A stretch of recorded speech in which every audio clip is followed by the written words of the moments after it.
Hello, my name is Carl Munck. I'm going to introduce you to a new science, or perhaps an old science, depending upon one's viewpoint.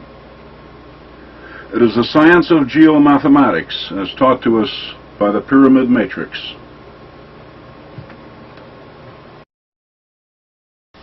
The pyramids, an unsolved mystery until now. The prevailing methodologies being used to explain them are inadequate. Our search for answers has been centered around the most simplistic of questions: who built them, when, how, and why. The few answers we do have, we most generally thought up ourselves, with little regard for facts. But no real harm done, except that someone is going to have to rewrite a few thousand history books. The proper questions?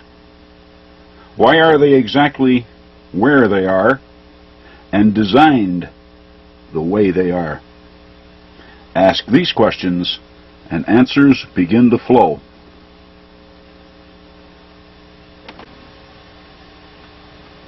In order to read the pyramids, we must make an adjustment in our thinking. Once made, we achieve the fine-tuning necessary for the decoding process.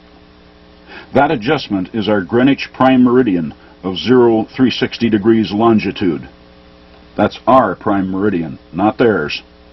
Theirs was very clearly indicated by the Great Pyramid, some 31 degrees, 8 minutes, and 00.8 seconds to the east of Greenwich.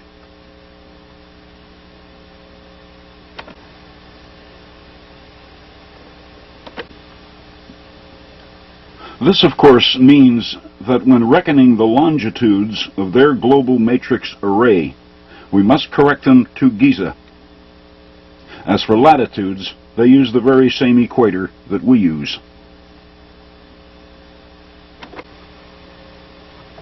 This global array that I referred to involves far more than just pyramids. For example, there were great geometric forms which were built up with nothing more than dirt, such as the Great Octagon at Newark, Ohio.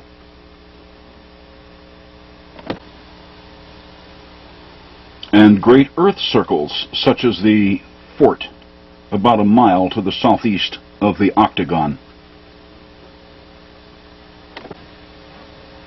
And Germany's Golo circle near Bonn. And some circles were even built upward in the shape of hemispheres, such as Mexico's Cuicuilco pyramid. That's what we call it anyway. The Aztecs call it Juliaco, and since they named it long before we did, that's the name I'll use for it. And finally, the best known of all prehistoric circles, England's Stonehenge. What do such ancient monuments mean? These artifacts can be read almost as easily as one reads a newspaper, only the writing is different. We are a purely literary culture. We live, think, and work by alphabets. The geomathematics of this ancient pyramid matrix system was arranged around the language of mathematics. It has only been our reluctance to admit to ourselves that ancient men knew mathematics that has ensured the silence of their monuments for so very long. Deciding to admit it to myself one day, and following through with it, these monuments began to speak.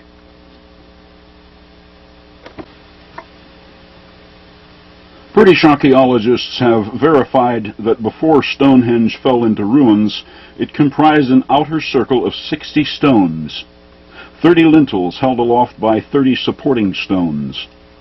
The inner display, in the shape of a horseshoe, had 5 lintels held aloft by 10 stones, 15. Let's take these one at a time. What do the 60 stones of the perimeter have to say? They are arranged in a perfect 360-degree circle. Did the builders reckon circles to have 360 degrees of arc like we do? Remember what I said about admitting that maybe they did? It's as easy as that. A 360-degree circle of 60 stones presents a simple mathematical equation.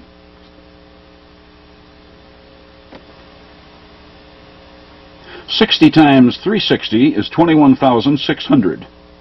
Now, why did they wish to convey such a number? Did they? Or is this just idle speculation? They did.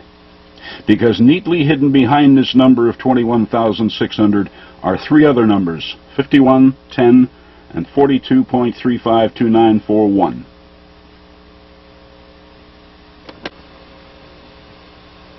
And when seen as 51 degrees, 10 minutes, and 42.35 seconds of latitude, we find that this is the dead center position of Stonehenge on our modern maps. Examine what is shown. Count the numbers shown and multiply, and Stonehenge, in absolute silence, explains to anyone precisely where it is. With this discovery now affirmed, we know that they used our present-day 360-degree system when working with circles. Another well-known system used today is the base 10 system. 10 cents is a dime, 10 dimes is a dollar, and so on. Did they also have a base 10 system? All we have to do is ask, but we must use their language to ask such questions, or we get no answers.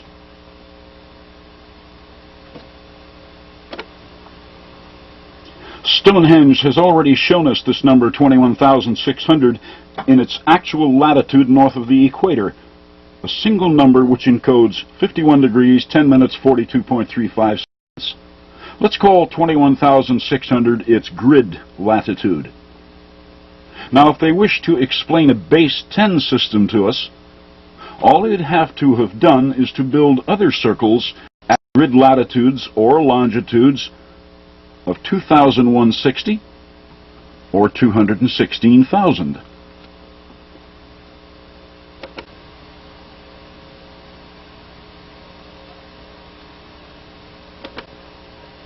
The stonework at Stonehenge is what archaeologists call the Phase 3 construction. It dates to 1,750 years before Christ.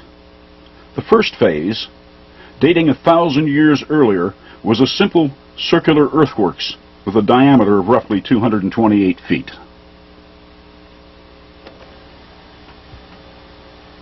It looks rather blank without the stones, doesn't it? Yet even this construction was important because the ancients built analogues to it everywhere.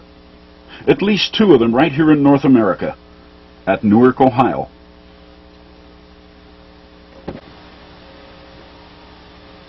Almost a carbon copy, isn't it?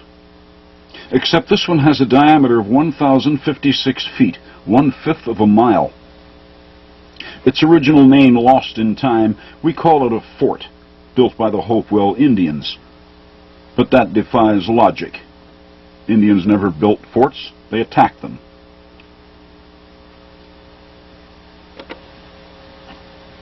Obtain a U.S. Geological Survey map for Newark, lay out a grid, and anyone can find that the fort centers itself at precisely 40 degrees, 02 minutes, and 27.00 seconds north latitude. And these figures multiply to exactly 2,160, which is 1/10 of the 21,600 grid latitude of Stonehenge. That's a base 10 system, using earthworks of comparable format. Of course, there are those who would be more than happy to write all of this off to mere coincidence. After all, history is comfortable with the idea that the early American Indians were ignorant because they didn't have an alphabet like ours. But they did have an alphabet. It was mathematical. And to ensure that we would have no difficulty understanding it on our side of time, they built a third opinion, and right here at Newark.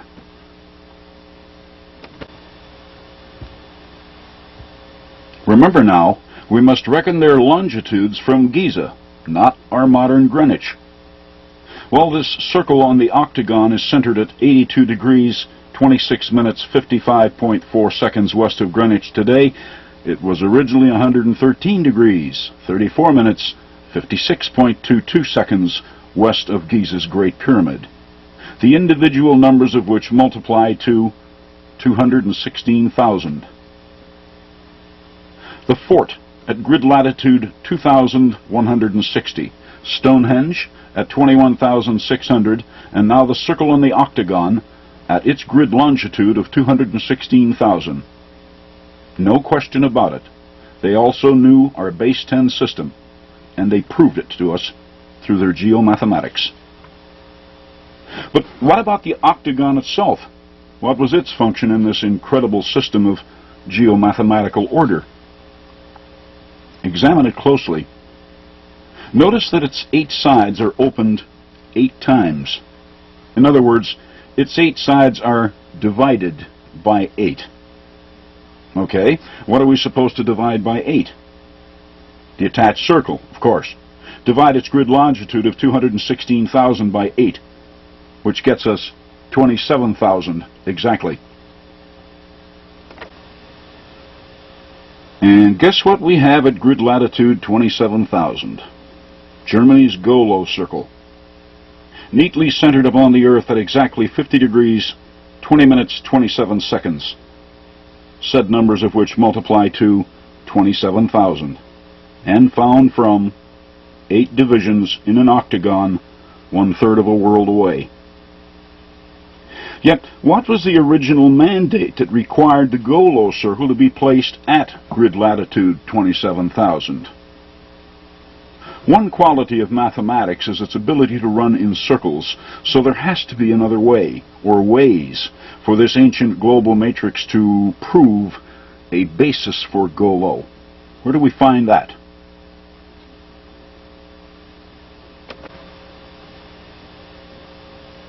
Before it fell into ruins, when a visitor approached Stonehenge, what was the first number to come to mind? Yes, 2. 2 separate efforts here, lintels and supporting rocks.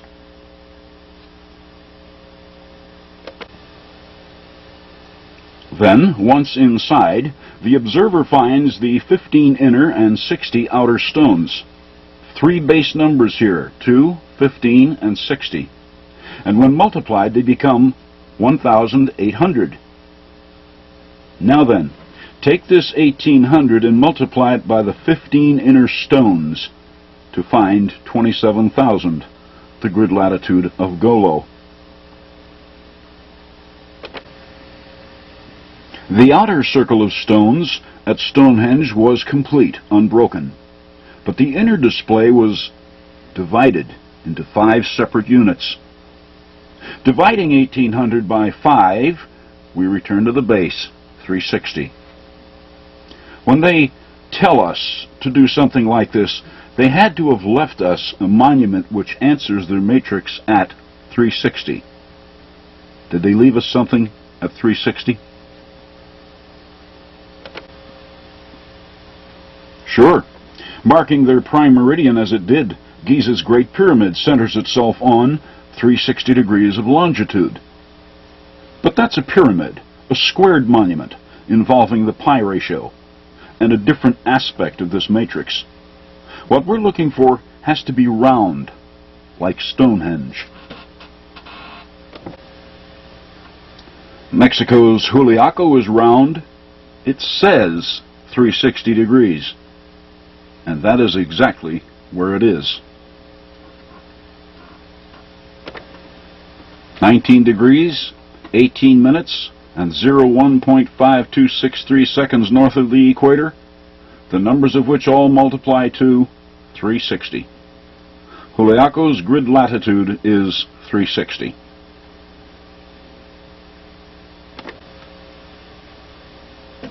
See, anyone can read this matrix. All we have to do is think, but in their language. We have only to admit to ourselves that they knew math at least as well as we do. Or we can simply throw the maps and the math away, leave things as they are, and remain in the dark. What we are seeing in this matrix is the signature of someone who raised global positioning to a fine art, not Stone Age degenerates.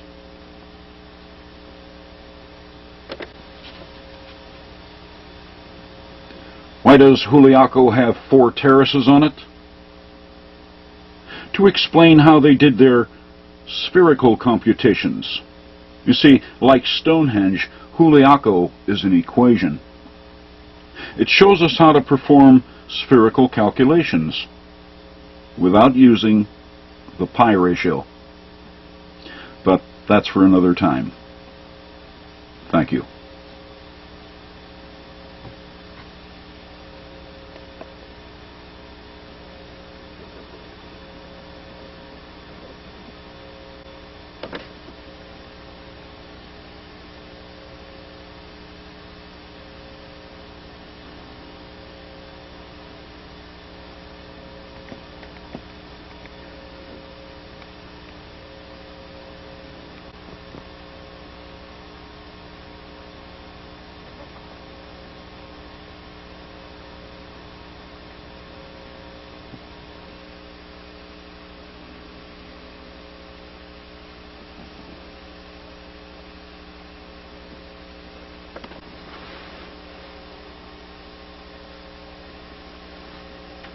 I concluded the introduction by saying that Mexico's Juliaco Pyramid was actually an equation in spherical mathematics.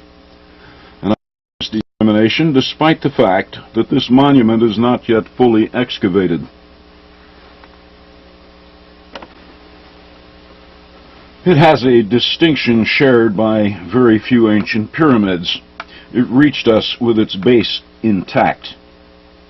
The lower 33 feet of the structure was encased in a lava flow from a nearby volcano a little over 2,000 years ago, at which time the pyramid was already very ancient. Accordingly, we do have an inside date for that which follows. Spherical math from before the time of Christ, and Western style at that. Why hasn't someone noticed this before? Because we look at these structures through our eyes, not theirs. They handled math differently than we do. They committed mathematical law to geodetics, a methodology we're not familiar with. Hence, when our experts drew their conclusions for Juliaco, it became a cult temple of some sort, and we wrote it into history as such. Problem solved, case closed. Now don't misunderstand, please. There's nothing wrong with the way we do math. After all, it was good enough to take us to the moon and back. The math involved with that is virtually unreadable. In layman's terms, it would be like trying to hit a falling penny with a .22 rifle at a half-mile distance. Not easily done.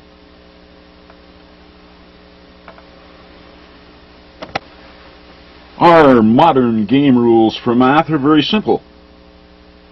It is based either on the constants of geodetic form, the 360-degree circle, 720-degree tetrahedron, 1080-degree pyramid, 2160-degree cube, and similar geometrics.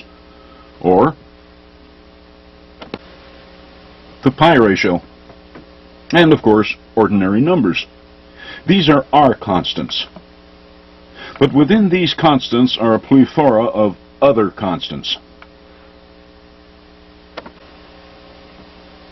For example, if we multiply constant pi and constant 360, we get 1130.9733. We don't recognize the number, but it is another constant simply because it is the product of 2 other known constants. Constant to constant will always result in another constant. It's unavoidable.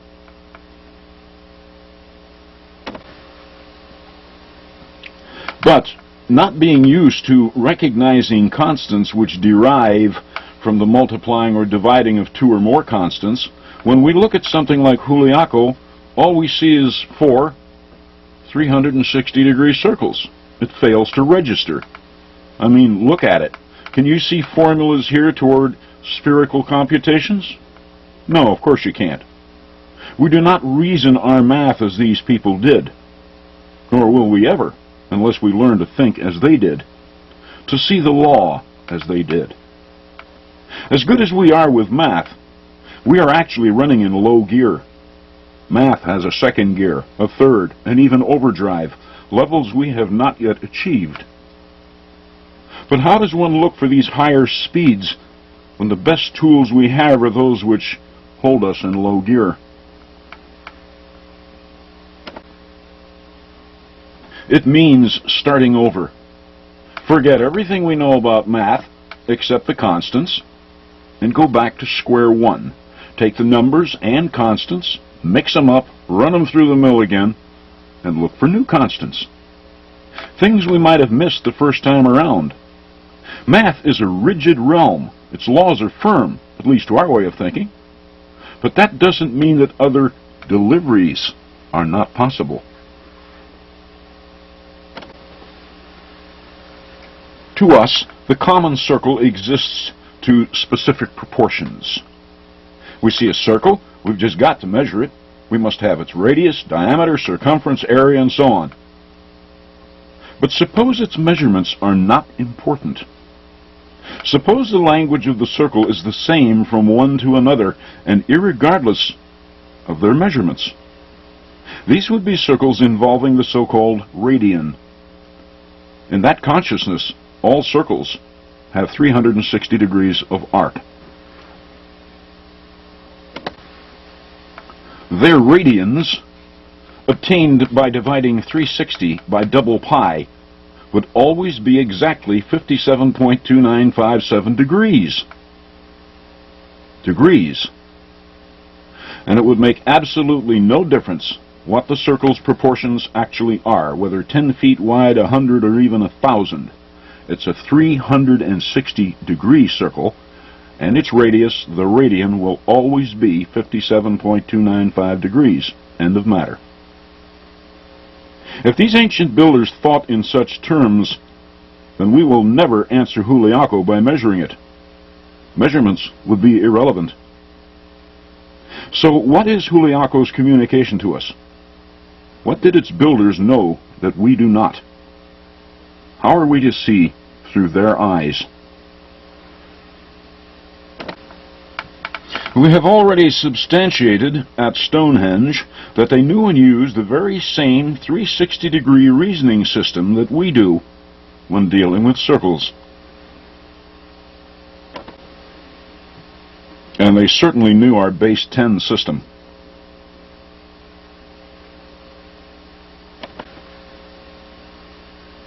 And they knew the pi ratio inside out, as I will show in a separate segment later on. And given the fact that the Great Pyramid, the tallest one ever built, shows it to us so abundantly, is it not possible, even likely, that their intent was that we simply apply the pi ratio to whatever we see in their matrix, no matter where it happens to be on Earth? It does present a possible decoding plan, doesn't it? Shall we test it on Juliaco? To our mind, a circle infers pi. And here on Juliaco we see 4 circles. Could that mean 4 pi? Let's divide the 360-degree form of Juliaco by 4 pi.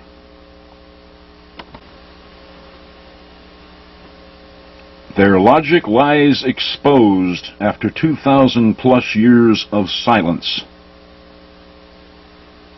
What is it? Well, of course you don't recognize it. It's doubtful that very many professional mathematicians will recognize it because they're not used to working with it. But 28.64788 is exactly 1/2 of the 57.2957 radian.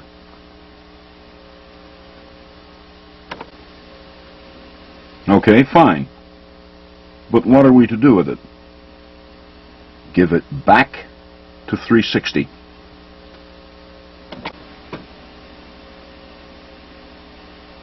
The answer is also a mathematical constant, even though we're not used to looking at it. It is, in fact, the area of any 360-degree circle, Using our time-honored formula for finding the area of a circle, r is the radian, we square it, we get this. The formula for the area of a circle is radius squared times pi equals area. See? Same product. But the two formulas were different, weren't they? In our logic, we square the radian and multiply by pi. But in their primitive logic, all they did was to multiply the 360-degree circle by 1/2 the radian. No pi in their formula at all. The area of the 360-degree circle, and without regard to its actual measurements.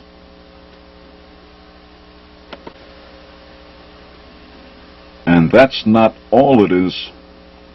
It is also the grid longitude of the Juliaco, 130 degrees, 19 minutes, and 04.1754 seconds to the west of Giza.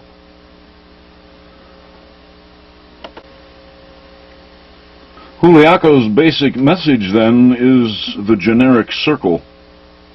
Grid latitude 360. Grid longitude, the area of the 360-degree circle. And grid vector, 1/2 of the radian. An equation. Have we solved the puzzle? No. What we have so far is just the introduction. We still have those 4 terraces to explain. Never leave until the work is finished. I said earlier that Juliaco is an equation in spherical math. But it's unlike anything we have ever seen. It's a whole new ballgame. When we work with circles and spheres, we rely on 3 time-honored formulas. The first yields the area of a circle. In the 360-degree mode, that would become 10,313.24 square degrees.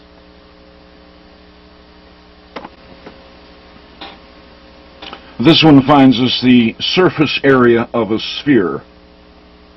For the 360-degree sphere, it finds 41,252.96 square degrees.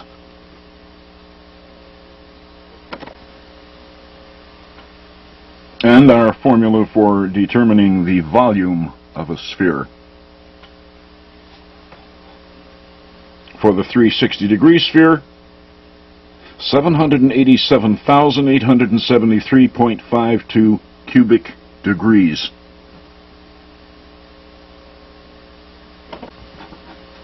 Three separate formulas.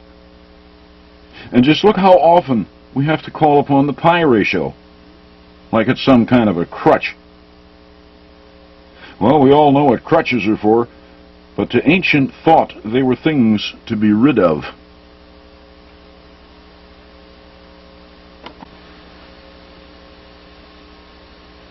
This is how they did it in pre-Hispanic times.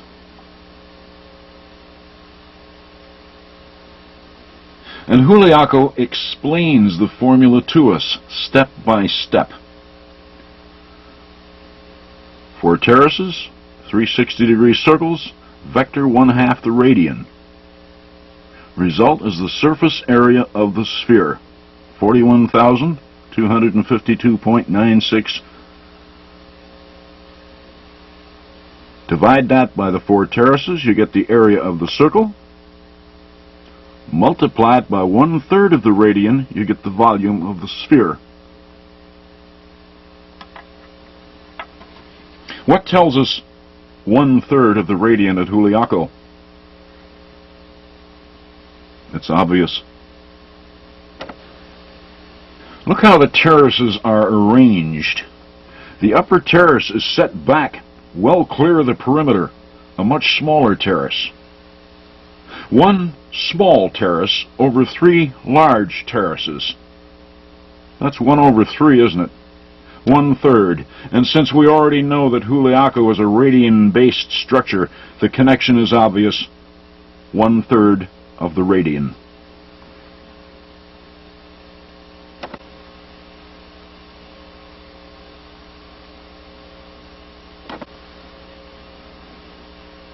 As I said, Juliaco is a formula in circular and spherical math, and in one fell swoop, it obsoletes all three of our time-honored formulas in that realm.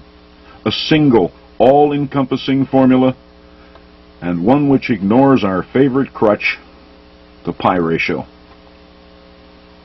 And history calls these people primitive? Never call primitive primitive without taking a good long look in a mirror. It just might backfire.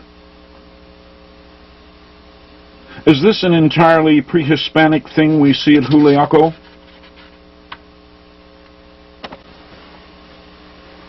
No, it enjoyed a global application. Archaeologists don't pay a lot of attention to the smaller pyramids at Giza, but they too play in the matrix. As we see now, finally, at the southern base of the Mycerinus are the three we call pyramids number 7, 8, and 9, resting silently on a parallel of latitude which answers the surface area of the 360-degree sphere.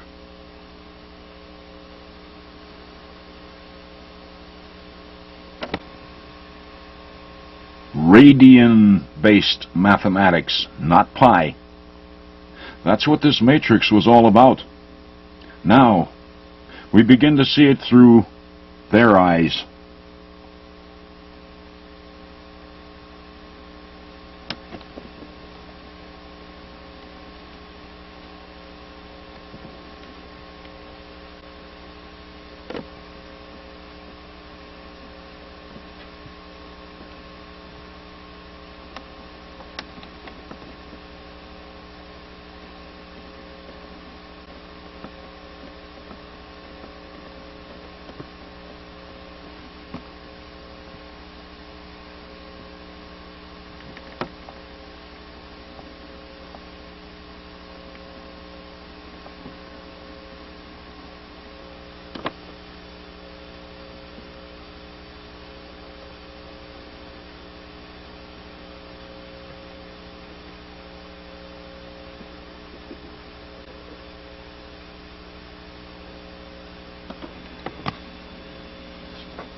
Juliaco taught us to apply the pi ratio to the numbers shown by the ancient architect.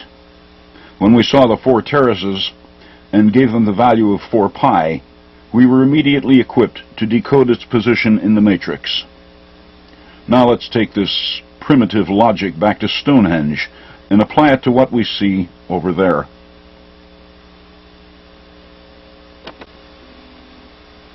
British archaeologist A.T.C. Atkinson found the diameter of the Phase 1 outer circle at Stonehenge to be 288 feet. Following Juliaco's directions, that becomes 288 pi.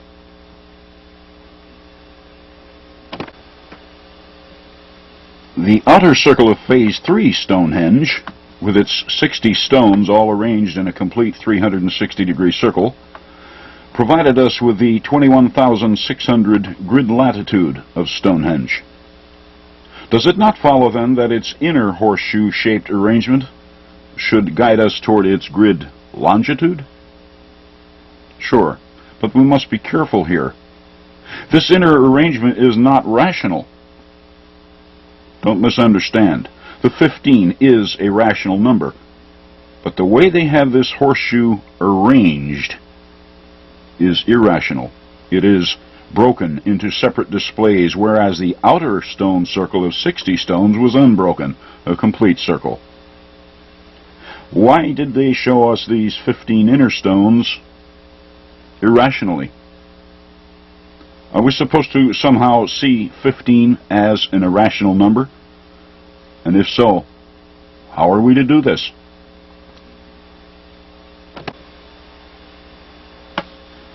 Let's go back to square one for a moment. What does Stonehenge show? It shows 60 stones on its perimeter, a rational number and rational presentation, a complete circle. Its inner horseshoe shows us 15 stones, a rational number, but at the same time an irrational presentation. Then we have the rational number 2, an inner display and an outer display. 2. 3 rational numbers, 2, 15, and 60, but they don't fit, do they? 15 times 2 is not 60, yet the 15 stones of the horseshoe are inside the unbroken outer stone display. These numbers must somehow go together. How are we to make them speak logically? There's only one way. By reducing both its 15 and its 60 to their own square roots. Only in so doing can we build a functional link between all 3 numbers.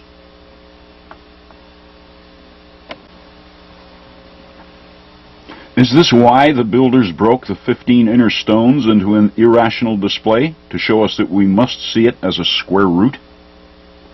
Curiosity. We must exercise curiosity. So let's take our 288 pi off phase 1, 15, and the square root of 15 and see what they say.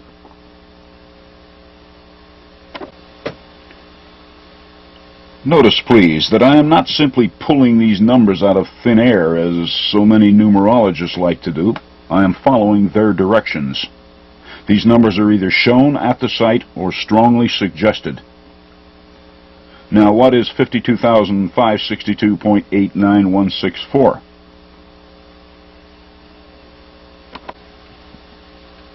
It's the figure which encodes the actual West Giza longitude of Stonehenge, 32 degrees, 57 minutes, 28.817 seconds.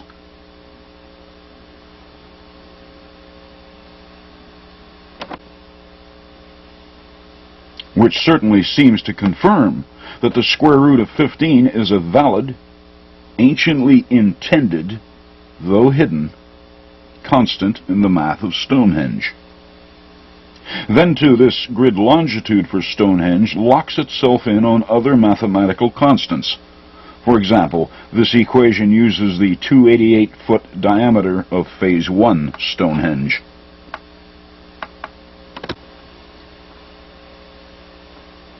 We do know that the circumference of Stonehenge 3 is about 305 3/4 feet, but about is not adequate here. The only thing we can be sure of at this time is that it has a circumference of 360 degrees. After all, that's what Juliaco taught us about circles. So 360 becomes 360 pi. Divide our suspect grid longitude of Stonehenge by 360 pi and we find the square root of another mathematical constant, 2160, the number of angular degrees in the geometric cube. The square root of 2160, then, is a lost constant now retrieved. We can park it in the back of our minds and refer to it as required. Next, giving the 360-degree circle of Stonehenge the value of 360 pi finds its grid longitude. Should the same logic not apply to its grid latitude? Sure, it has to. As we already know, the 60 stones and the 360-degree perimeter of phase 3 Stonehenge furnished us its grid latitude. Now we shall take that 360-degree circle, redesignate it 360 pi, and give it back to 21,600. Remember it?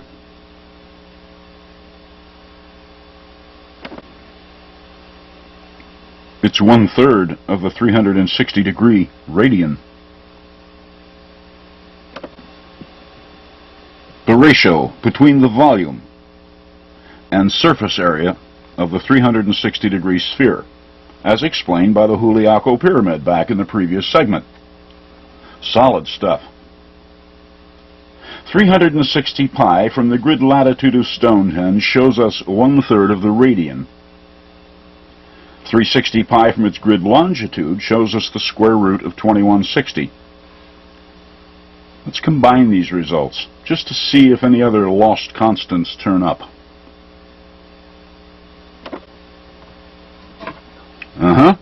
Another one. And we are not completely unfamiliar with it, though this is the first time we have seen it in this mode, another square root.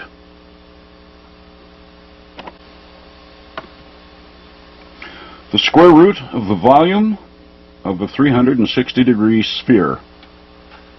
They sure used a lot of constants we're not familiar with, didn't they? The radian, 1/2 and 1/3 of it. The square roots of 15, 60, 21, 60, and the volume of the 360-degree sphere. Is that all of them? I wish it was, but there are more. It was well over a century ago now that Englishman John Taylor advanced his theory that Egypt's Great Pyramid was a model of the mathematical constant double pi, 6.28318, in that when its base perimeter was multiplied by double pi, the answer in British feet came in fairly close to the pyramid's actual height. Unfortunately, several centuries before, the Arabs tore all the facing stones off the Great Pyramid, thereby erasing its original measurements. Without them, he could not prove his theory. Well, Mr. Taylor was right on the money, as I will demonstrate somewhat later on, and it makes perfect sense. These people worked with the 360-degree radian, and to get it, 360 has to be divided by double pi, not pi. Double pi, then, was another of the curious constants in the matrix, so let's see how it reacts to some of the others, like maybe the square root of 2160.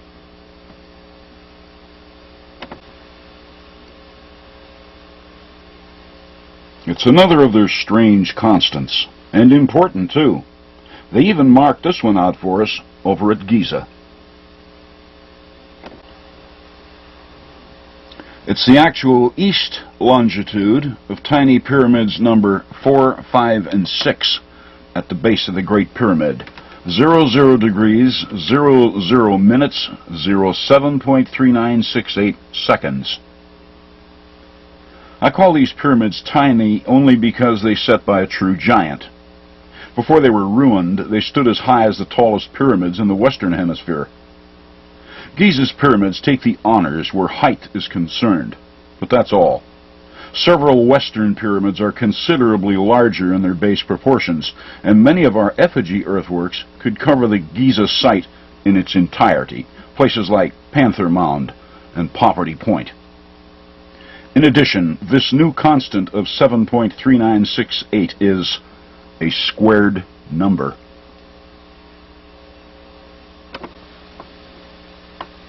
Its square root will be quickly recognized by British antiquarians as a direct hit, with a 2.719-foot megalithic yard as refined by Alexander Thom, though it is better known as 2.72 feet. Could it be that the megalithic yard is only a square root? Whatever the case, this squared number 7.396 was widely applied to this ancient matrix system.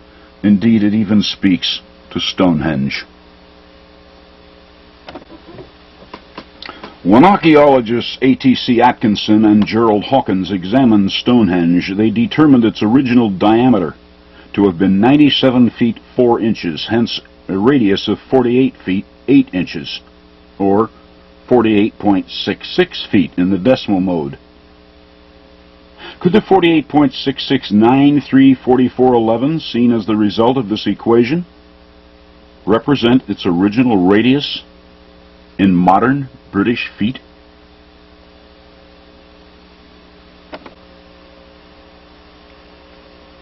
One of the exquisite aspects of this ancient matrix is its built-in set of checks and balances. For example, when we take the grid longitude of Stonehenge and divide it by all the numbers it shows us, 2, 15, 60, square root 15, and square root 60, we are left with this. The decimal place is off, but the numbers are exactly twice those of 48.66934411 seen in the previous formula.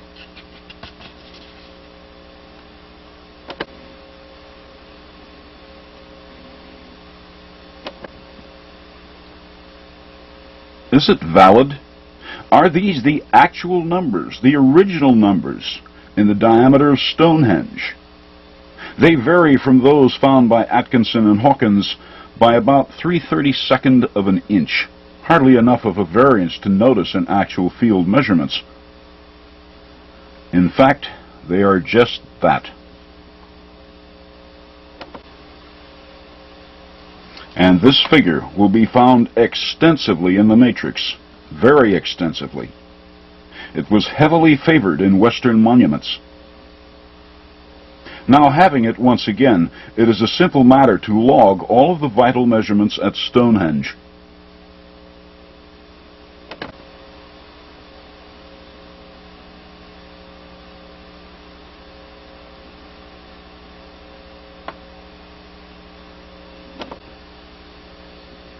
Finally, the square of the megalithic yard shows us this, when given to double pi. It's another of their weird constants, and one of considerable import. I have come to call it their alternate pi, AP. Here's how it works. Give it to the standard generic 360-degree circle, and find the actual circumference of Stonehenge in feet.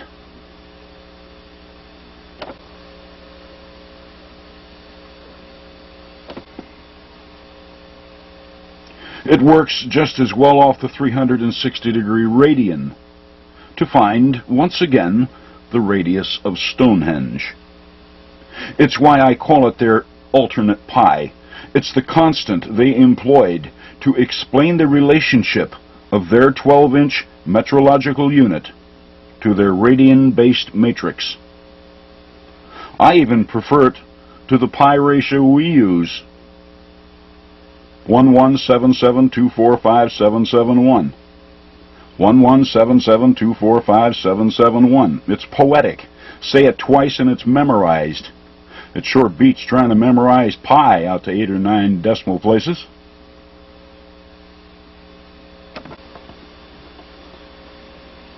We now have 10 of their constants, having added to the original list the square of the megalithic yard, the radius of Stonehenge, and alternate pi. Is this all of them? No, but it is enough to take us some distance into the decoding process.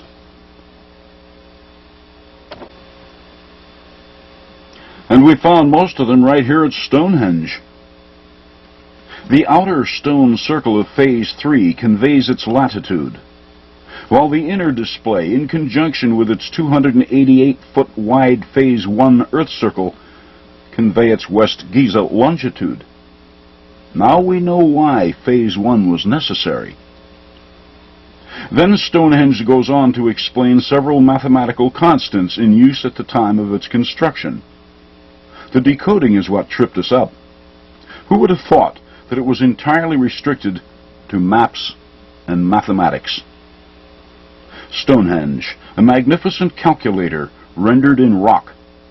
Batteries not included or required. The access key is curiosity.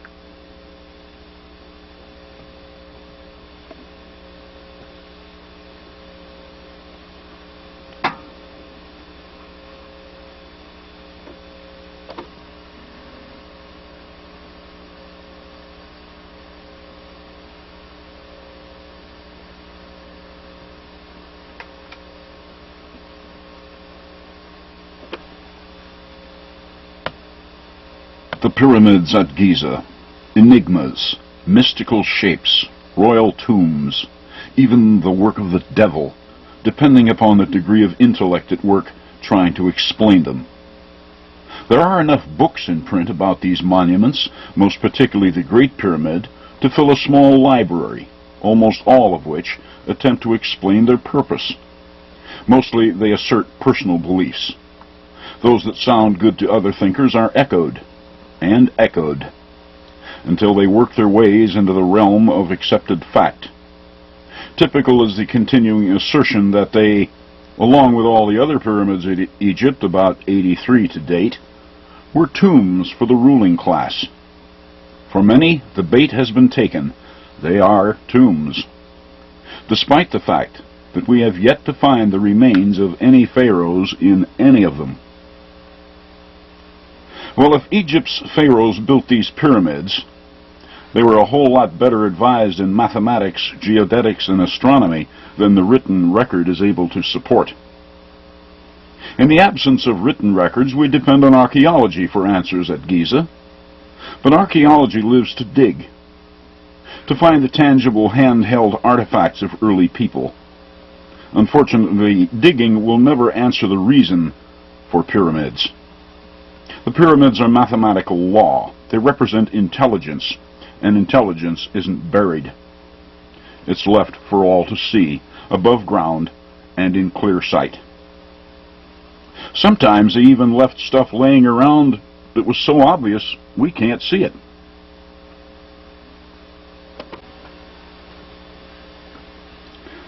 For example, matrix vector GV, my code for Giza vector. The two sets of smaller pyramids, 4, 5, and 6, and 7, 8, 9, were aligned to point right at it, an intersection of azimuths. But the builders left nothing, no pyramid, no stakes, nothing at vector GV. Now, why'd they do that? To make the obvious unobvious, obviously. And of the 100-odd books I have digested on the Giza Pyramid site, not one discusses this silent, unmarked point. Indeed, they fail to even speculate on why the small pyramids were laid out in straight lines. It went right by everyone. We already have the grid figures for these two azimuths. 41,252.96 comes from Mexico's Juliaco, the surface area of a 360-degree sphere, and the square of the megalithic yard, 7.39685. Dividing the two figures, we are left with GV's value, 5,577.096018. It will serve to demonstrate that we can get something from nothing, GV, if we know the language. Since Stonehenge explained the language, there's nothing holding us back. So let's go for it.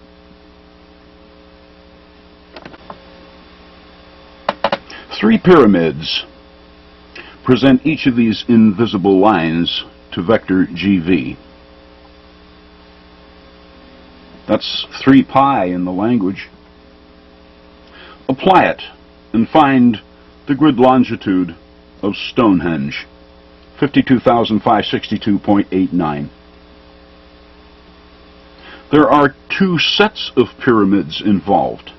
That's 2 pi, which finds us the square root of the volume of the 360-degree sphere exactly. Or we can drop pi and divide by the double radian to retrieve the exact radius of Stonehenge in feet. We also have the option of applying the square root of 15 from Stonehenge, from which prints out the grid latitude of same. In all, 6 small pyramids point to GV. That's 6 pi. Testing, we find the grid longitude of the Tzintzuntzan pyramid in Mexico, the 3,100-foot-long Tzintzuntzan, the world's longest pyramid.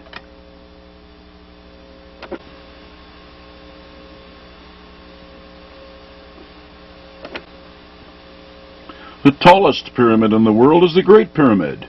Grid longitude, 360 degrees. Apply it to vector GV, and we retrieve 15.4919. There's a new number for the pot, and coming off the Great Pyramid, it must have been important.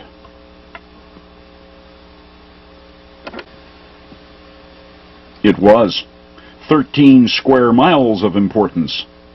They laid an entire city out on this azimuth. Teotihuacan in Mexico.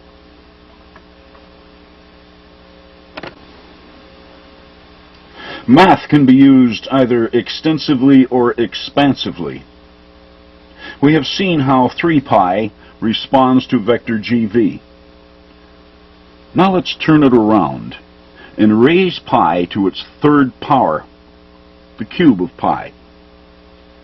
Applying it, we find the grid latitude of Munck's Mound at Cahokia, Illinois, North America's largest pyramid.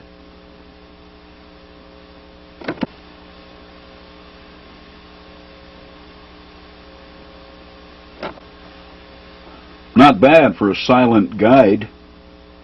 See, they didn't have to mark vector GV, just align something toward it. Too bad it took us so long to wonder about it. Okay, now that we have figured out the fine art of finding solid substance from nothing, let's try something we can see and kick, like perhaps the Great Pyramid. I can't imagine anyone over the age of 16 who has never heard of the Great Pyramid. It is the best known of them all. Unfortunately, when the Arabs removed all its facing stones, the measurements went with it. And try as we have, no one has been able to retrieve them. Why? Because those who try don't know the language. Would you like to know what they were? Its measurements are not lost. They never were.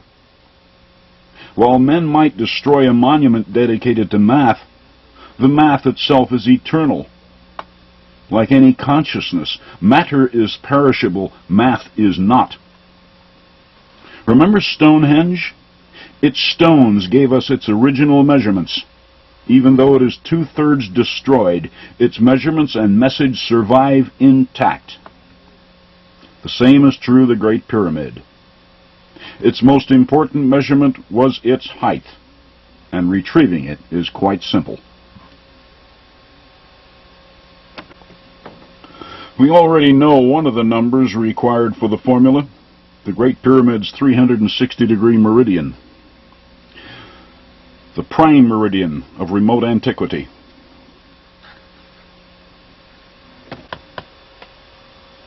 Now, marking a prime meridian as it did, the Great Pyramid has an attribute which is uniquely its own. Its prime meridian runs across it from pole to pole. As everyone knows, the poles represent 90 degrees north or south. We have our second number.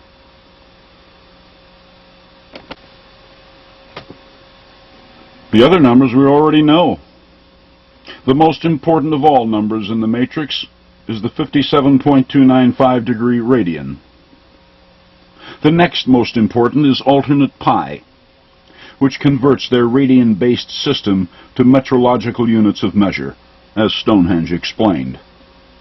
Simply divide 90 by the radian and alternate pi, and then multiply the result by 360, and voila, the original height of the monument, 480.3471728 feet.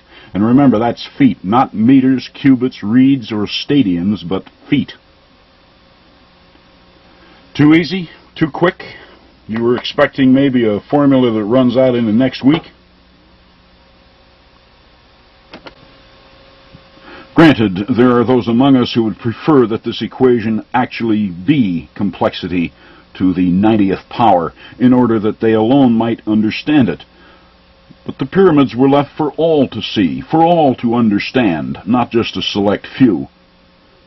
And in order for that plan to bear fruit, simplicity was essential in the delivery on behalf of the builders.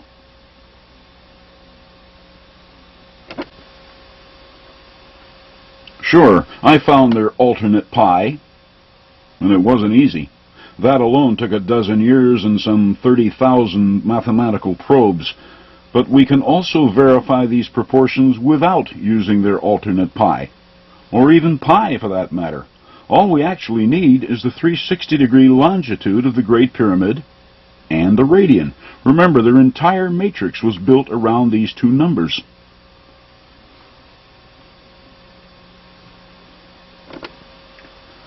Take the generic 57.2957 radian and divide it by 360 degrees.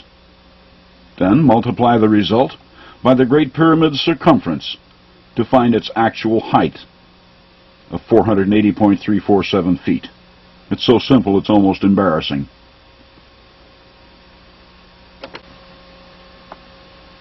John Taylor could not argue his theory for the Great Pyramid for lack of measurements. And even if he had them available, he probably would not have known what they meant. Nobody was thinking in terms of a radian-based matrix at that time. The time was not right. But now it is. And again, we have the proportions of the Great Pyramid.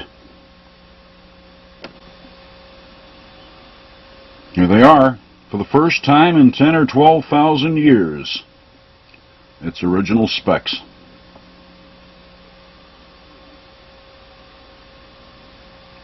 What do they offer? That depends what we wish to look for in the prehistoric record. It holds a wealth of data in trust for us. For example, the length of the year at that time.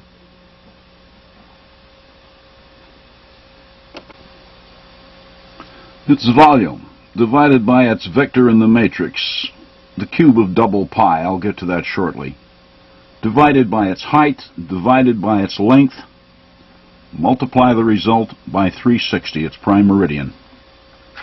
365.020081. Is that the length of the year?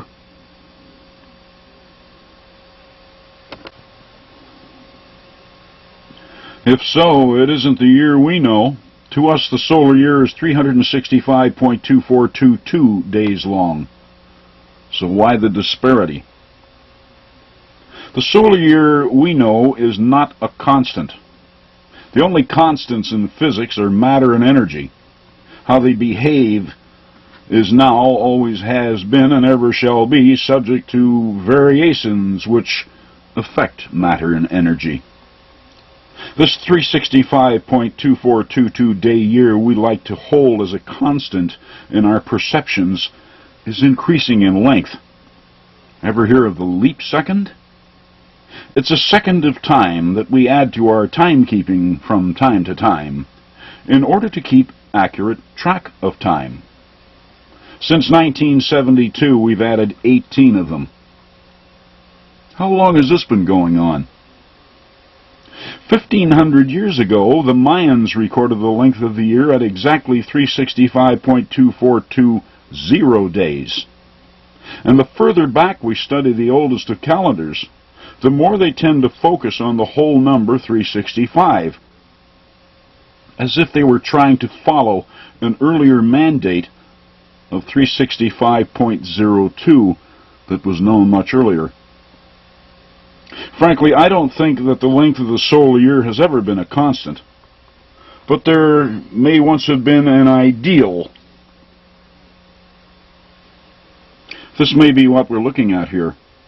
One of the reasons I say this is because this particular figure, which I call the solar year ideal, makes a good showing of itself in the matrix, locking itself on certain constants such as this one.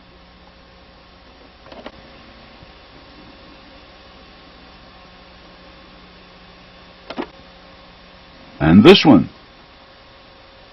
And we will see it again as we move along.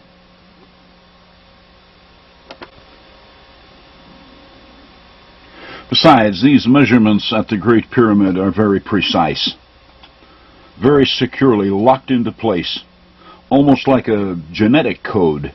It has to follow preset patterns, such as this one at Stonehenge. We take the smaller figure of its 48.6693 foot radius and divide it by its larger 305.798 foot circumference. Then multiply the result by 360 to find the radian. The Great Pyramid uses precisely the same coding. Take the smaller figure for the Great Pyramid's height and divide it by its larger base perimeter. Then multiply by 360 to find the radian again. A beautiful lock.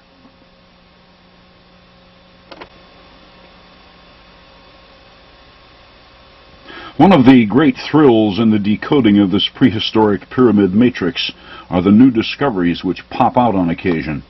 This is one of them, 0.159154943, the reciprocal of double pi. It's missing from our math books, but was obviously held in very high regard in antiquity, a mathematical constant in its own right, a ratio which exists between these multiples of double pi.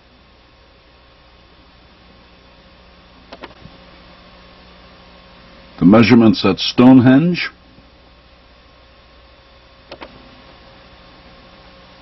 those at the Great Pyramid,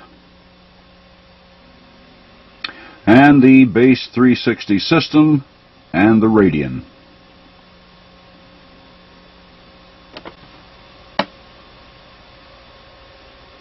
A few years ago, Richard Hoagland told me that he thought the matrix was exquisite. It's all of that, Dick. The descriptive I sense isn't yet in our vernacular. God, what IQs these people must have enjoyed. But it only follows. Genesis tells us that they lived lifetimes of several hundred years. They had the time to learn, the time to understand the importance of knowledge, and the time to hone wisdom. They knew routines we haven't even thought about. And their genius wasn't restricted just to Stonehenge and the Great Pyramid. It reached even into the Western Hemisphere.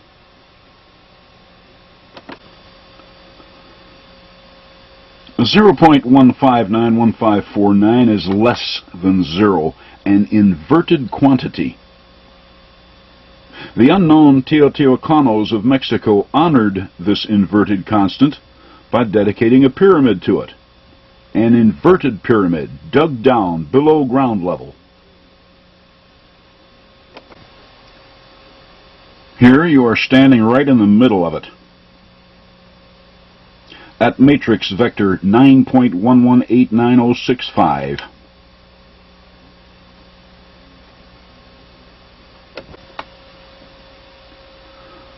The Quetzalcoatl complex is big. If you'd like to take a hike around it, be sure to bring a lunch. It has a perimeter of a mile. The largest inverted prehistoric monument ever found. 0.1591549 by the radian, 9.118965. That's inverted, of course. On the plus side, multiply it by double pi and get the radian again. Quetzalcoatl's inverted center is 765 feet wide. They could have built the Great Pyramid within its depression. But what about Stonehenge, where this new constant was taught?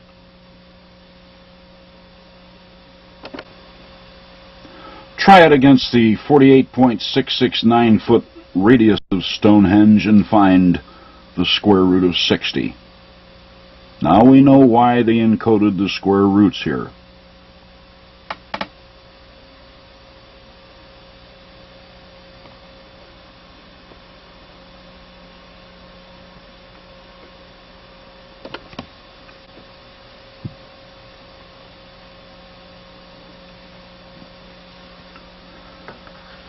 When the Arabs defaced the Great Pyramid, they forgot one of the stones. When we found it, it was promptly shipped off to England, where its sloped surface was subjected to some of the finest instruments we have.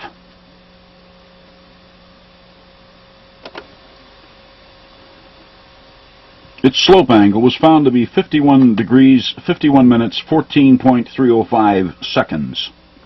The findings were distributed around the world in the hope that anyone, could find a reason for this curious angle. To date, no one has any answers, except their own.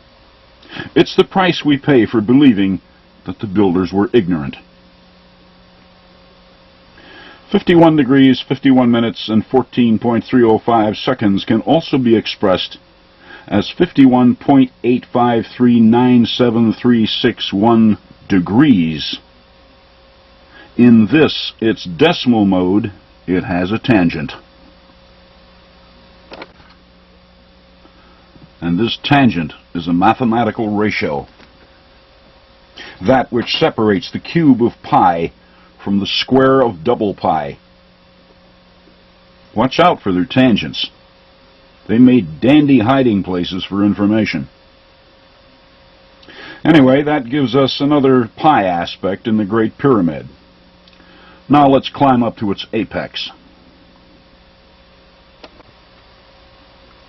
which is no longer intact today. The destroyers got that too. And of course, we have yet to find its capstone, which, really, we don't need. Now, having its original proportions, we can make it ourselves. It requires only that we be careful to give it the same slope angle as found in the base facing stone, the reciprocal of which, when calculated from the perpendicular, is exactly 38.146063 degrees.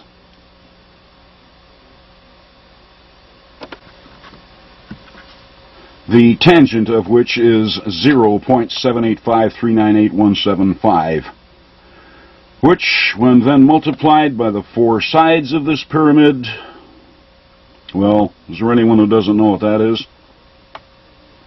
And right off the very top of the monument.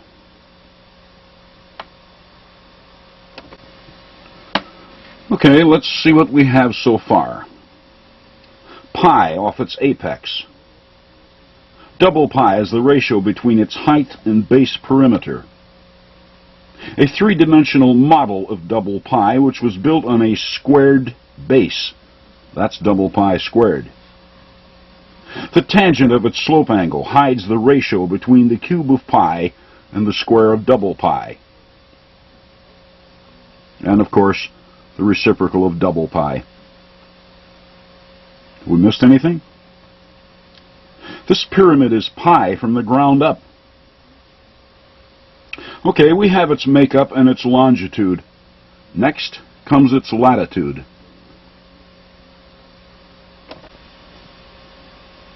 A pyramid which marks the location of a prime meridian running north and south from pole to pole should likewise address latitude, should it not? It is logical. And all latitude is reckoned from the equator, which, as it circumscribes the Earth, has a length.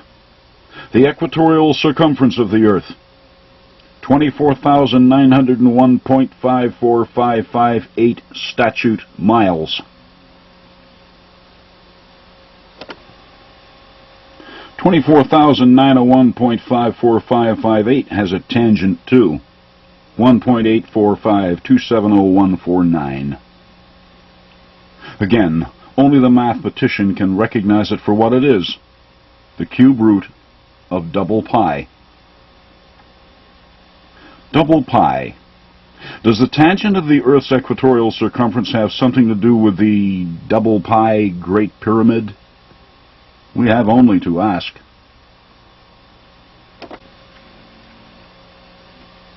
Visualize the Great Pyramid in your mind. 4 sides, 4 base corners, and an apex. 9 features. Raise this tangent, this cube root, to its 9th power, and we find the cube of double pi.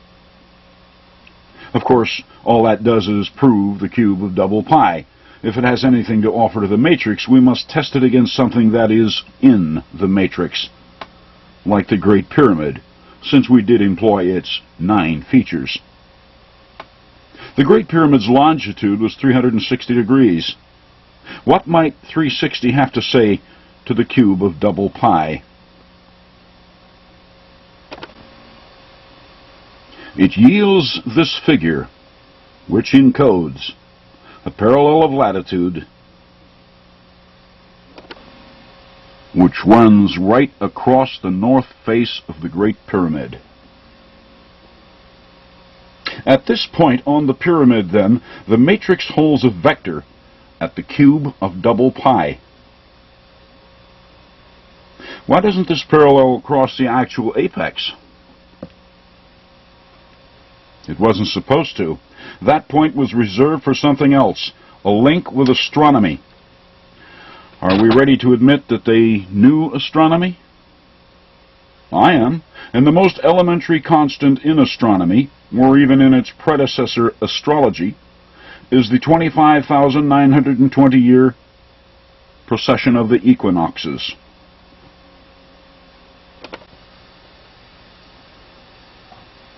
The equation appears long, but is actually quite simple. Divide the precession of the equinoxes by the Earth's equatorial circumference. Then divide that figure into the grid latitude on the north face of the Great Pyramid. This yields the figure which encodes the actual apex latitude of the Great Pyramid. 29 degrees, 58 minutes, 51.00 seconds north, dead center on the apex. Linked between astronomy and terrestrial geodetics. The apex latitude of the Great Pyramid is special, having little to do with the global pyramid matrix. The matrix vector in the north face was reserved for those probes.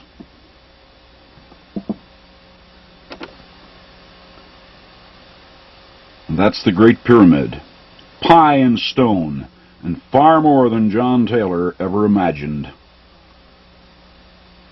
And more, perhaps, than we're ready for. But it's here. The pyramids are ours once again. What are we supposed to do with them? Learn. They are teachers, and their language is mathematics. And we are their students, once again. It has been a long vacation, but the curriculum is still very much intact. No college registration necessary, no books required. Bring only maps, mathematics, curiosity, and a willingness to learn.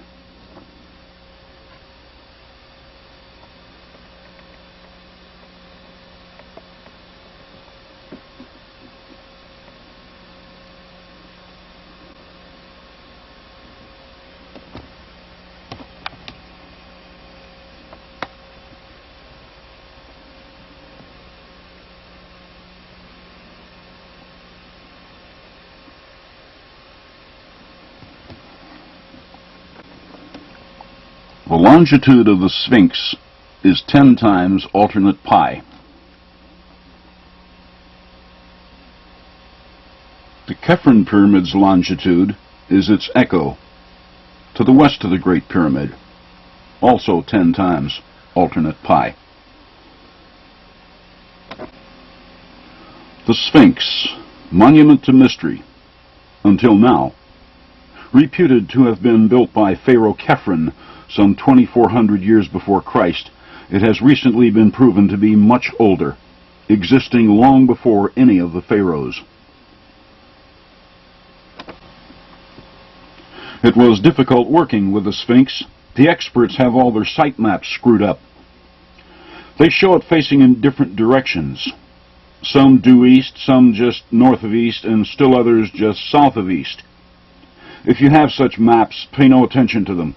Get an overhead aerial photograph. Only they show it like it is. The Sphinx faces just south of east, on an azimuth of 94.247 degrees, 30 pi. How do I know this? Because I asked its mother. You see, the Sphinx is only a kitten. Its mother is over in Florida.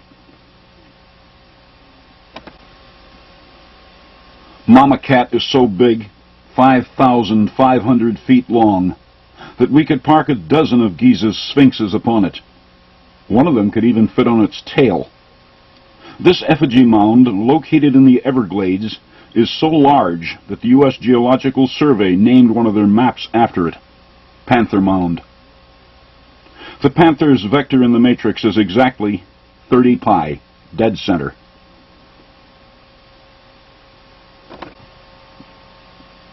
Now, why is the Sphinx exactly where it is? What constants will explain it to us? We already have its longitude, 11.77245771. That's 1. We also have its azimuth of 30 pi. That's 2. And, of course, the ever-present radian of 57.2957 degrees. Mix them up and voila, 63,571.271, which encodes its exact latitude north of the equator. That now being resolved, our next question has been around for a long time. Why is it bi-entity in form? Why the head of a human and body of a cat? My own conclusions on that are simple enough. The human head indicates intelligence, the cat indicates curiosity. Put the two together, and we can figure out the matrix. Curiosity asks a question here, does it not? Both the head and the cat face an azimuth of 30 pi. The cat has already explained that its azimuth answers the grid vector of another cat, Florida's panther mound. If that's the logic pussyfooting around the cats, then does it not follow that the head, the human head on the Sphinx, likewise answer the position of another human head in the matrix? Where do we have other human heads? There's this one, carved in rock, down at Marcahuasi in Peru, the photo of which was kindly shared by Bill Cody of BC Video. There's New Hampshire's Old Man of the Mountain. Oh yes, it too is in the matrix, even if it is only a silhouette, which is best seen from the north. Think about that for a minute, and you can figure it out. And forget the argument that it's a natural sculpture. In fact, I hope it is, because if it is, then it has been around longer than the pyramids, in which case its position was worked into the matrix long before the first pyramids were built. But my own personal favorite is the Great Face at the Poverty Point complex in northeastern Louisiana. Poverty Point is big. The concentric circle of earthen ridges shown here has a measured diameter of 3,950 feet, 1 foot for every mile of the Earth's polar radius. Archaeologists call it an ancient trading center, despite the fact that they find little there in the way of artifacts. Some even insist that it was an ancient city. Sorry about that, but it's pure matrix. See the 700-foot-long bird mound shaped on its western flank? Its latitude is 32 degrees 38 minutes 06.119 seconds north. Multiplied, these three numbers become 7441.5064.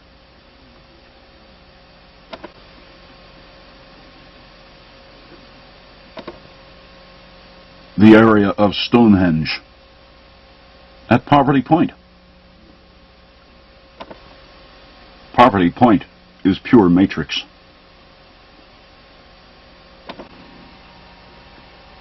There's another large mound about a mile to the north. Archaeologists call it a tailless, unfinished bird mound that was intended to look like the one to the south. Not so at all. Anyway, where's the face I was talking about? The matrix consists of much more than just pyramids, earthworks, and mathematics. Shapes are important too, and to see them, the investigator must be able to work with topographical maps. Therein lie the clues, which blow right past the average archaeologist. On the east side of the Poverty Point complex, the land drops sharply toward the Macon Bayou, and a topographical map shows it quite clearly.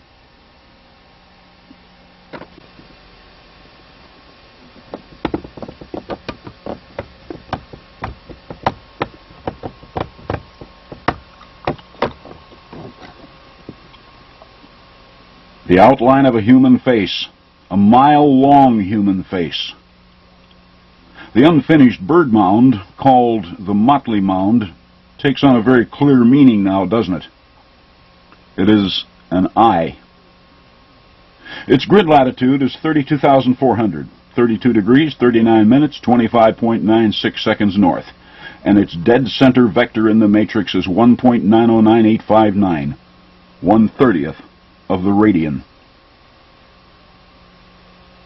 Okay, now let's test the eye's vector against the vector on the human-headed Sphinx at Giza, 5400, and see what the two faces talk about.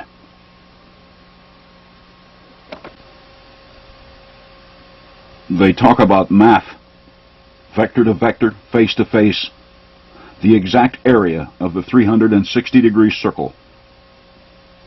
Cat to cat, human head to human head, both talk to the matrix in the well-ordered language of geomathematics. Now, why did they build the Sphinx at a grid vector of exactly 5400? Not that I mind, to be sure. Rational numbers are always welcome, and they do occasionally present themselves in the matrix, as Stonehenge and Newark explained back in the first segment.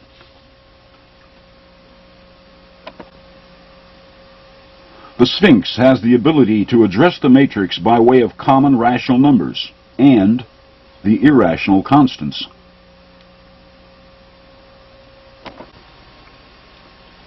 Over at Juliaco in Mexico, we discovered that when we apply the pi ratio to its 4 terraces, making it 4 pi, it began to explain things. But there are no terraces to count on the Sphinx. It does, however, show us all 4 of its paws. Notice what happens when we multiply its 5400 vector by 4 pi.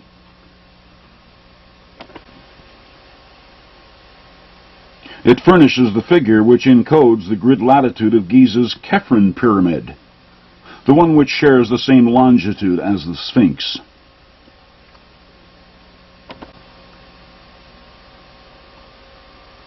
It even answers the 48.669-foot radius of Stonehenge, another of their special matrix constants.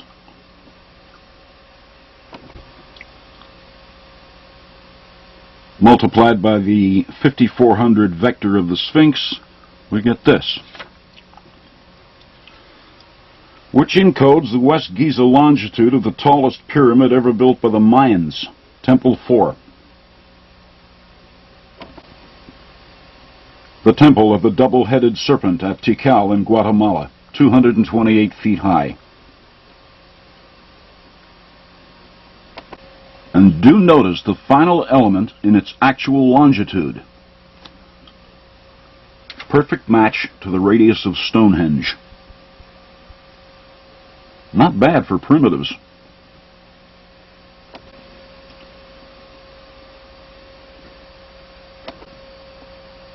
Temple 4. Then we have the rational numbers. Multiply the Sphinx's vector by 2, and we get 10,800. The grid latitude at the center of Mississippi's 670-foot-long Emerald Mound.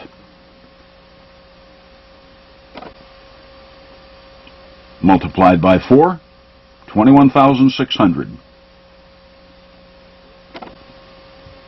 The grid latitude of Stonehenge. By 5, 27,000. The grid latitude of Germany's Golo Circle. By 6, 32,400. Grid latitude of the eye on the face at Poverty Point. And by 24, 129,000 exactly, or the square of 360. The grid longitude of North Bimini's 500-foot-long Shark Mound.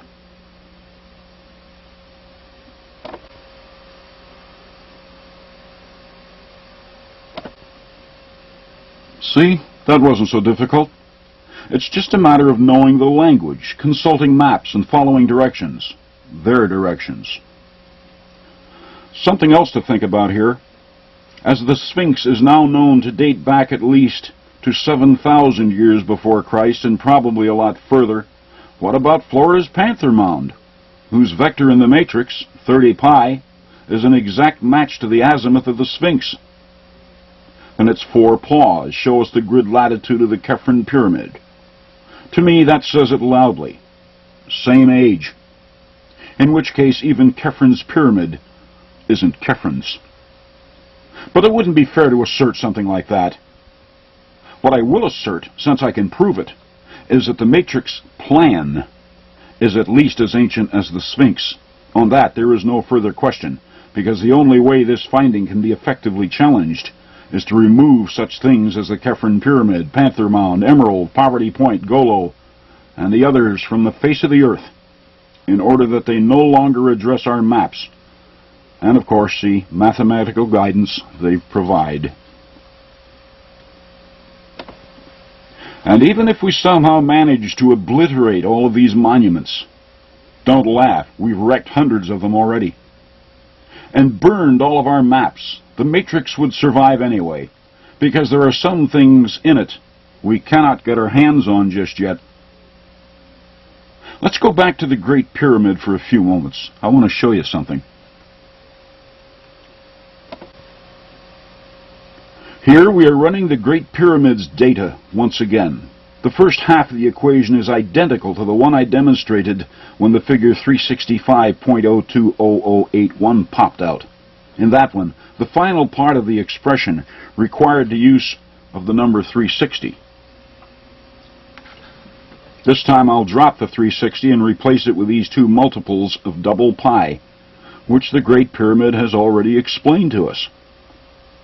This time it shows 9929.184896. What is it? Well, it isn't the solar year this time. It encodes the grid latitude of another large formation.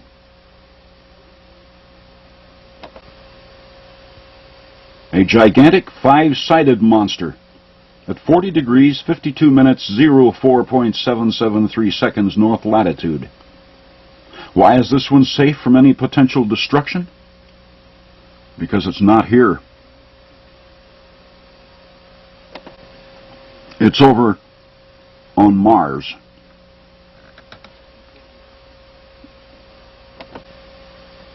At a place called Cydonia.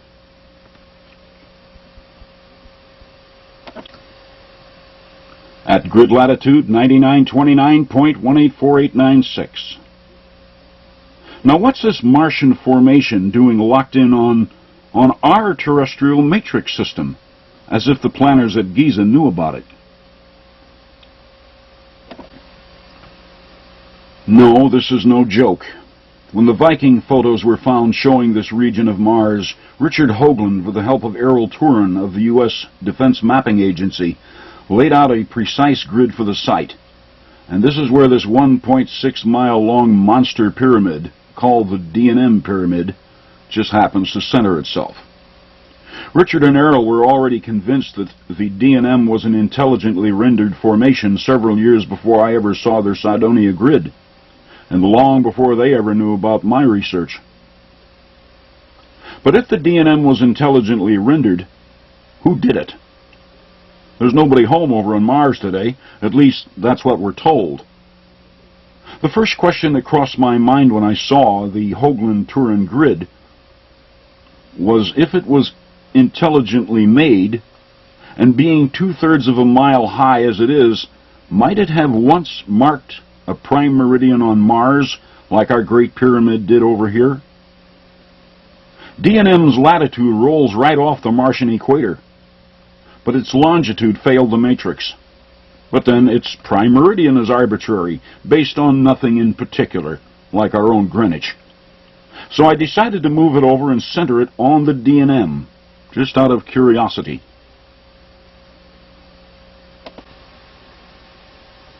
With the D&M now being at longitude 360 degrees, its vector would be 27.58106. Hold that thought. About 10 miles north-northeast of the D&M is the so-called face, which has won so much attention around the world. Tricks of light and shadow, the scientists tell us.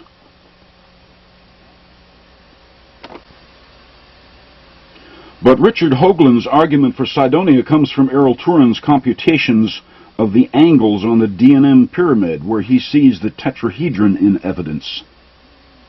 The tetrahedron is a three-cornered pyramid, and in Richard's presentation on Cydonia, he explains the importance of the tetrahedron in spherical physics, that being, that for some unknown reason, if we place a tetrahedron inside a sphere, its corners, at its base, will always strike the outer surface of the sphere at about 19.5 degrees north or south of the equator. And that it is at these latitudes where energies appear to manifest themselves on all planets in our solar system. The so-called storms on Jupiter follow a latitude of 19.5 degrees. The volcanoes that have been cooking off in Hawaii for the past dozen years are also at 19.5 degrees north of the equator. The 5-mile-high Olympus Mons, an inactive volcano on Mars, locates at 19.5 degrees. It's all quite real. Natural energies appear to focus themselves at this latitude on the spinning bodies of the solar system. Well, I'm not an astronomer or physicist, but I am familiar with the tetrahedron. Each side of the tetrahedron contains three 60-degree corners. In all four surfaces, we have a grand total of 720 degrees. In the language of the matrix, the tetrahedron is 720. Well, activity on the surface of planets seems to indicate that nature knows about the tetrahedron. I'll give her that. But does she know about other mathematical constants, like maybe double pi, the 3D form of Giza's Great Pyramid? 720 and double pi. The result divides down through 41 degrees and 11 minutes to wind up at 10.0308 seconds. And guess what's there? The face.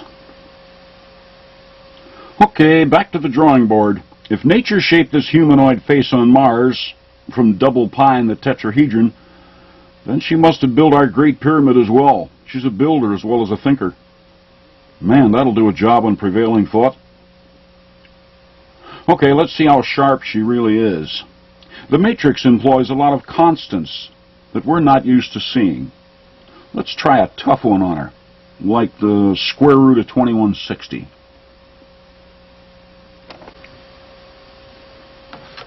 The grid latitude of Cydonia's face, square root of 2160. How about that? The face knows the diameter of Stonehenge.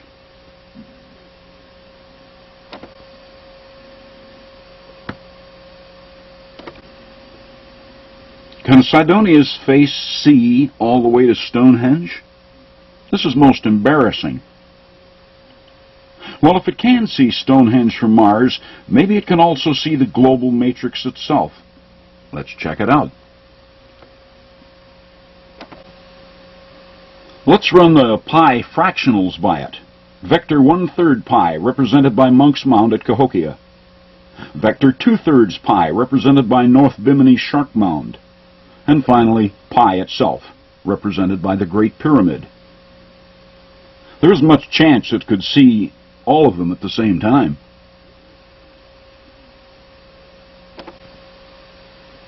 Could this low number stump it? Not if the Martian prime meridian centers itself on the D&M pyramid, because the face centers itself exactly 00 degrees and 06.89 minutes to the east of it. Checkmate. The face got us again. But you know, nature is even smarter than that. She also positioned Cydonia's face at this longitude for another reason. Recall how the tangent of the Earth's equatorial circumference can be raised to the 9th power to show us the grid vector of the Great Pyramid? Watch what happens when we raise the face's longitude to the 9th power.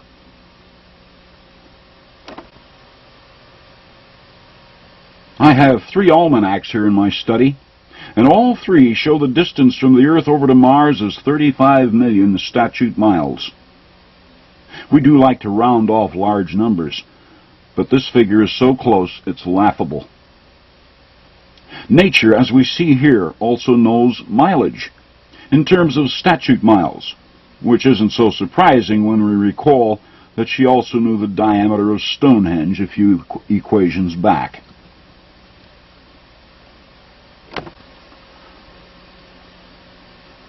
The grid vector on the face is 656.561273. When we divide its grid latitude by its longitude, what an interesting arrangement of numbers. 6565. Let's put this one through the matrix mill too. If we can't find a misfire somewhere, we may have to live with this alien intrusion into our matrix. We need the astronomical test. Po, the precession of the equinoxes, 25,920 years, the most elementary of all astronomical constants. And since Mars is out there in space,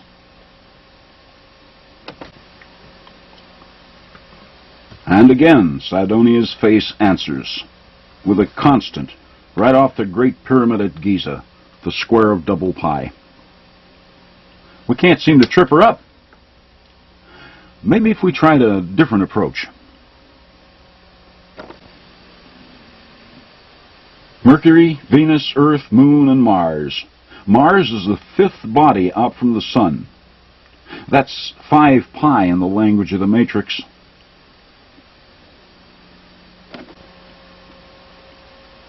More egg in the face. There's that number from Juliaco again.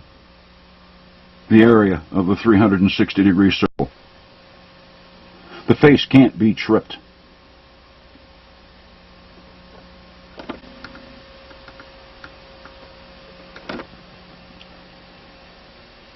Mother Nature, the artist, couldn't have picked a more sobering spot for this face.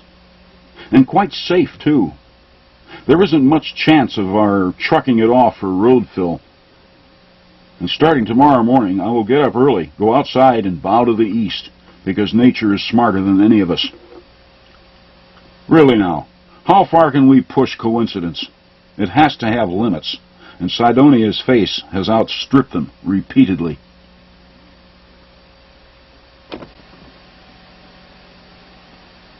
One more test is in order. Let's see how the Martian face speaks to one of our terrestrial faces.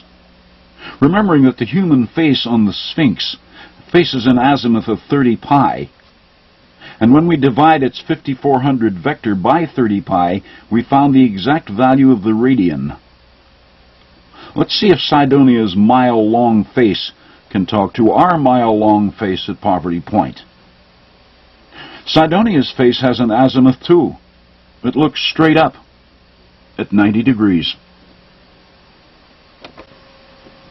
Poverty Point's face also looks 90 degrees east.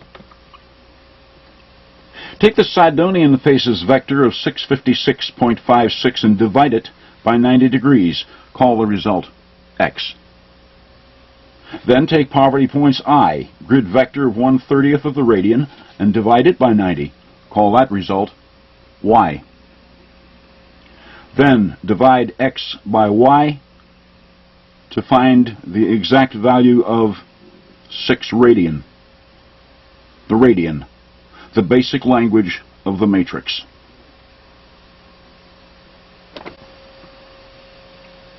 What's the bottom line for Sidonia? A master formula based on the basic astronomical constant. CYFV here is the vector of Sidonia's face.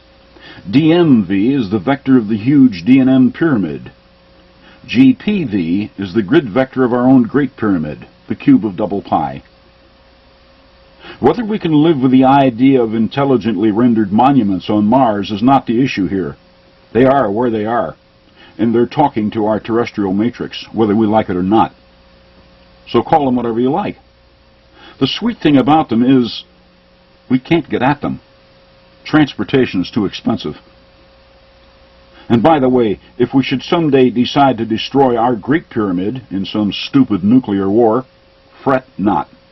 The mandate for its 480.347-foot height is safely stored away on Mars, 35 million miles away. All we have to do is put a 360-degree prime meridian on its D&M pyramid, like someone did in our Great Pyramid, and the work order remains intact. Because the law is universal.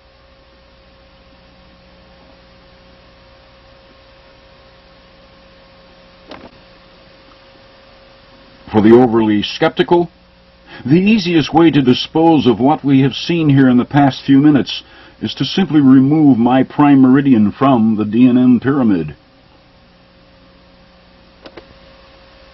And it will all simply go away, withdrawing into oblivion once again, and leave us alone. Except for the curious, who, having done their homework, will realize that it happened once before in human history. You see, the ancients knew the vector numbers for Sidonia's face, 656. They left them everywhere. Like in the outside diameter of Germany's Golo circle, 656 feet. And over at Tikal in Guatemala, they're everywhere. Here on Temple 1, the so-called Temple of the Giant Jaguar, notice the platform upon which the lofty temple rests. Mahler measured it over a century ago, 6.56 feet high. The Temple of the Giant Jaguar is poorly named, by the way. It was the peripheral pyramid, as I will explain in my next video. The same is true of Temple 2, the Temple of the Masks. Temple platform is 6.56 feet high. And on Temple 3, Temple of the Jaguar Priest. And on Temple 4, the Temple of the Double-Headed Serpent, 6.56 feet. Mahler apparently did not measure it on Temple 5, though he did find the numbers when he measured the width of the staircase at ground level, 65.6 feet. This number is not without a certain significance to us today. 6.565 is the ARRI standard for computing the density of the Earth. Judging from that, I'd say the Bible was right. There is nothing new under the sun.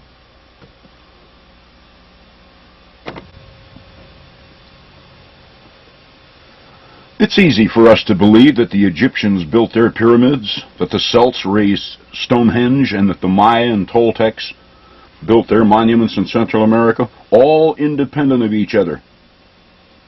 But these beliefs pale into insignificance when we suddenly discover that Tikal, Stonehenge, Tsinsunsan, Teotihuacan, the Face on Mars, and the Great Pyramid at Giza were known around the entire ancient world. It is the helm of this ancient order which must be identified, a body of genius which prized knowledge above all else, and whose determination it was to ensure its survival through a dark period in human history, by way of a pyramid matrix system which still defies time itself, a communication clear and direct, which we moderns lack the courage to even think about. Dogma maintains that we humans got our jump start in the Middle East.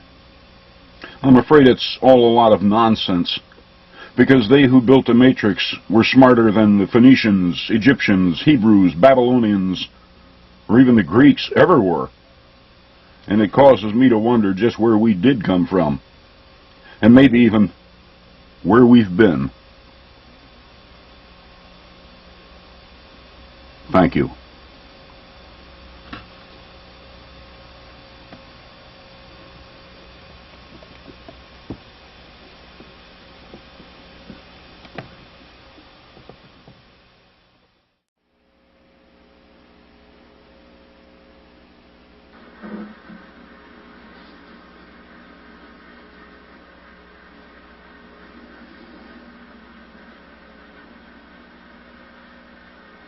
Oh, hello there. I'm just polishing up the pyramids for our next trip. For Chapter 6, we'll be going to Teotihuacan in Mexico, and from there to Tikal in Guatemala, the realm of the Mayans. Stay with us, won't you?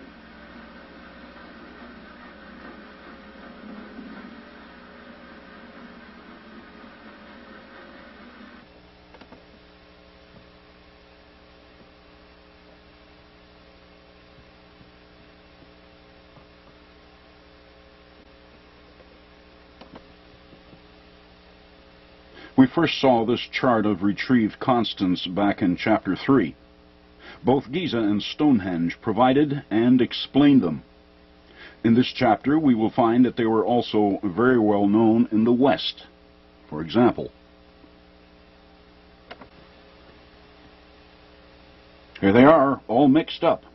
The 360-degree base system, alternate pi, pi and double pi, the square root of the volume of the 360-degree sphere, the radian, 2/3 pi, the square of the megalithic yard, the double radian, the 2, 15, and 60 from Stonehenge, and even the square root of 2160.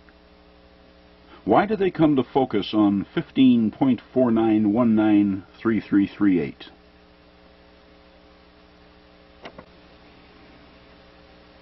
The prehistoric city of Teotihuacan in Mexico, all of it, buildings, plazas, terraced platforms, streets, and even its pyramids, everything laid out on an exact azimuth of 15.49193 degrees.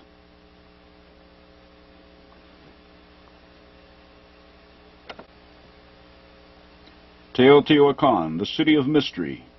Despite decades of on-site investigations, archaeologists know virtually nothing about it. Who built it? When? Why? Zero.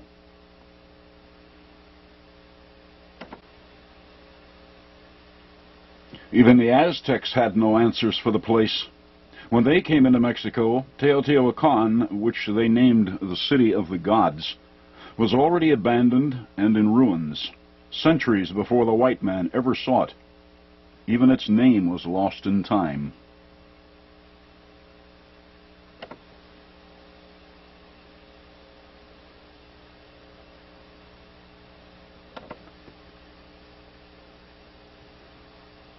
Its largest pyramid is this one, the Pyramid of the Sun.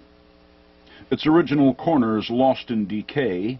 Its original baseline measurement is unknown to archaeologists.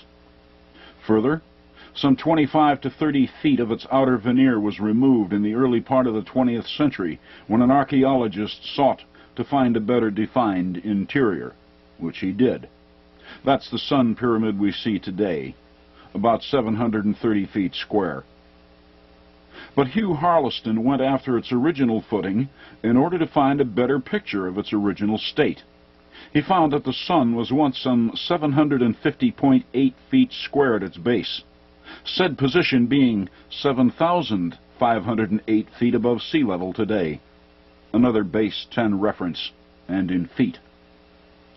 If this was its baseline length, then the Sun's base was only a few feet shorter than that of Giza's Great Pyramid. But being only half as high and terraced, it has never received the attention it so richly deserves. That will change in the next few minutes.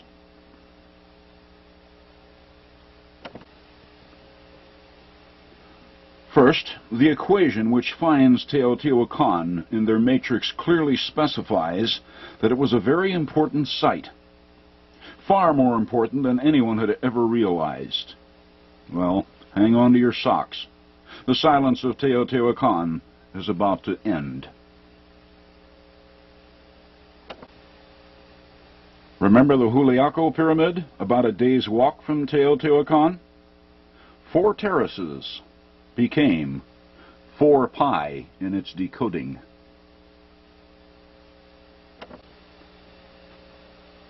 Five terraces here on the Sun, right?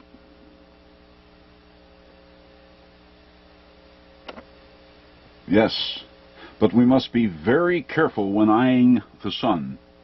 For example, notice that its 4th terrace was designed to show 2 separate slope angles.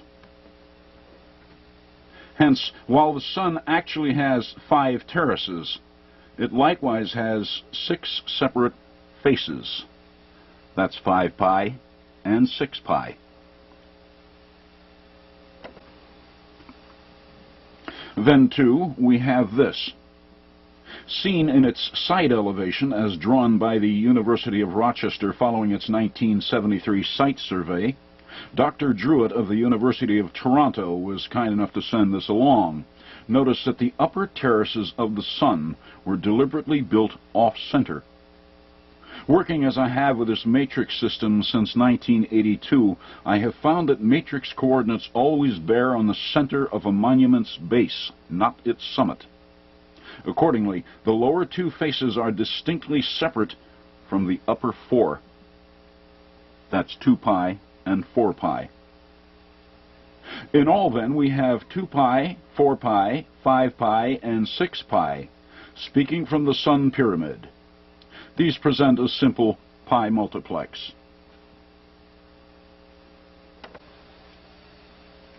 Resulting in the value of 23,378.18184, a number which exactly encodes the Sun's latitude upon the Earth.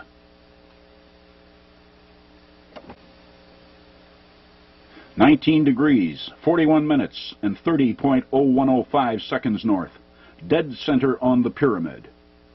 Notice, dead center on the pyramid, not on its summit. And the Sun finally speaks. I am a pi multiplex, and I will show anyone why I am where I am, if they know my language. As for the matrix proper, the Sun addresses it from its grid latitude of 23,378.1818.4. The access key is, of course, pi.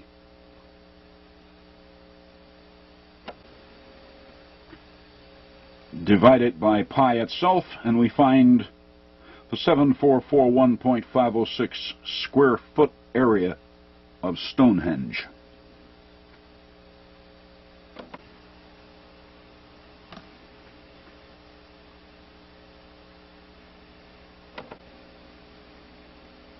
Or we can divide it by double pi and get this.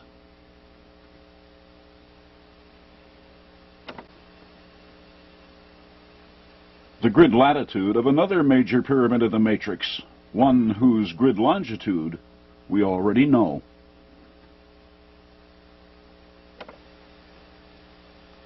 Temple 4 at Tikal in Guatemala.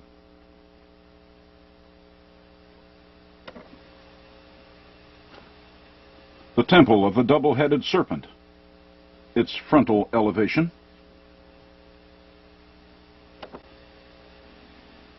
And its side elevation.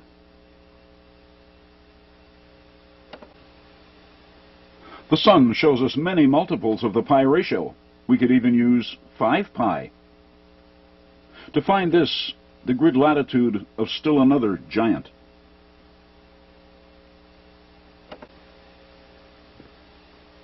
That being the Cholula Pyramid, the largest pyramid on Earth in terms of volume. Over 200 million cubic feet, over twice that of Egypt's Great Pyramid, despite the fact that it is less than half its height.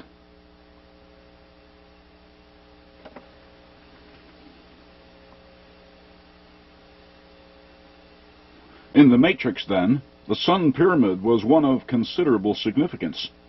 It was not a temple to some ancient pagan religion, as we have been led to believe.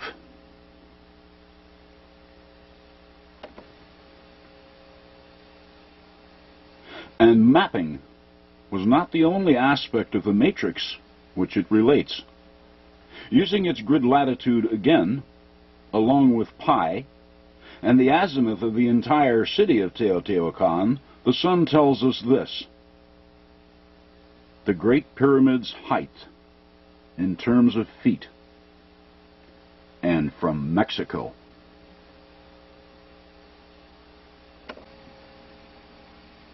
From its grid latitude, pi reflects the area of Stonehenge in square feet. This equation is the same, except that we also include the azimuth of the city. It only follows, then, that this new figure is also a unit of measurement in feet.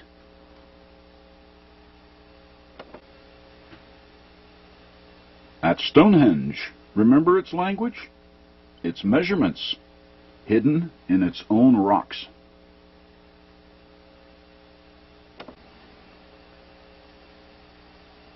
And there's another example here at Tikal in Guatemala.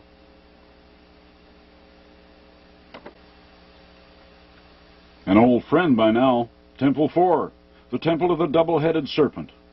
Lord, where do they get these names from?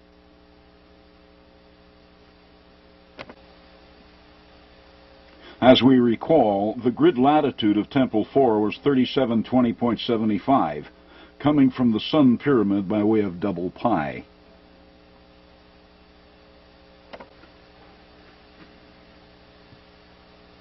And now that we've found where it is, notice that Temple 4 has 9 terraces.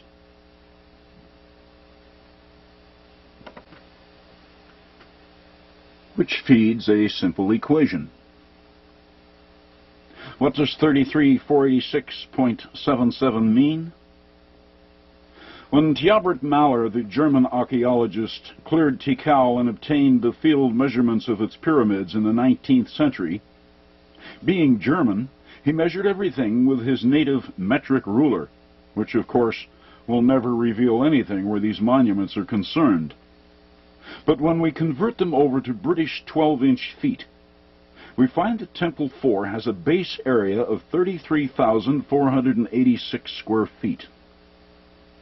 Should anyone care to challenge me on this, his work was saved in the Peabody Museum, Harvard University Memoirs, Volume 5, Number 1. It's only a matter of time before the foolish metric system is forced upon us, thereby obsoleting and eventually erasing the 12-inch foot from thought. So thank you, Peabody. Had you not saved Mahler's work, we may never have known.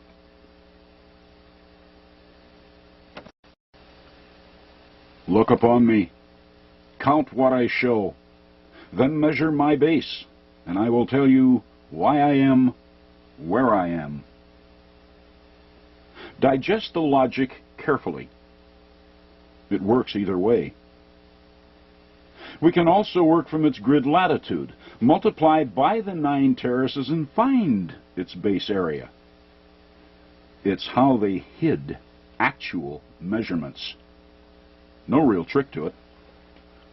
Do not be intimidated by their genius. These ancient masters were smart, damn smart. But they were only human. And anything a human can encode, another human can decode. Exercise patience. Great teachers are speaking to us from this matrix. But we've been to the moon, so don't underestimate the student over here on our side of time. We too can learn new languages.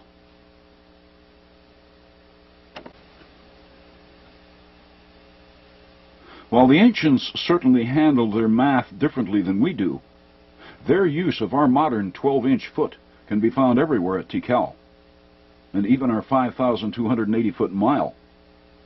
And one of the best classrooms in which to study it is right here at Tikal, which I suspect was the Matrix University itself. Temple 2, shown here, was its smallest pyramid, only 142 feet high. Remember the recent television commercial for athletic footwear, wherein they showed a pair of kids running up the staircase of a Mayan pyramid? This was the pyramid. And it only has 49 steps. They should try it on Temple 4 sometime. That'll make a wreck out of any athlete. 49 steps to the top of the pyramid proper here at Temple 2, the so-called Temple of the Masks. Then notice that from there up to the doorway of the temple proper are 10 additional steps. That's 59 in all, divided into 2 distinctly separate staircases. When 59 is divided by 2, the result is 29 and a half. Notice that the base of the staircase at ground level is 29 and 1/2 feet wide. That's feet. Of course, this too is converted from Maller's metric determination. The 12-inch foot explained on the facade of Temple 2.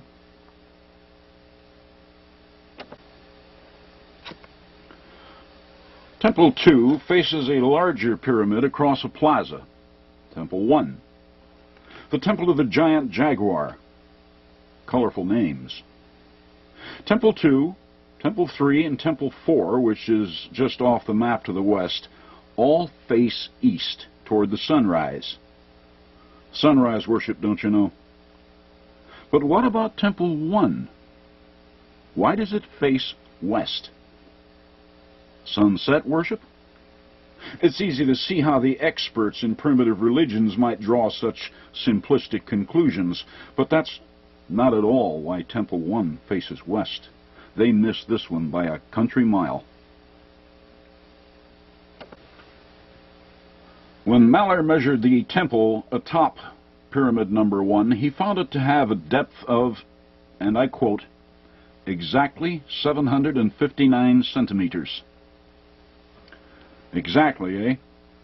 Well, it's hard to call anything much closer than exactly.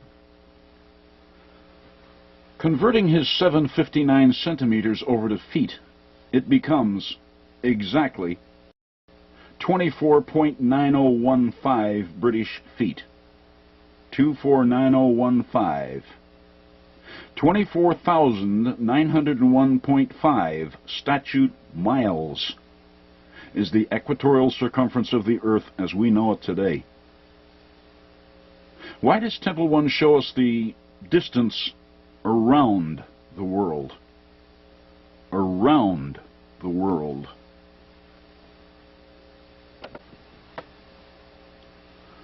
There are several dozen ways of pulling Temple 1's coordinates from the matrix, but I'll cut through all that and get right down to the heart of it.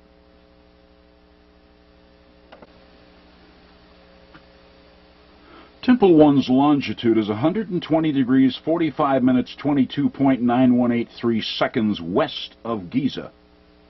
And to the east of Giza, the long way around the world across Asia and the Pacifics, it is 239 degrees 14 minutes 36.98 seconds. Notice that its actual longitude in either direction presents exactly the same grid longitude.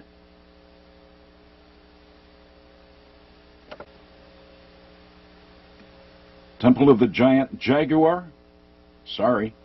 Temple 1 is the peripheral pyramid, and that's why it faces to the west.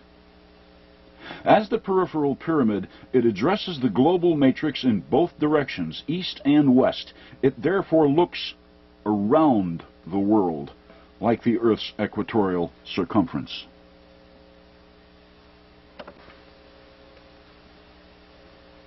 The exact numbers of which were left for us in the depth of its lofty temple.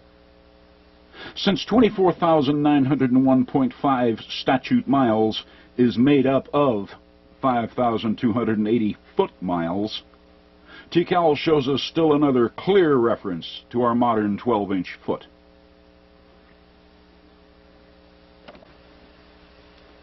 Moving over to the west of Temple 1, we have Temple 4, by now quite familiar, via its grid latitude, 9 terraces, area formula, which shows us its 33,486 square feet area. The height of its individual terraces is 15.5 feet. Might that be 15.4919 feet, the same figure used in the layout of Teotihuacan? Feet. And then we have its slope angle. As near as we're able to determine this angle, it comes back as 72.6 degrees. 72.66 is the square root of 5,280. References to our modern 12-inch foot and 5,280 foot mile are all over TheCeekr, but there is also something else common to its pyramids which, in my view, infers TheCekr's ancient usage as a university where the matrix was taught. Going back a bit in this presentation, recall the actual West Giza longitude of Temple 4? The final element, seconds of longitude, was the exact radius of Stonehenge, 48.6693441 feet. This particular delivery was common, and indeed still is common, to all of Tikal's pyramids. The final element of their actual longitudes are recognizable mathematical constants. Temple 4 shows us the radius of Stonehenge. We saw this just moments ago, the two-faced longitudes of Temple 1, the peripheral pyramid.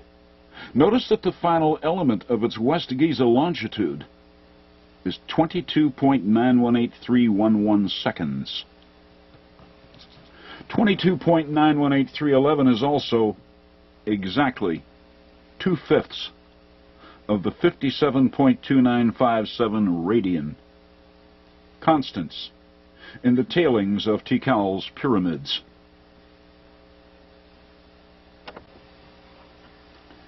The longitude of its temple number 3, 34.377467, is exactly 3/5 of the radian. This particular value, 3/5 of the radian, locates other monuments in the matrix, such as Florida's Mound Key, and where it is in the matrix vector. Not on the island, but on the big mound which survives there. And mounds and pyramids are not all that it finds.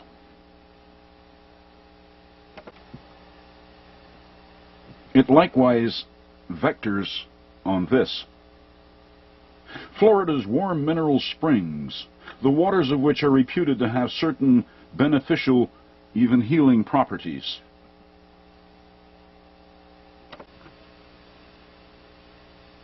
Why does this figure for 3/5 of the radian, shown to us so clearly by Tikal's 178-foot-high Temple 3, vector itself on warm mineral springs? There's no mounds or pyramids there, just water. Is this perhaps the fabled Fountain of Youth, once sought by Ponce de Leon?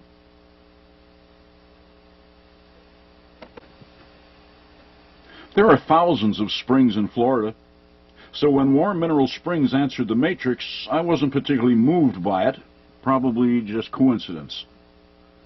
To be sure, I ran the constants in the matrix over the coordinates of several dozen other randomly selected springs. Of the lot, only one answered. The Little Salt Spring, a few miles north of WMS.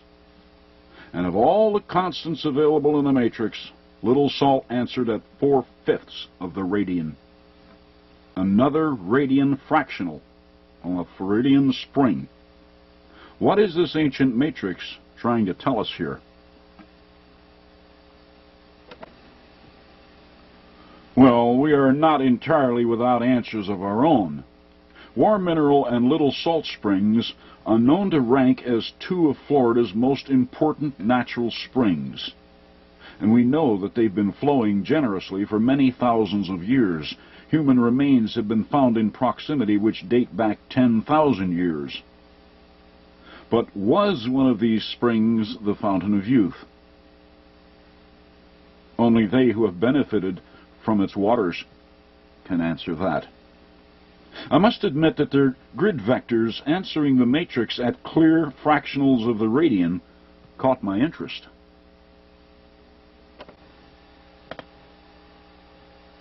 It also caught the imaginations of Floridian spring buffs, and soon other maps showing the state's springs were flowing my way. I ran their coordinates too, but they ignored the math. Until the day when the map for Mudhole Spring arrived. Mudhole is offshore, off the west coast of Florida, under 40 feet of ocean. Yet its upward flow of water is so powerful that its position is actually marked on NOAA's map of the region. The site is well known by local fishermen, too. I ran its coordinates. Mudhole Spring answered the probe at a grid vector of 5.72957. That's 1/10 of the radian. And we have a third major spring vectoring the matrix at a radian fractional. But fountain of youth? I don't know. But I am drawing a theory that there is something remarkable about these watering spots, something the ancient cartographers deemed important enough to encode in their pyramid matrix system.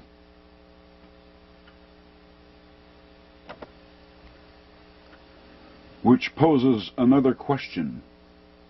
These springs are very ancient, and the fact that their positions answer the pyramid matrix indicates to me that they, along with other anciently known energy sites, may have been part of the reason this matrix was devised in the first place, to show geomathematically their importance to mankind, in which case the pyramid matrix may have been mapped around them. For any who might care to double-check my findings with regard to these three springs, be careful of our maps. Present-day maps are still based on the 1927 North American datum, or NAD. On such maps, coordinates in Florida can be off by as much as 100 feet. Correct them to our 1983 NAD. These are satellite corrections, and these are the positions which this ancient matrix answers. Do radian fractionals in the matrix show us things beneficial to us, to the Earth, or perhaps both? Dare we ignore such communications?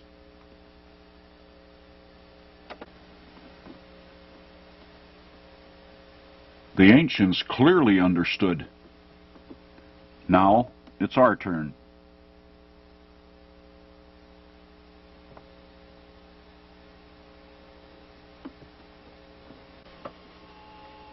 If the ancient masters did indeed incorporate the grid points of these important Floridian spring sites into a global matrix system involving their pyramids, long before the pyramids were ever built, then there has to be a way that the positions of these pyramids or allied monuments can explain from their positions.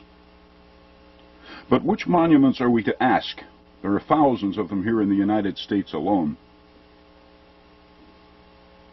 If you wish to learn information about springs today, you go to an encyclopedia and look underwater. The same is true in the Pyramid Age, except their encyclopedia consisted of a mathematical language. What do we have in the matrix which answers water? How about a mound which is surrounded by water, like this one, the Shark Mound on North Bimini Island just east of Florida? It's called a shark because it resembles a lemon shark. The shark is made entirely of sand and is only a few feet high. But it is also 500 feet long, hence is of a respectable size. It is also surrounded by water, and as it is water we are trying to understand, let's begin with this artifact. Here we have its latitude and longitude, the longitude being reckoned from Greenwich and therefore quite useless. Adjusting its longitude over to the Great Pyramid, we find it to be centered at 110 degrees, 22 minutes, and 53.55 seconds, thereby providing it with a grid longitude of 129,600, or, in the language of the period, the square of 360 degrees. This, along with its grid latitude, gives the shark a grid point value or vector of 2/3 of pi. And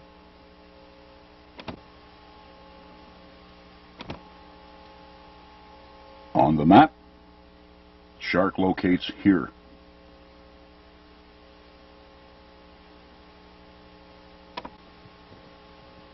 On the continent proper, one of America's largest effigy earthworks is this, whatever it is, at Portsmouth, Kentucky. Yeah, what is it?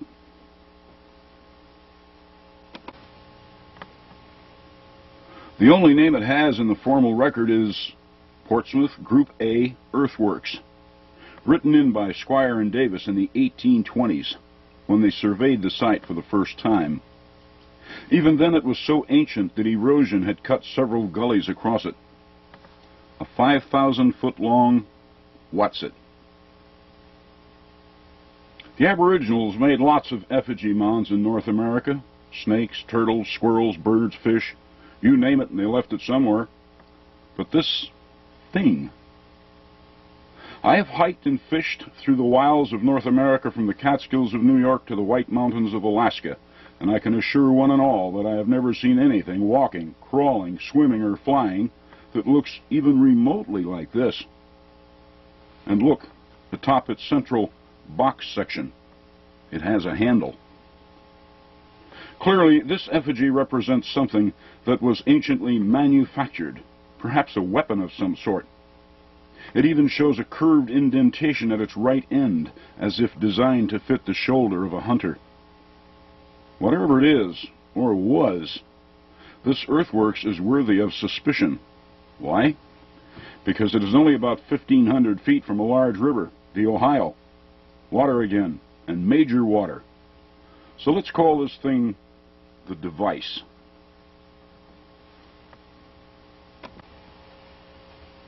Maybe one of the reasons we the people haven't heard much about it beyond the works of Squire and Davis is because there isn't much left of it today. Much of it is now part of Portsmouth, buildings everywhere. But enough fragments survive to show up on a formal USGS 7.5 topographical map, so it hasn't been completely lost yet. To make a long story short, when we divide its grid latitude by its grid longitude, we find that its grid point value is exactly 3.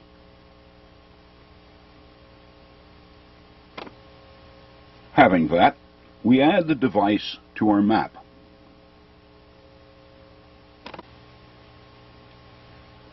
Okay, so far we have a natural effigy and a man-made effigy. It's time to involve a pyramid. And the biggest one on the entire continent is that humongous heap of dirt at Cahokia, known as Munck's Mound. 1,037 feet long, 790 wide, and 94 high. But that's as we see it today. Originally, it looked more like this, and was 100 feet high. A real monster. Half again as long as Giza's Great Pyramid. They who follow my work have already been through Munck's, so let's get right to its grid point value, which is 1.047, or 1/3 of pi. Interesting. 1/3 of pi at Munck's, 2/3 pi at the Shark, and a full 3 at the device. And oh yes, the water aspect, Munck's is on one of the ancient flood terraces of the mighty Mississippi River.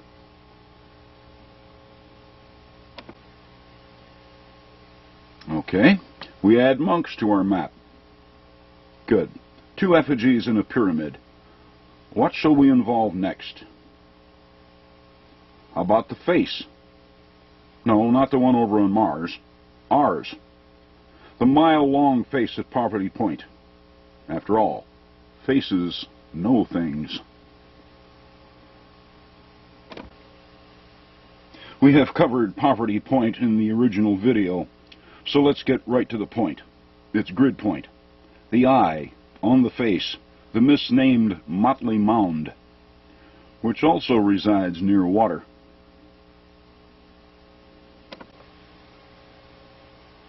Its value in the matrix, 1.909859, or 1/30th of the radian, another mathematical constant.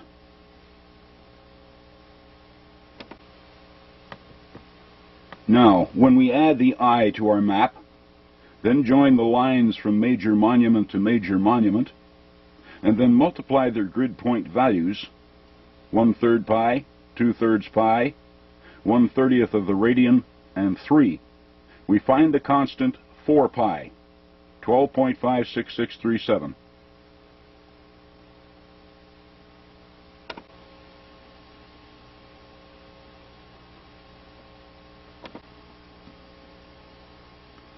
Interesting. We moderns think of map grids being square or rectangular, not something that looks like a kite. But it is mathematically sound. Now, what do we do with it?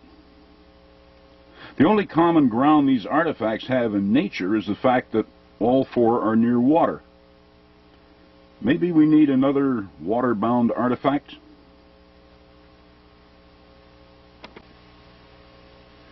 And I can't think of a bigger one anywhere than Florida's 5,500-foot-long Panther Mound in the Everglades. Remember it from the previous video? The mother of Giza's Sphinx? North Bimini's Shark Mound was completely surrounded by Atlantic Ocean. Florida's Panther Mound is completely surrounded by the waters of the Everglades. What we do next is to switch mounds in the kite.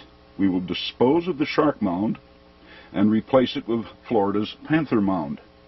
The other grid points of the kite remain the same. This, of course, changes the values in the kite. We drop the Shark, whose grid point value was 2/3 of pi, and are replacing it with the Panther Mound, grid point value 30 pi.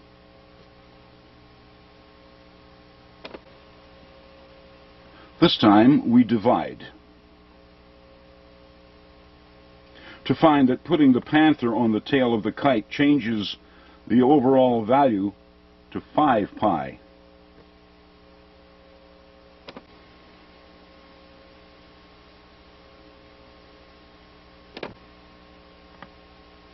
Checking everything once again to protect against losing anyone's concentration.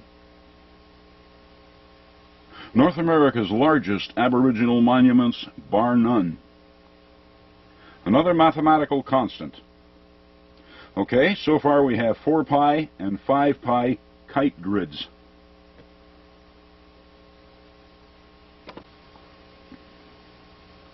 But how do they serve? Maybe we can someday swing the tail of the kite eastward to 3 pi and find some sunken Atlantean pyramid, or westward to 6 pi for something the Mayans lost in the Caribbean.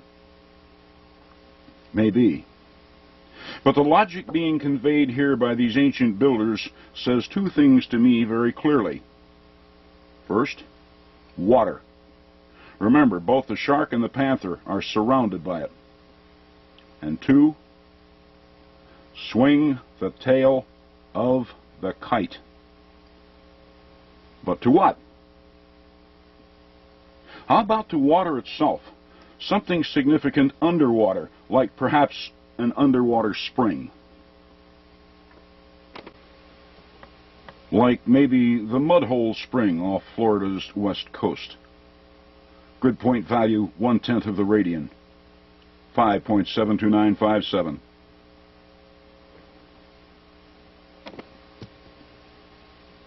The top of the kite holding its corners on the eye, Munck's, and the device as usual. We now drop the Panther Mound from the bottom and replace it with Mudhole Spring's grid point value.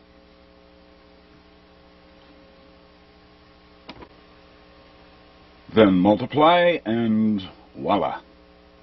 Instant recognition. The value of 3/5 of the radian. And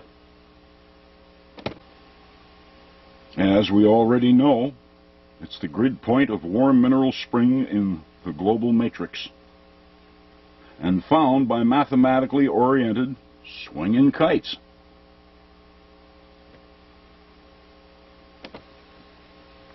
What else is there to say? The water mounds found major water sources, and when they wrote their final equation, the answer came out right on warm mineral springs. Now we know the information Ponce de Leon found concerning the Fountain of Youth was valid. Problem was, he didn't know the pyramid grid system. which had encoded its location 100 centuries earlier. He had no hope of finding it without resorting to actual trial and error legwork. The ancients revered War Mineral Springs so highly that they built the major monuments of North America at such grid points as could point it out to us, as soon as we came to understand the mathematical precisions of the Earth. Fascinating by itself, our search has also explained how a portion of their global grid actually works.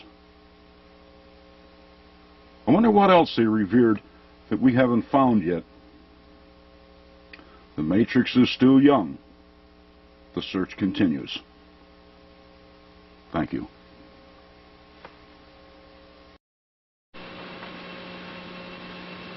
This is the ground plan of the Acapana Pyramid at Tiwanaku, Bolivia. It contains part of a message explaining why it is where it is. Some of you know how to do this. For those who do not, it's really quite simple.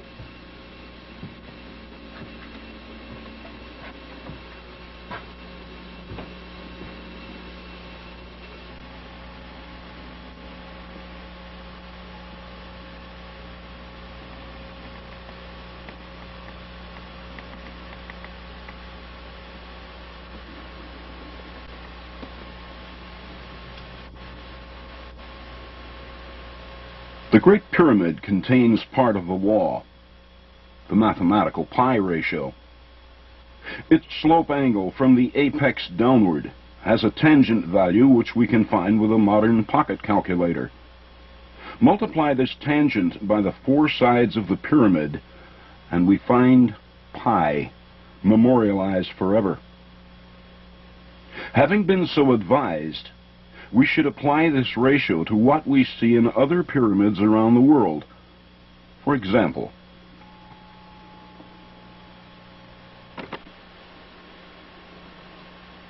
Mexico's Pyramid of the Sun. In this side elevation, notice that the upper bodies of the monument are offset toward the rear. Count the sloped surfaces, which, as we see, have been deliberately separated. 2 slopes in the lower body, and 4 in the upper. 2 and 4.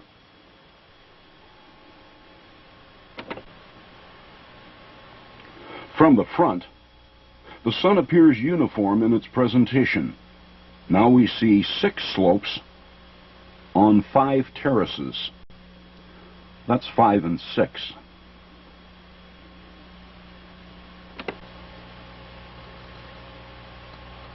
The sun, then, presents a simple mathematical formula when we recall that the Great Pyramid at Giza tells us to apply pi. The 2, 4, 5, and 6 features on the Sun Pyramid become 2 pi, 4 pi, 5 pi, and 6 pi. Multiplied, we find this large irrational, a single number. What does it mean? Nothing at all, unless one is careful to notice that there are 3 other numbers which also multiply to meet it. The numbers 19, 41, and 30.0105. In these we find unquestionable meaning, because at 19 degrees, 41 minutes, and 30.0105 seconds, in the language of mapping, it is precisely where the Sun Pyramid situates on our maps. 19 degrees, 41 minutes, 30.0105 seconds north of the equator. That's not bad for the alleged savages that are supposed to have built this pyramid. Did they really know where the equator was? 2, 4, 5, and 6. Yeah, they knew. And they also knew about the pi ratio, having been memorialized over at Giza. In fact, they knew every bit as much about global mapping as we do, if not more.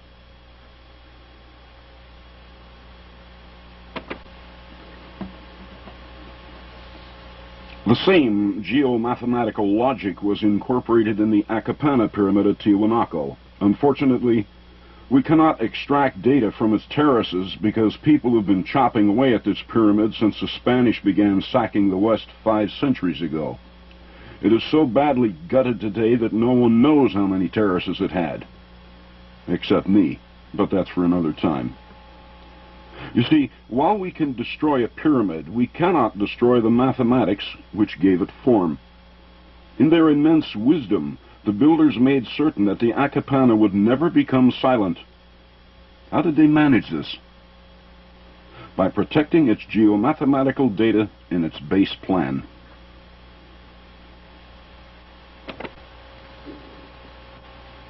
Proceed in much the same way we did at Teotihuacan's Pyramid of the Sun.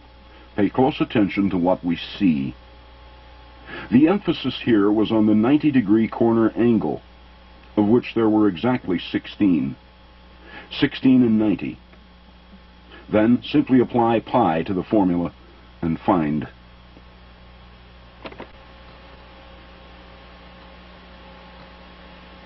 Well, it's not as if we don't know what to expect.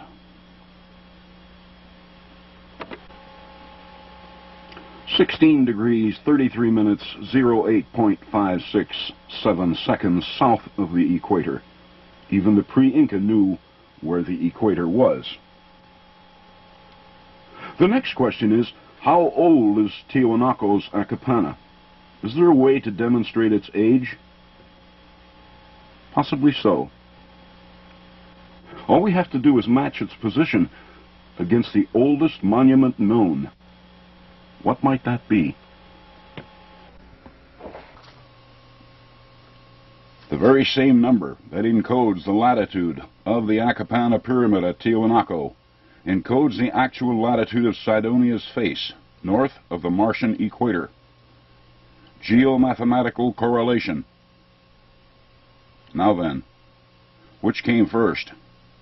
Sidonia's face or the Akapana Pyramid?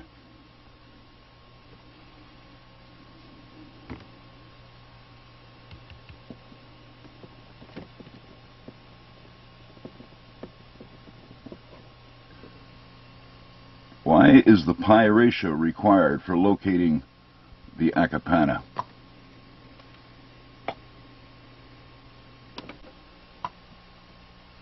In my initial presentation, we found that England's Stonehenge provided the keys to one level of this magnificent coded system, and pi was not required.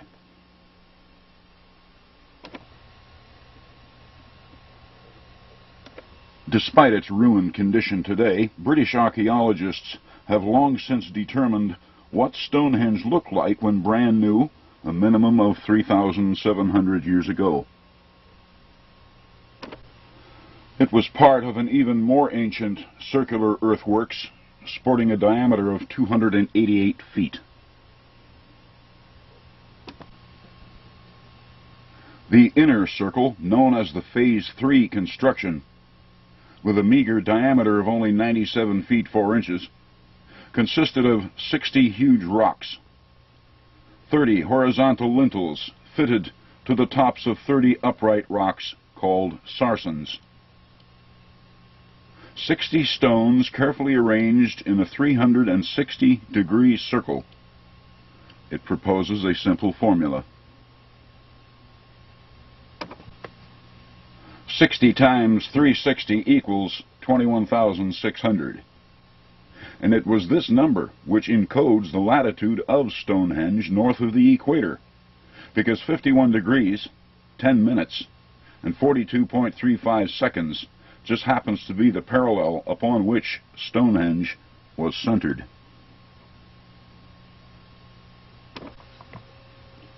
That discovery advised us rather quickly that the builders not only knew multiplication and numbers, but also that they knew the common circle to have a 360 degrees of arc. Hence, they knew math and simple geometry as well as we do, and in our terms, 3,700 years ago.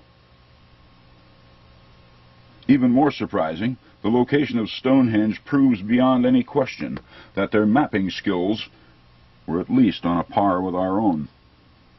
They were not the dim-minded semi-savages that contemporary history insists they were.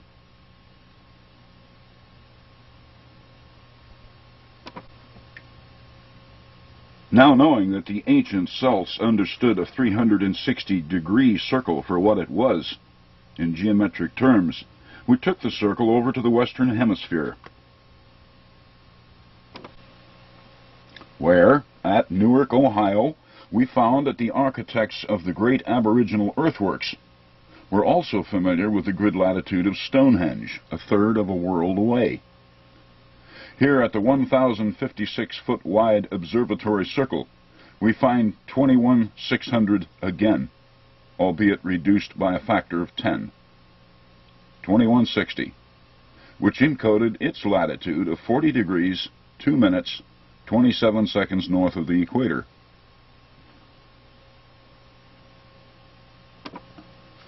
Then we walked over to Newark's Great Octagon, a little over a mile to the northwest, only to find that these very same numbers were used again as 216,000, which encodes the longitude, not latitude, of the huge Earth circle which attaches itself to the octagon.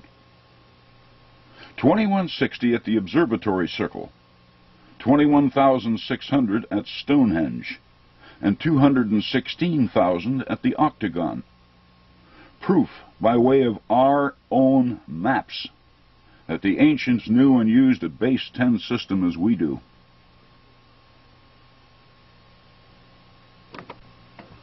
Then we went on to Mexico to check out the only round pyramid ever found down there, only to discover that even its ancient people likewise knew that a circle had 360 degrees of arc. They proved that by having built this 360-degree monument right on its own grid latitude of 360, at 19 degrees, 18 minutes, 01.05 seconds north of the equator.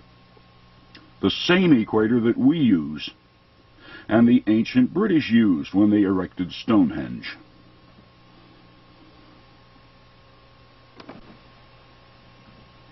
Then we have the stretched circle, the oval-shaped Motley Mound at Poverty Point, Louisiana, which the archaeologists misnamed because they favored digging in the ground rather than looking down from above. Had they paid any attention to our topographical maps, they would have seen that the motley was actually an eye on a mile-long human face, which was formed by the escarpment to the east side of the site. Motley was actually an eye, a 360-degree oval, on a face which looks off to the east. East means 90 degrees, and when 90 is multiplied by 360, it becomes 32,400. The grid latitude of the eye.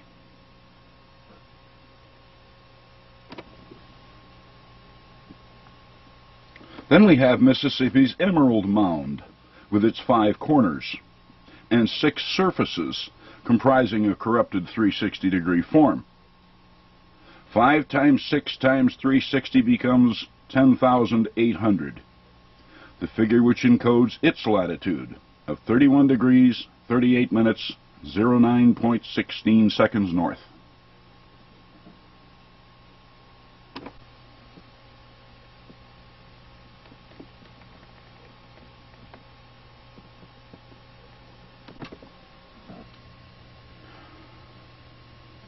From there, we take the 360-degree logic to its square-cornered form. Here at Dashur in Egypt, about 9 minutes south of Giza, we find the so-called bent pyramid, a monument whose slope angle changes about halfway up its face, presenting what is readily seen as 2 separate bodies. Egyptologists advise us that the reason for these 2 different slope angles was due to engineering considerations. Too much weight bearing downward would have caused the sides to buckle, and the monument would have self-destructed.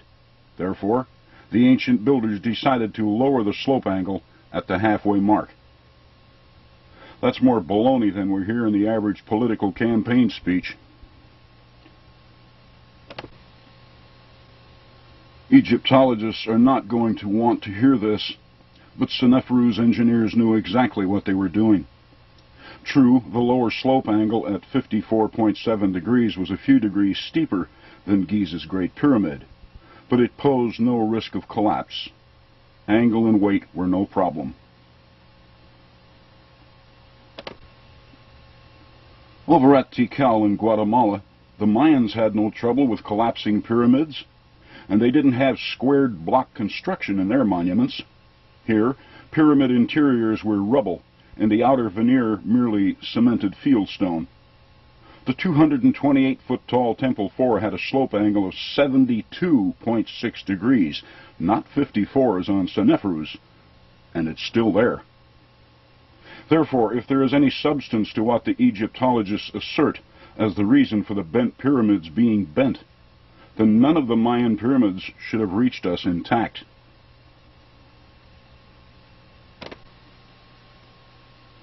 This design affords an observer the opportunity to see additional numbers beyond those available from a true pyramid design.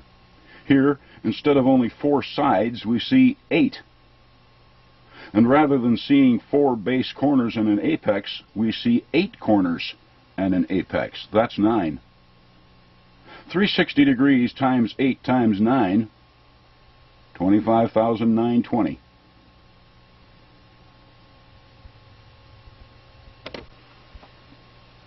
This figure encodes its actual latitude of 29 degrees, 47 minutes, and 19.01 seconds. It was deliberately bent in order to show anyone why it is where it is. There were no engineering problems.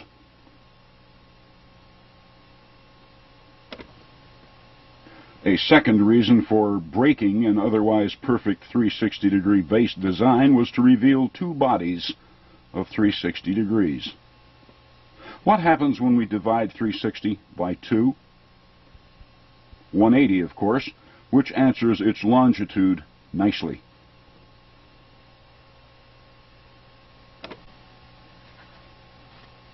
But not its longitude from our modern Greenwich.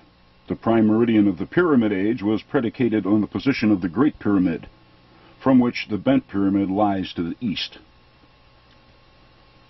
These pyramids are points in a remarkable global matrix which explains a global positioning system involving the mathematical precisions of the Earth. Why haven't we seen this before? Because the questions we have been asking of the pyramids are inadequate. Who built them, when, and how are irrelevant. We should have been asking why they are where they are, and why they were built the way they were built. And they made it so easy for us.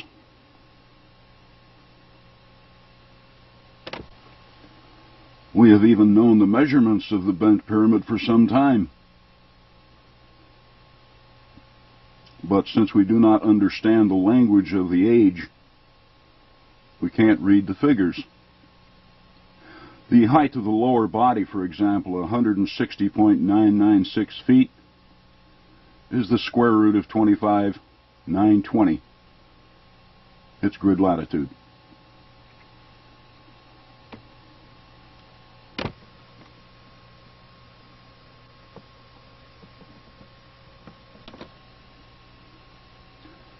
Another classic example of this simplicity is found in Mexico at the well-known Chichen Itza site, home of the celebrated Kukulkan Pyramid, long famous for its 365 steps.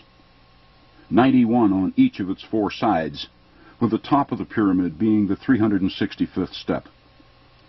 Historians see it all as artistic excess on behalf of the builders, but that is erroneous. They built only what was necessary.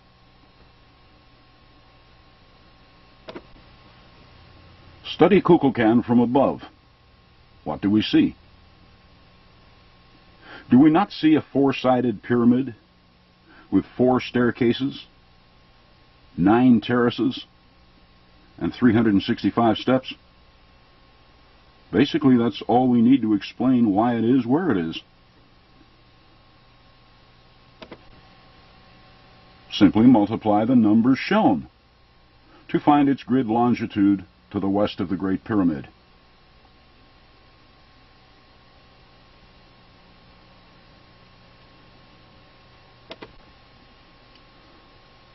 This meridian crosses right over its summit.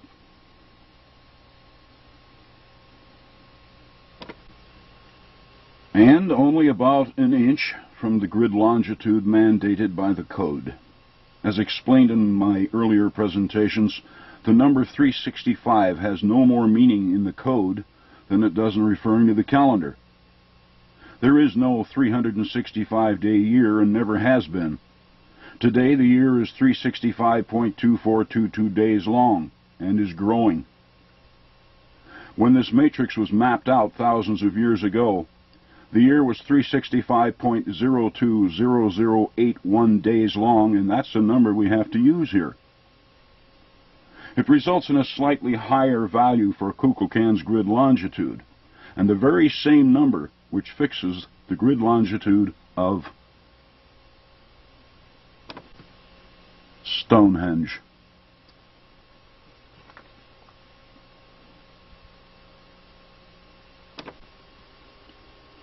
But be that as it may, either figure, 52,560 or 52,562.8, keys the actual West Giza longitude of the Kukulkan. Here again, the monument shows us where it is on our maps. The same can be said of another pre-Hispanic monument, which shows an observer the number 365.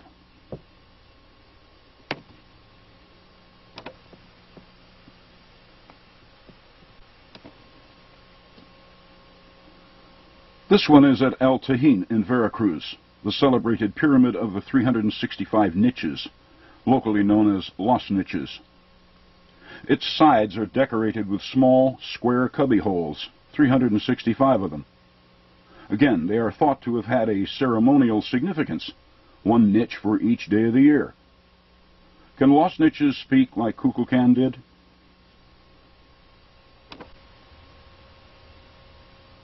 "60 steps climbing up its 60-foot-high facade, 6 terraces, 365 niches. Multiply them. Anyone care to guess the West Giza longitude of this pyramid?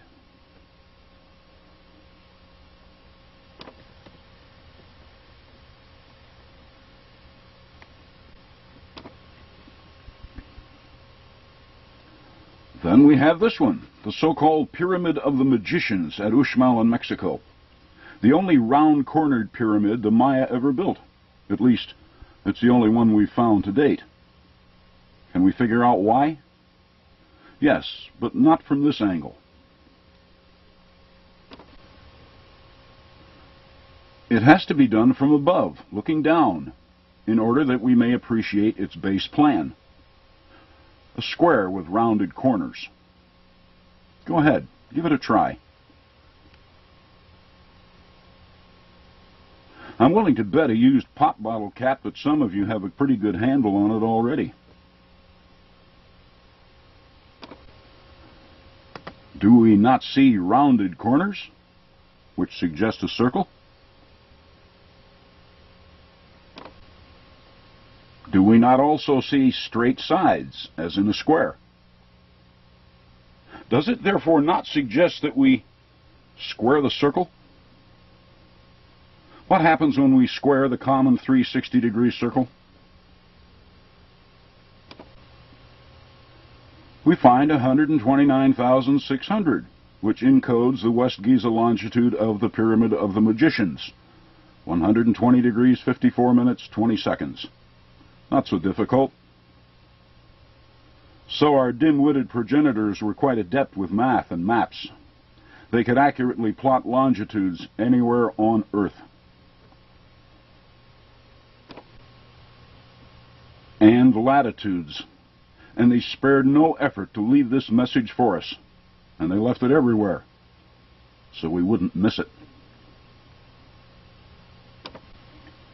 And for centuries now, we intelligent modern people have been looking at these monuments, scratching our heads over who built them and how, violating them in an endless search for gold, jewels, and bones.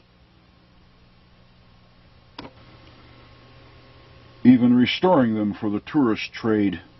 We've written reams upon reams of analysis explaining their purpose, while standing on them or in them. completely unable to see them for what they are. Time capsules from great teachers.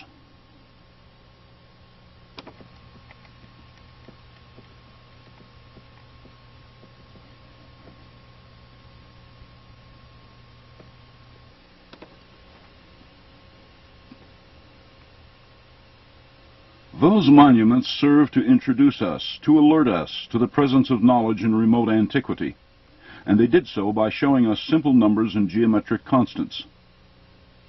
The use of the pi ratio wasn't once involved, but that was level 1 of their matrix. Now we go to the next level.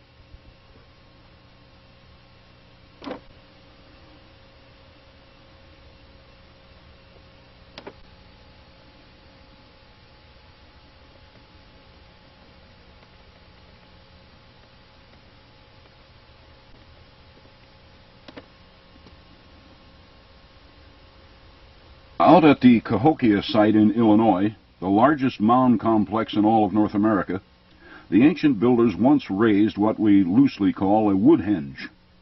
Located some 3,000 feet to the west of Munck's mound, woodhenge consisted of huge logs some 2 feet in diameter, all raised and stood on end. In all, the builders placed a total of 48 of these hernia-sized logs in a circle 410 feet in diameter, or about 4 times wider than England's Stonehenge. While they may have preferred logs at Cahokia over the 20-ton stone blocks used at Stonehenge, be assured you have not suffered true fatigue until you've tried to shoulder a log 2 feet in diameter and 20 to 30 feet long. They take 5 men and a dog just to roll, let alone lift. Anyway, someone, Hopewells or whomever, somehow managed to manhandle 48 of these logs into an impressive circle. Why 48? 48 posts, a 360-degree circle, yeah, they knew degrees, and pi. And we find that figure which actually shows us Woodhenge's latitude north of the equator.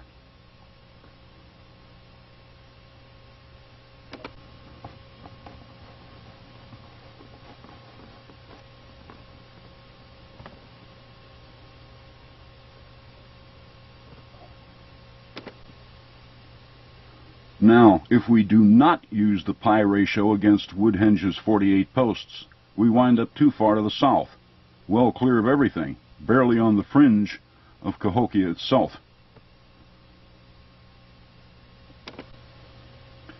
But add in pi, and our parallel crosses right over the center of Woodhenge.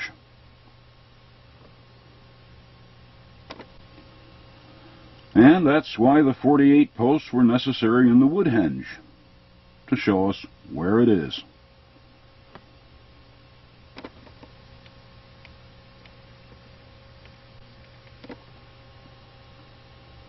Another circular monument whose position was oriented to both its form and the pi ratio is England's Silbury Mound, or Silbury Hill, the largest man-made mound in Europe.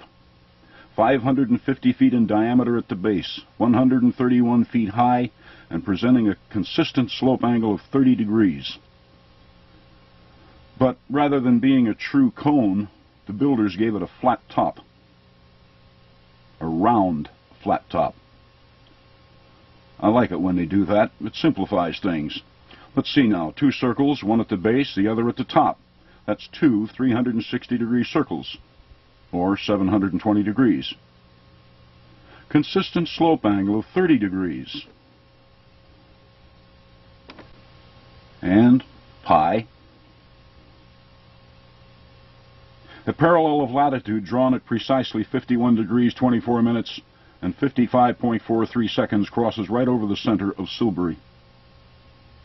Again, the pi ratio was required in addition to its visual message. Code buffs will recognize this figure, 67858.4, which encodes the latitude of Silbury because they've seen it before.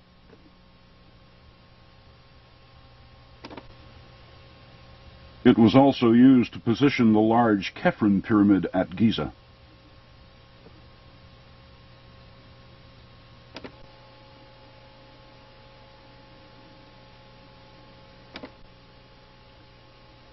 The British have been looking at the Silbury a lot longer than we Americans have been looking at our mounds. Why have they not explained Silbury by now? Why did this colonial have to do it? I'd much rather go fishing. They seem content only to measure it, or dig holes in it in a search for whatever.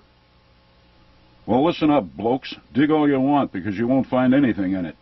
Silbury falls under the category of a significant mound. What does that mean? As we already know, Silbury is the largest mound anywhere in Europe. Significant. Let me show you what that means to the global matrix system. When we divide Silbury's grid latitude by its grid longitude, we get the value of its coordinate intersect, or CI.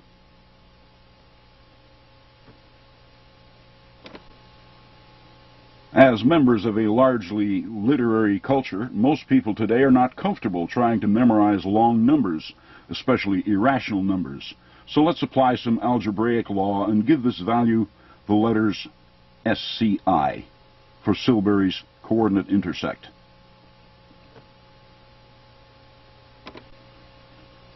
SCI, 720 degrees and 30 degrees. The product shows a number which encodes still another set of coordinates, which are easily memorized. 38, 39, 37. Almost poetic.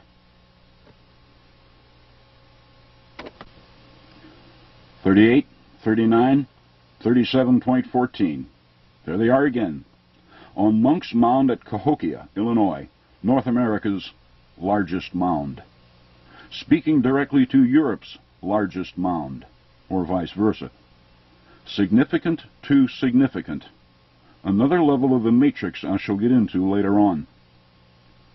We haven't found anything in Munck's Mound, so you shall find nothing in the Silbury.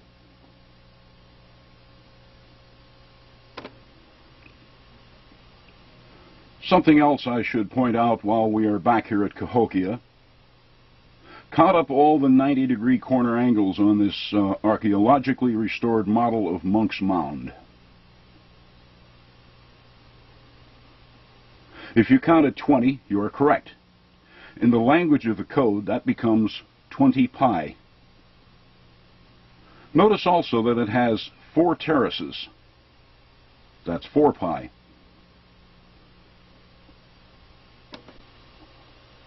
Multiplied, 20 pi and 4 pi become 789.568, or 789 and a half.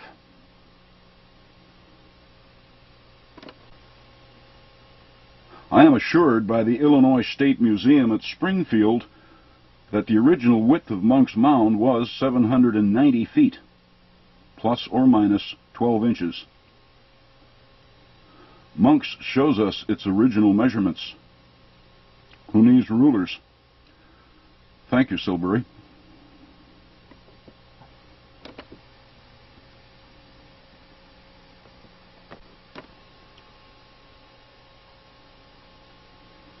No, it isn't Silbury again, though there is some resemblance, but only from this angle. Flat-topped, 30-degree slope. The difference is that this mound is in Mexico, at a place called La Venta.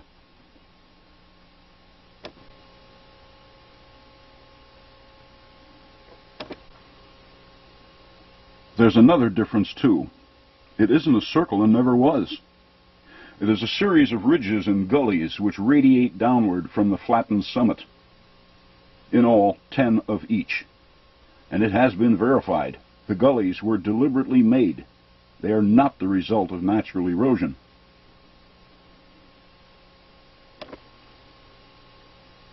Ten ridges, 10 gullies, 30-degree slope. And, of course, the pi ratio. And presto.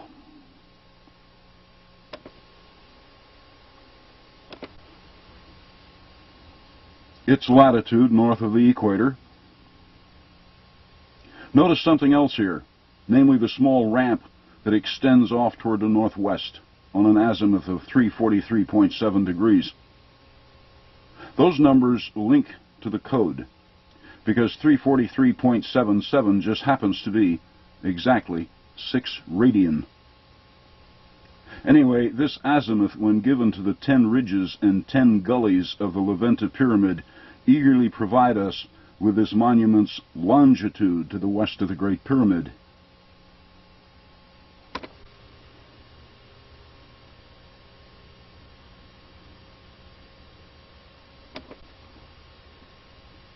Its CI, or grid point, then, has a value of 36.475626.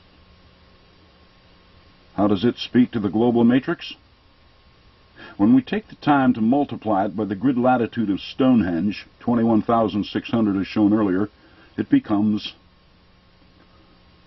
the volume of the 360-degree sphere.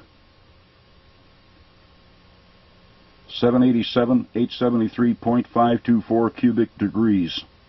For any who might like to check it, the formula is in red at the bottom. The value for R is the radian from the 360-degree circle. They explained all of this at the Quiquilco Pyramid, which I presented in my earlier release, the code 1994. If Levanta's data comes as a shock to some, history does insist that these pre-Hispanics were ignorant, then prepare for another. The ancient Babylonians are generally credited for having spelled out the first mathematics, and the Greeks are believed to have put the polish on it somewhere between 500 BC and the time of Christ. America's Levanta Pyramid has been formally dated to 500 BC, which means it is most likely much older. Pi, in use in the West, before the time of the Greeks. Sorry, history. These pre-Hispanic deities were mathematical. Levanta is the only surviving mound here. There was once a lot of others, which could be easily seen from its summit. Unfortunately, they went down to our god, oil.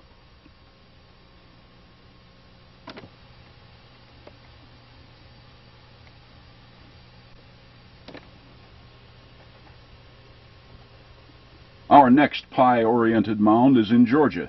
It goes by the name Etowah.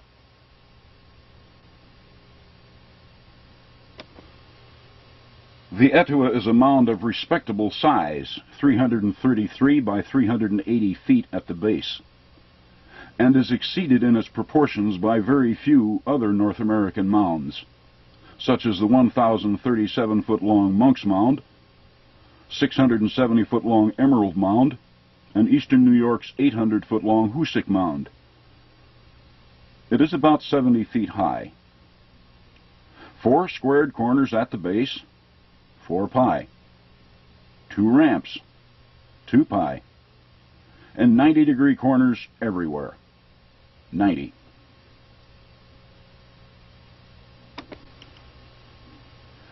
And voila, Etowah's latitude and the code value which encodes it.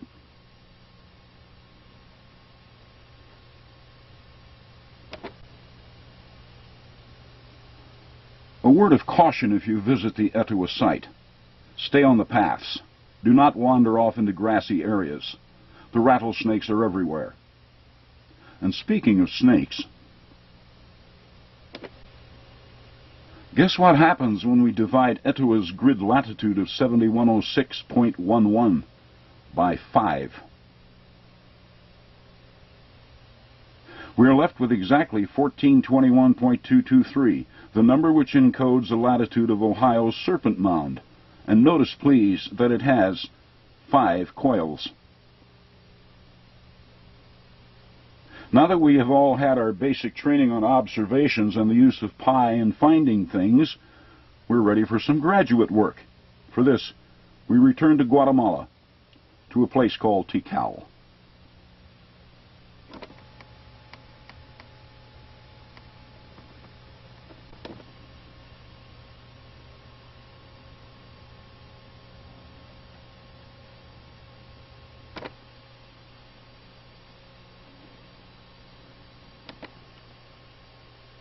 The subject of this segment is Temple 1, the so-called Temple of the Giant Jaguar. A magnificent pyramid that was built, apparently, by the Maya about 2,000 years ago.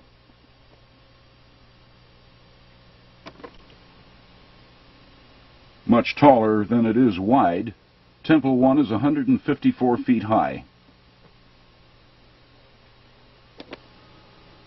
but only 128 feet wide. And would you look at all the numbers it shows? Well, it looks like we shall be here for a while. I discussed the peripheral pyramid's position in the matrix, in my previous video entitled Matrix West, but I did not explain how to find its position in the grid. That time has now come.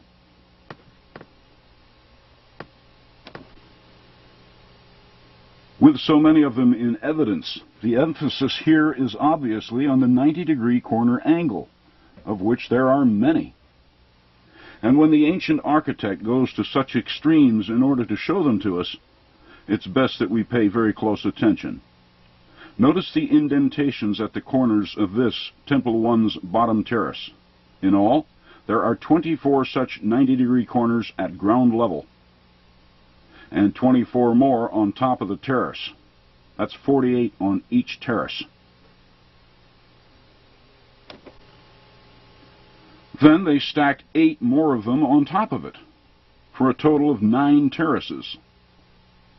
As such, they gave this pyramid a grand total of 432 of these 90-degree corners.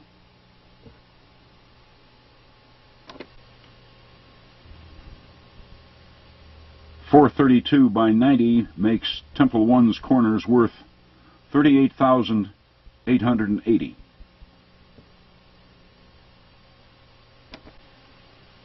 Okay, what's the next most obvious number shown by the architect?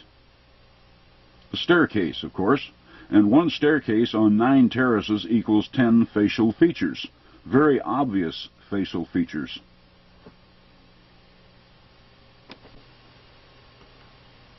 Factor that into our formula, and then apply the pi ratio.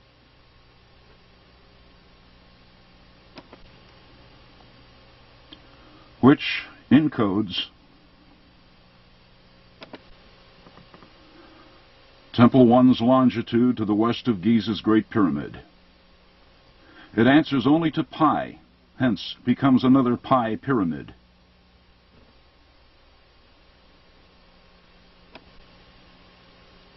I went on to explain why Temple 1 should be called the peripheral pyramid, because unlike Tikal's other pyramids, this one faces west. To answer the Great Pyramid's prime meridian, the long way around the earth.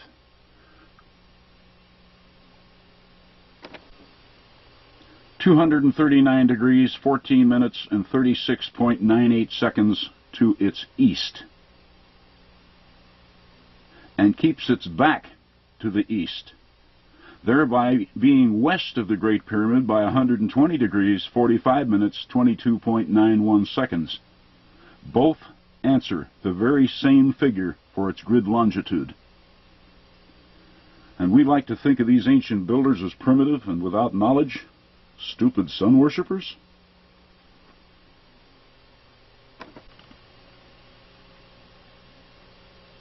There, history, ethnology, anthropology, archaeology. Checkmate. Let's see you get out of that one. You've been looking for our roots. Behold, here they are. They're time capsules, just boiling over with easily decipherable information. We don't have to dig for the answers. They're right out there in the open, for all to see. So very simple.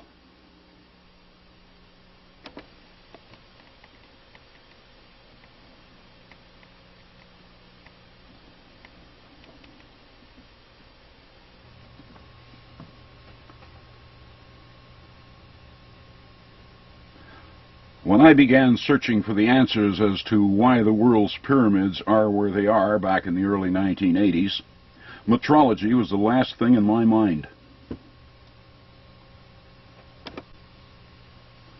The reason for that came from my having read well into the subject over previous years and found ancient metrology to be a hopeless shambles of disorder. The Hebrew cubit over time varied from as little as 16 of our modern inches to as many as 25.2 inches. Egyptian cubits varied from 17.7 to 20.67 inches. The Roman cubit was 20.76 inches, Babylonian cubit 20.88, Zimbabwe cubit 20.64, and so on. No common ground between any, and no constants. I let it go after reading a conclusion by General Sir Charles Warren that the geometric standards of measure in use amongst the ancients were nearly identical with those of the present day. Yeah, right, I reasoned. If the earliest written records show this much confusion in metrology, we will never find the original base. It's gone. But as my own search of the pyramid code system advanced, I began finding clear references to our own English 12-inch foot and 5,280-foot mile.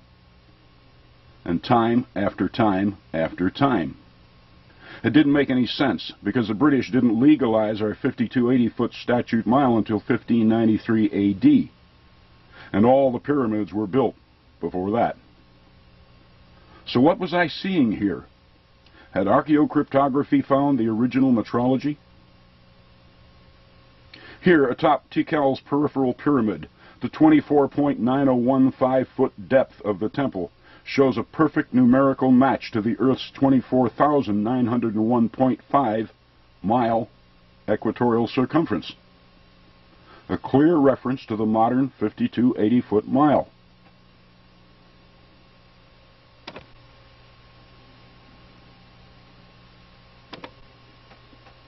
Next, and also presented earlier, is the message from Temple 2 here at Tikal. Its message was encoded in its stairway.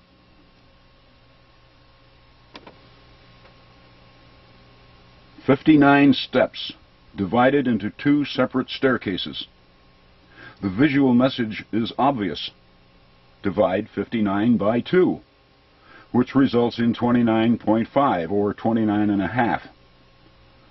The width of the staircase at ground level is 29.5 feet. No, some will argue, that refers to the 29.5-day lunar cycle. Well, that's no argument, because its width is still 29.5 feet, and the builders of Temple 2 went to a lot of trouble to show us 59 numbers divided by 2. Call it the lunar cycle if you wish, but it's still 29.5 feet. And what could be clearer than the 60 steps which climb the facade of 60-foot-high Los Niches at El Tahin? The 12-inch foot again. 1 step for every foot. Then we have Temple 4 at Tikal, with its 15.49-foot-high terraces, answering the 15.49-degree azimuth of everything at Teotihuacan, and its 72.6-degree slope angle. 72.66 is the square root of 5,280, the foot and the mile. Then, too, we have its West Giza longitude of 120 degrees, 45 minutes, 48.6693, 4411 seconds. The final aspect echoing precisely the 48.6693, 4411 foot radius of far-off Stonehenge.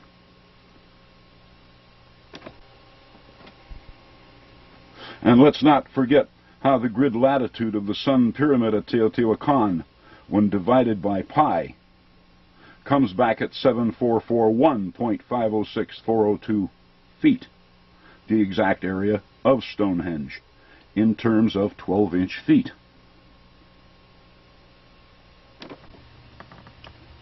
Then divide that result by the 15.4919 degree azimuth of Teotihuacan and wind up with 480.3471728 feet, the original height of the Great Pyramid. Feet again.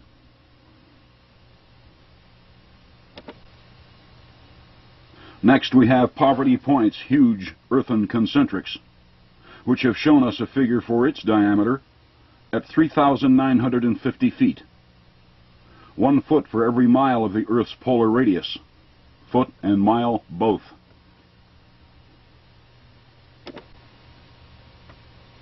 But it's no real problem for a master suppressionist to dispose of any of the preceding by simply asserting that all of these field measurements are wrong. So let's set up another checkmate, shall we? Kukulkan does this for us, in part.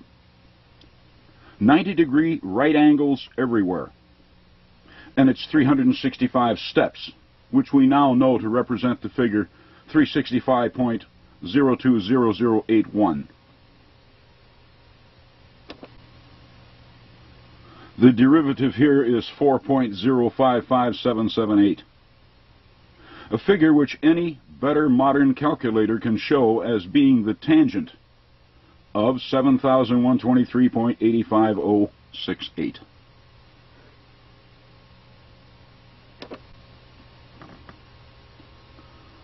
Kukulkan explained the first part. Back in 1993, the U.S. Geological Survey explained the second part.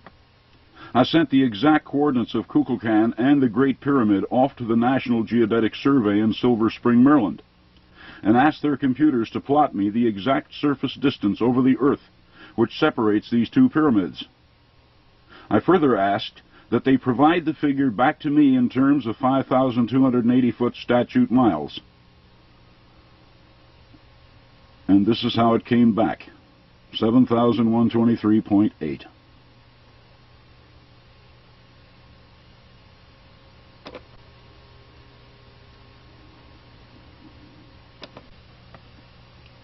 This 7,123.8 mile line from the Kukulkan vectors itself on the Great Pyramid, or vice versa.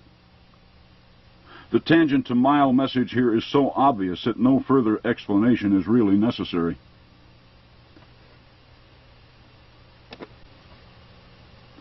And that's only the beginning. For the terminally skeptical, I would like to add the following. This tangent from the Kukulkan was also utilized as a square root. You see, its square is 16.44934.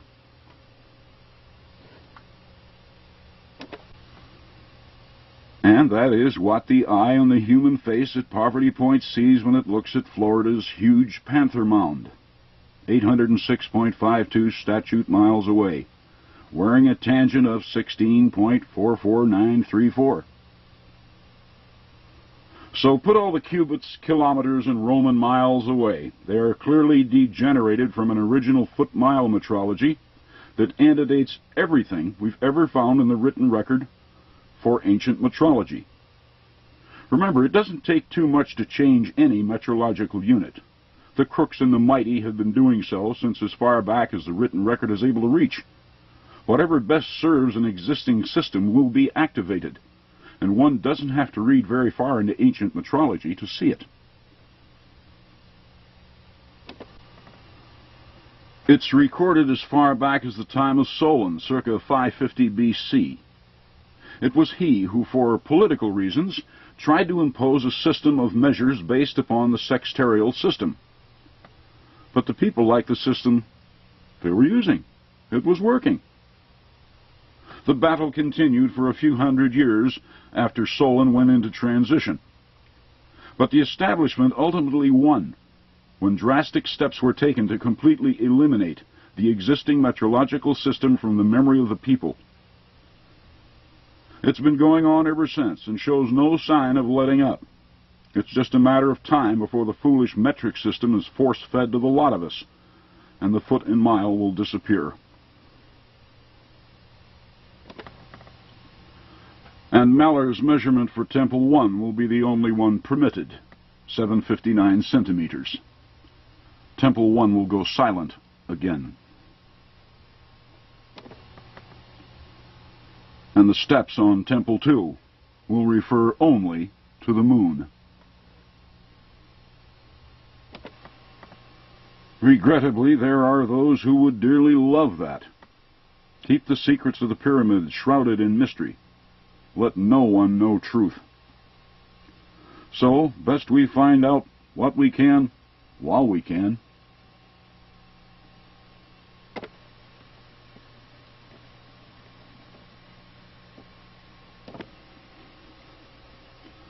As for pi, well, they won't be able to dispose of that by passing a law.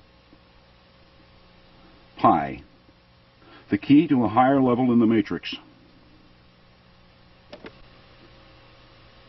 Yet, how are we to distinguish between the rational pyramid and the irrational pi pyramid? Do we look for summits that were built off-center? Mounds of unusual shape, like this cross mound at Tarleton, Ohio?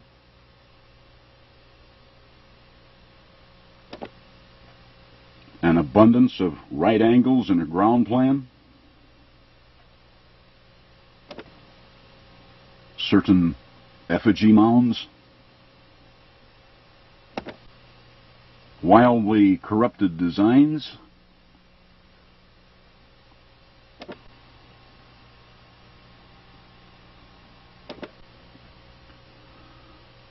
It requires a well-trained eye, but for they who haven't figured it out, there is another way, a much more difficult way.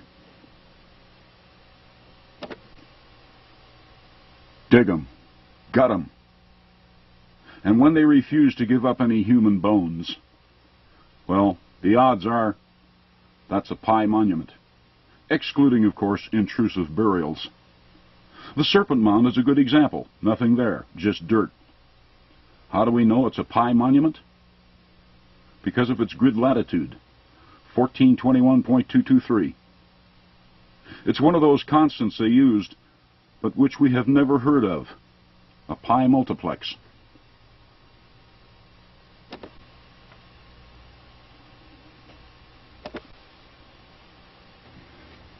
But how is one to glean such a pi multiplex from this mound? After all, it has no terraces, no 90-degree corners, no stairs, no temples, no on-site clues. We cannot see pi here because we weren't supposed to. The serpent belongs to still another level of the code. In that level, one must be in possession of Giza data.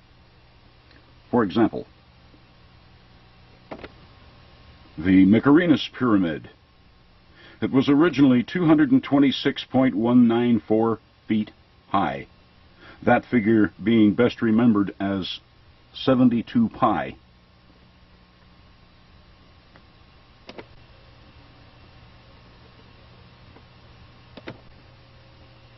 The Egyptologists don't know it yet, and I dare say they will not care to. But the Mycerinus was a true miniature of the Great Pyramid, another 3D model of pi and double pi, which means that when we multiply its 72 pi height by double pi, it will become the length of its perimeter baseline. 1,421.223 feet. 12-inch feet. But the grid latitude of the Serpent Mound shows the same thing. The 12-inch foot, once again, being transferred outward into the global grid system itself. We have much to learn at Giza, and we should learn it because the ancients knew it, and we don't want them being smarter than us. For example, notice the longitude of the central Khafre Pyramid, 11.77245 seconds to the west of the Great Pyramid.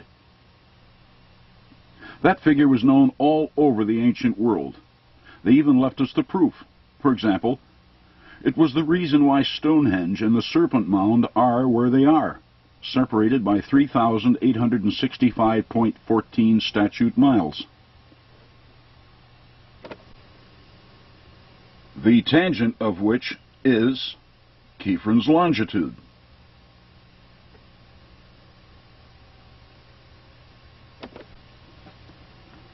So don't mess with the snakes. And let's try to protect this one, despite the fact that those charged with its care have recently lost their funding.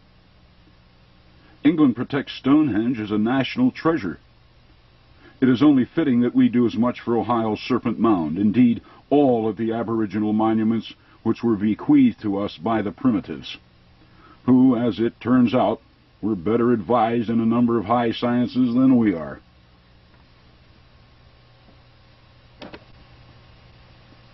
pi, cryptography, metrology, tangents keyed to distances, and state-of-the-art global positioning. Clearly, this long-lost culture placed more value on knowledge than life itself, and they went to absolute extremes to ensure that those of the future, maybe us, would find our rightful inheritance. The choice is ours. We can ignore it and stay where we are, or learn from it. The pyramids are ours once again. Until next time, then, I thank you.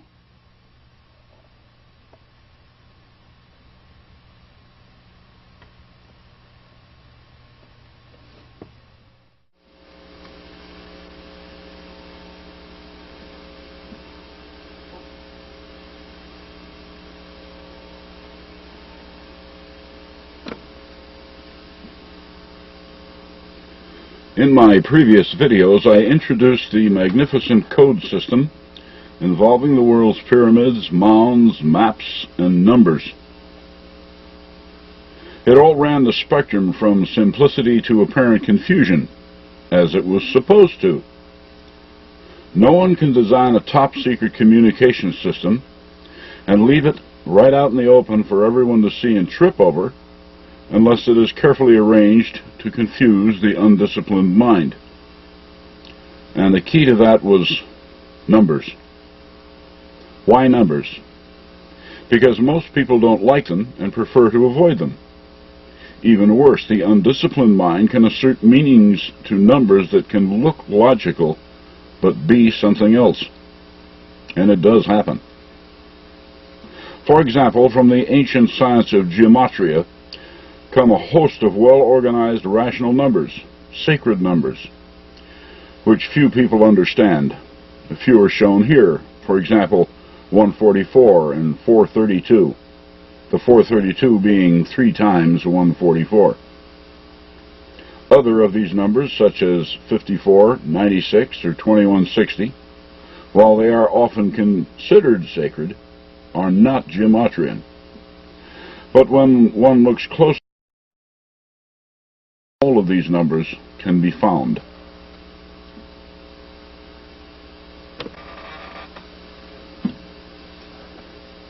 For example, one of these gematrian holy numbers, 144, was used in grid positioning of certain pyramids, among them the bent pyramid of Seneferu at Dashur and the smaller El Kula pyramid, both of which are in Egypt. But why? Presently unknown. Although gematrian scholars are unanimous in their beliefs that the number 144 means light. Again, why?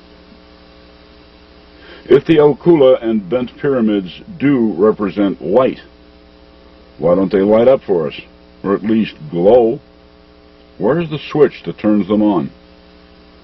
A frequency, perhaps? A musical note? Maybe from a trumpet or a host of trumpets? What will it take to prove the gematrians' theories or belief systems, or to disprove them?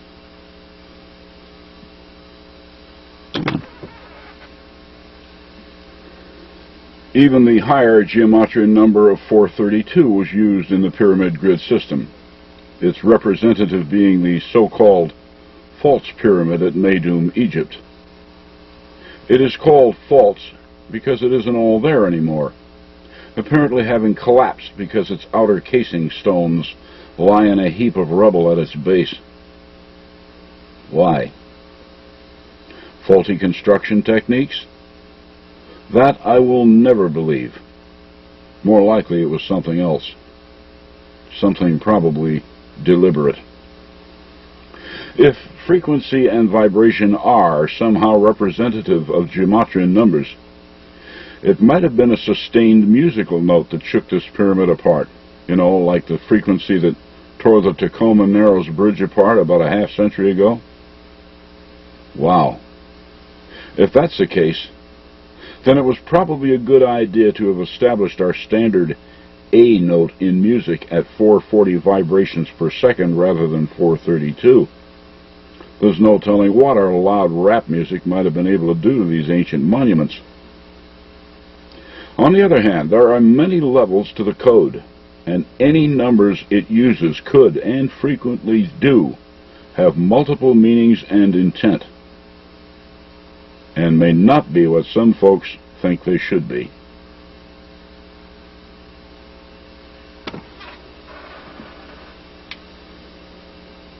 Another anciently used number was 96. Considered sacred to some, it is not geometrian, but it was used on one of the pyramids at TheCeekr in Guatemala.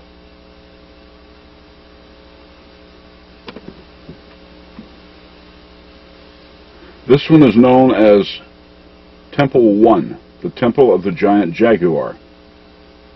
It is taller than it is wide at its base. Steeper are its sides than any pyramid ever built in Egypt. And on its face or facade are 96 steps. What do they mean? Nothing apparent, even to a number cruncher, unless multiplied by some other number. Hence they can be made to say almost anything we want them to, according to one's belief system or imagination. But in order to find the intended meaning of Temple 1's 96, we must get into the architect's mind. How do we do that today? He's been dead for centuries. We'll have to study his pyramid logic, and that of the global matrix to which he was responsible. Now here's the kicker.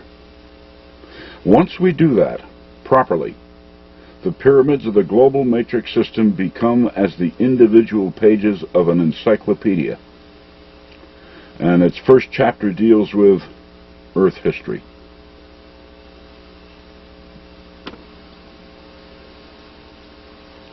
One-third of the way around the Earth, to the west of the Giza Prime Meridian, is the original 120th meridian. Between it and the 121st meridian are a number of aboriginal pyramid sites, ranging from the far north down into Central America. They include Rock Lakes Pyramids in Wisconsin, Uxmal in Mexico, Tikal in Guatemala, Copan in Honduras. Of this group, the largest of the pyramids involved are those at Tikal, including Temple 1. The most unusual site within this narrow band is Rock Lake and its several submerged pyramids. Now, why would anyone, bother building stone pyramids in a natural depression and, upon completing them, deliberately flood the site with the water that makes up modern Rock Lake?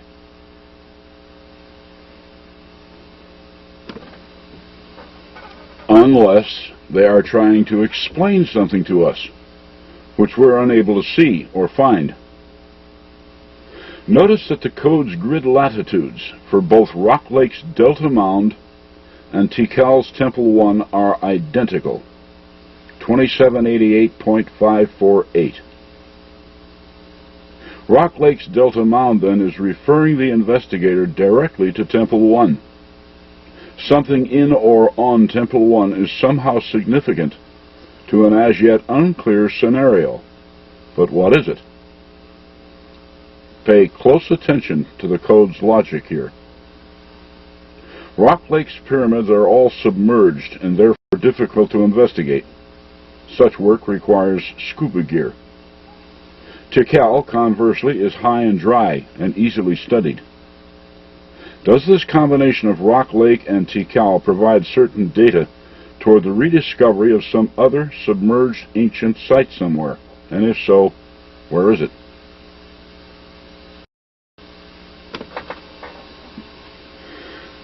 It's in the west, in the direction that Temple 1 faces, at Tikal.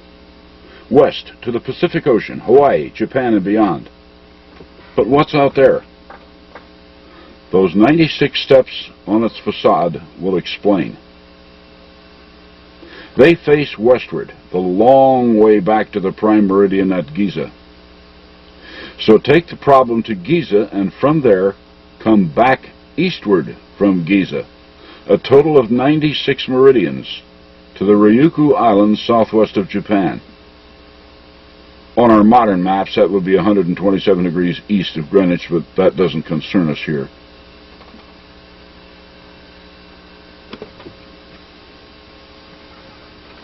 It is right here, at 96 degrees and 45 minutes to the east of Giza, where scuba divers have recently found temples submerged beneath the waters of the Pacific Ocean. The 96 steps on Temple 1's westward-facing facade then directly convert to meridians. They weren't just numbers to crunch. They have deliberate meaning. Yet why do these Lemurian ruins go over to 96 degrees 45 minutes? Why not exactly 96 degrees as Temple 1's steps indicate? TheCeekr itself was not built at exactly 120 degrees west Giza longitude. It is found at 120 degrees and 45 minutes. Temple 1's 96 steps show us the 96 degrees position of Okinawa's submerged ruins. TheCeekr itself explains the 45 minutes.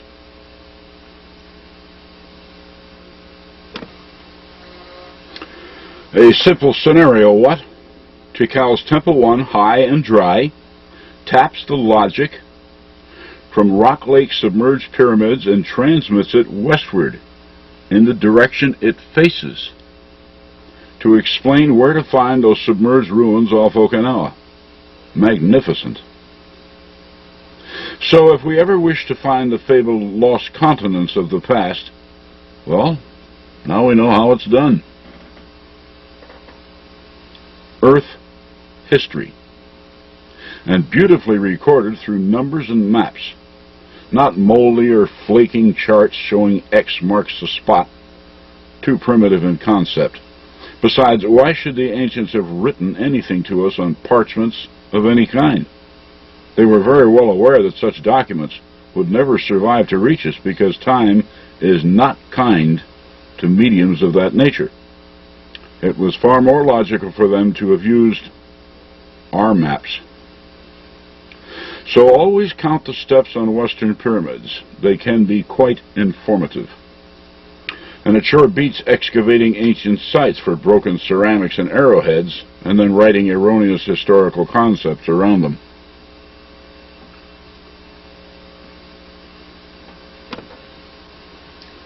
Okay, so much for TheCeekr's Temple 1.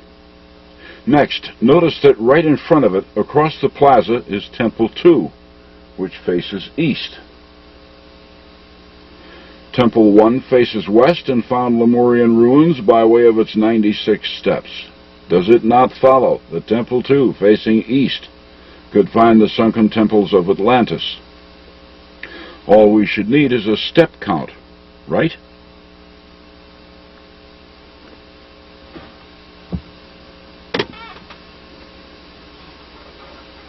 Short, squat, east-facing Temple 2, the Temple of the Masks, shows us a total of 59 steps on its facade.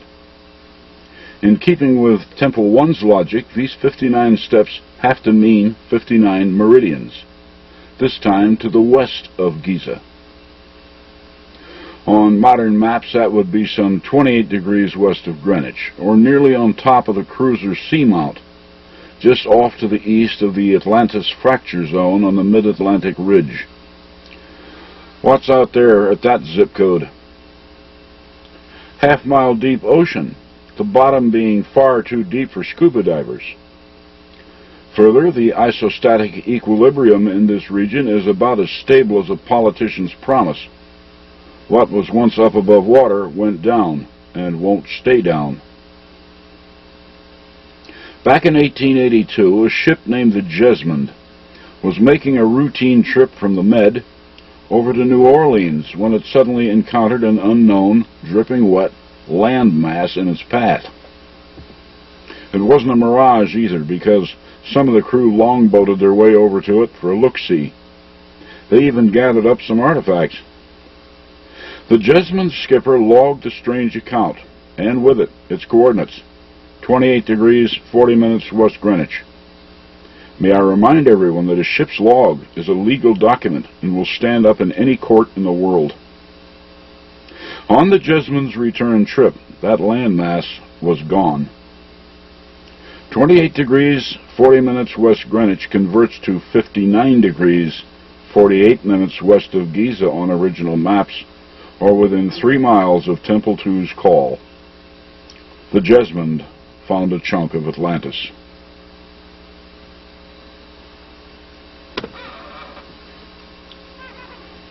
Another of Tikal's pyramids is Temple 5, seen here in a strictly conceptual view because, well, all those steps you see on its facade aren't there anymore.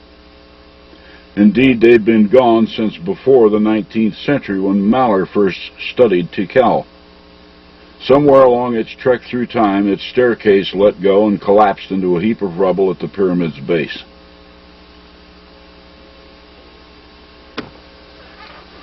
Ruined though it is, notice that Temple 5 faces north,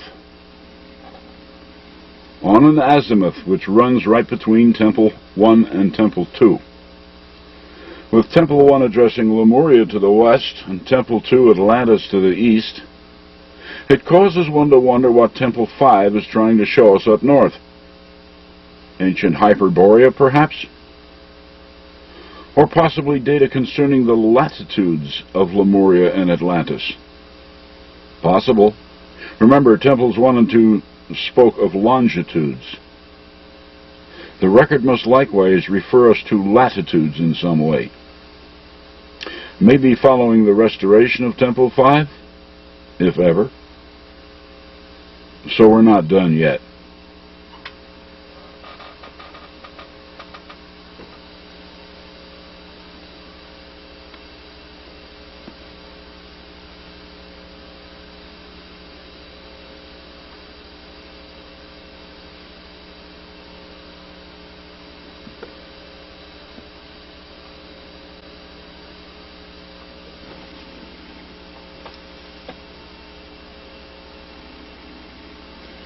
How's your knowledge of ancient sites? Want to test it? It is probably the oldest pyramid site on Earth. No one knows when it was built or who built it. And when formal history speaks of it, the more interesting facts are all too frequently omitted.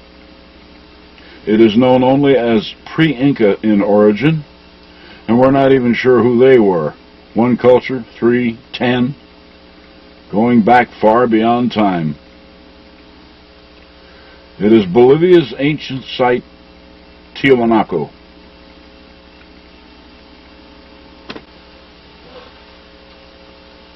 Its most puzzling artifact by far is the so-called Gate of the Sun, or Del Sol, the largest single block sculpture ever found.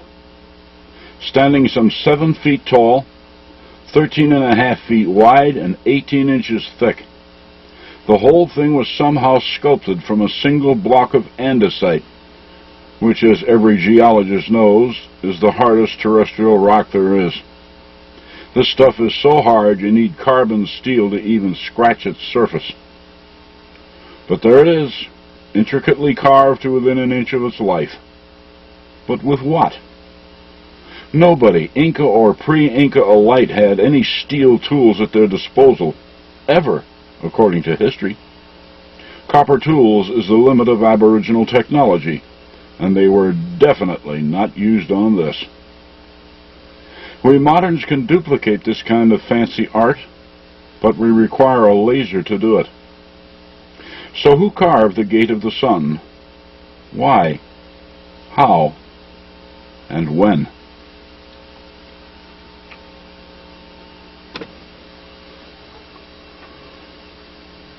What history does not say, because it isn't even aware of it yet, is the fact that Tiwanaku itself offers a very interesting clue as to Del Sol's probable age.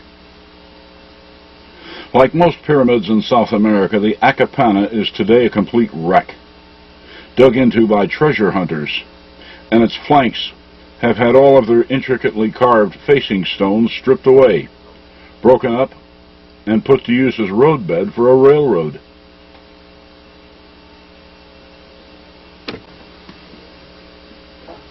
Little more than a heap of rubble today, the Akapana Pyramid is very notable for several very obvious reasons. First, it is the most easterly of all the super pyramids in the Western Hemisphere. There's nothing between it and Egypt's pyramids. Secondly, it is the most southerly of all the super pyramids in the West. Nothing south of it. Third, the reason why it is where it is. But before I get into that, we need a crash course on a science known as paleomagnetism.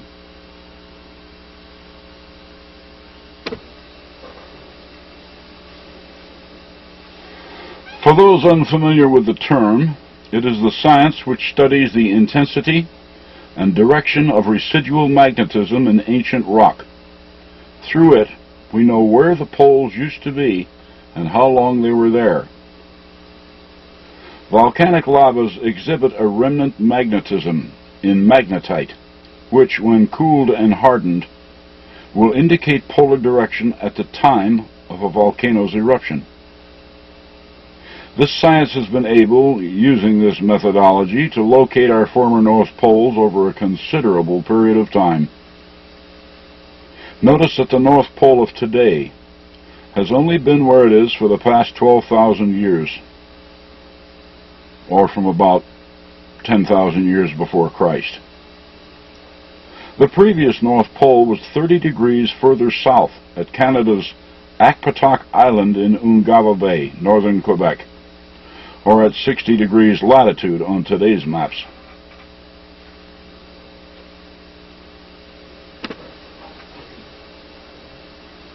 Paleomagnetism is a recent science, not yet a century old, but someone knew it long before we did. Someone among all those finger-counting aboriginal degenerates took it upon themselves to align both the former and present poles on a common meridian which reaches all the way down to Tiwanaku. Then they built Tiwanaku to mark it for us or anyone else who might wish to study Earth history in the remote past. I know this will go down hard in academia, but map facts are map facts. No other major pyramids between Tiwanaku and Giza, and none on the Tiwanaku polar meridian.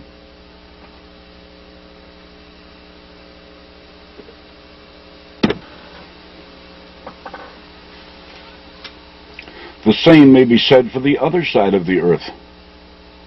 Continuing this meridian from Tiwanaku up across the present and former North Pole, and down the other side of the Earth exactly 180 degrees of longitude away, the supposing meridian crosses down over Siberia and Mongolia, closely following the north-south border between China's Shenxi and Shanxi provinces, right past China's pyramid fields near Sian.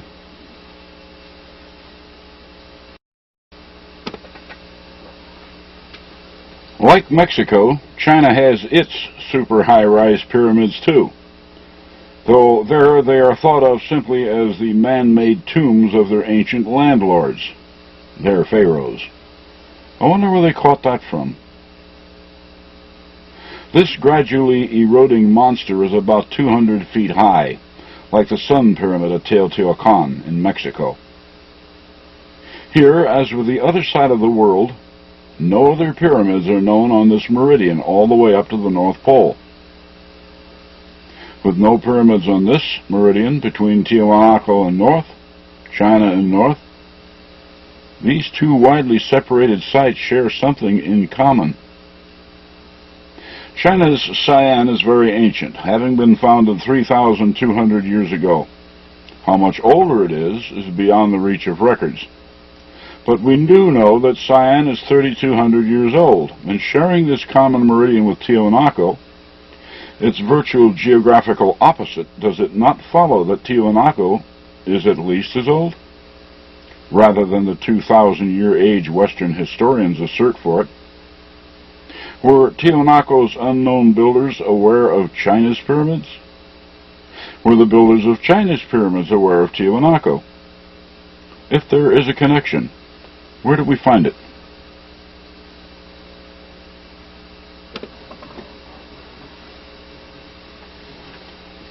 Here's the Tiwanaku polar Chinese meridian again.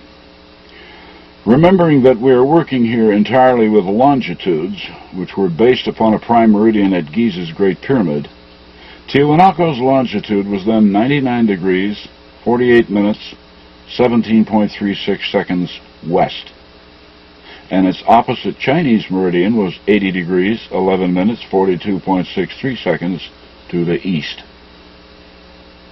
My earlier videos were predominantly math-oriented.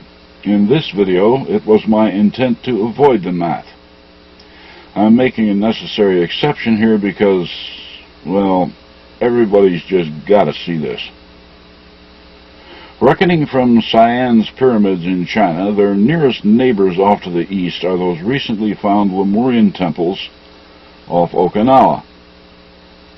Earlier, Tikal's Temple 1 gave us their position at 96 degrees, 45 minutes, 03.87 seconds to the east of Giza. By applying this to the Tiwanaku polar China meridian seen here, we find a message concerning it from Lemuria.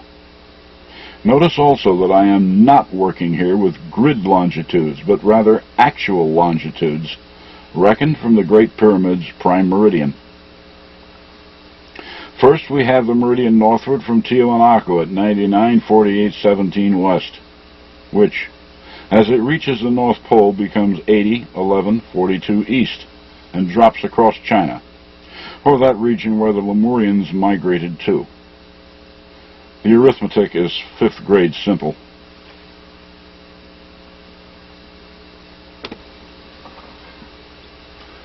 Simply subtract China from Lemuria. The result here becomes the latitude of Tiwanaku on the other side of the Earth. 16 degrees, 33 minutes, and 21.235 seconds south.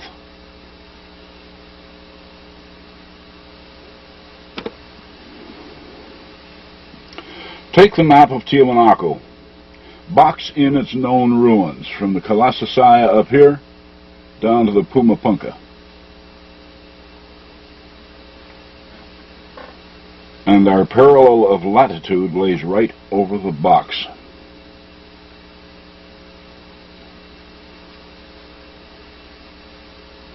Now then, in keeping the egg before the chicken, which site is known to be older?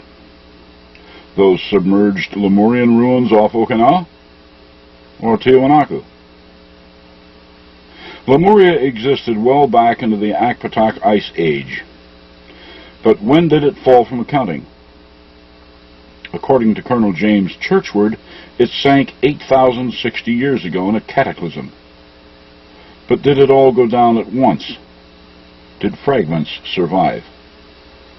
The fact that these ruins off Okinawa had their longitude recorded in the 96 steps of Tikal's Temple 1, and that their position figures in prominently in the preceding geomath, certainly seems to indicate that the submerged ruins were something very special, like maybe the last political gasp of Lemuria, its final capital. The largest monument found off Okinawa so far is some 262 feet long. Its summit is 16 feet below the surface of the ocean, like that so-called Bimini Road in the Bahamas. And the ground upon which this temple sets is 65.6 feet deep. 65.6 feet?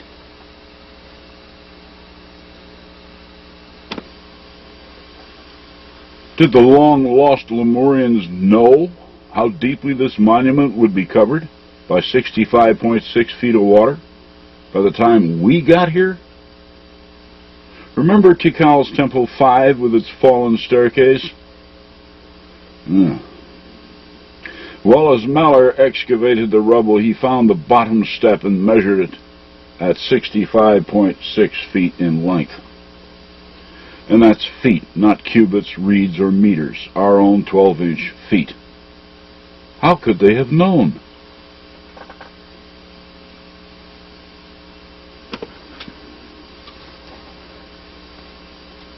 Working only with what is known of this particular temple, and discarding the traditions of cataclysms briefly, what is known of Earth history can be somewhat revealing. During the peak of the Akpatak Ice Age, the world's oceans were some 450 feet lower than they are today. This data, furnished by the Woods Hole Oceanographic Institute, came with a graph showing the speed at which the ocean basins refilled with water as the great glaciers began to melt. Using it as a guide, this Lemurian temple finally went under about 5,000 years ago, and the land upon which it stands went under about 7,000 years ago. That flooded all the flower beds and parking lots, and the priests had to start wearing hip boots in order to get to work.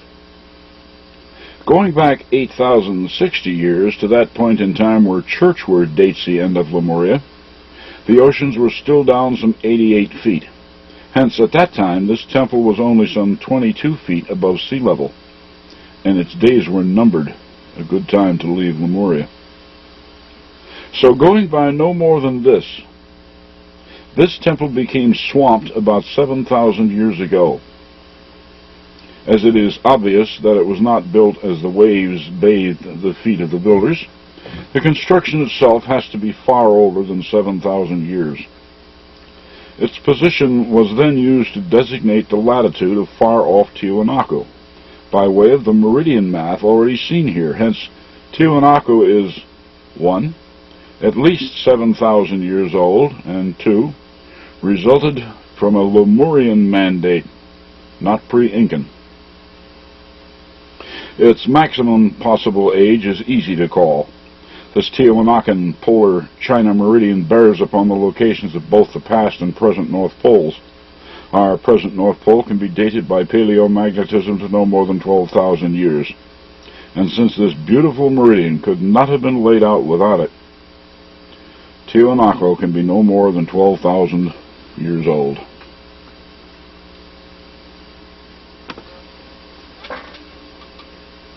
In his academically ignored work, Churchward told us that Easter Island marked the southern boundary of ancient Lemuria. Is there a way we can demonstrate this? Sure, several.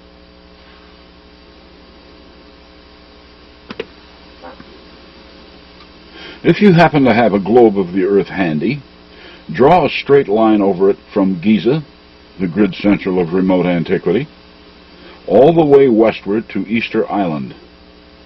This line will, of course, cross South America, specifically across those mysterious plains of Nazca in Peru, and all of its lines and designs which no one has yet been able to figure out.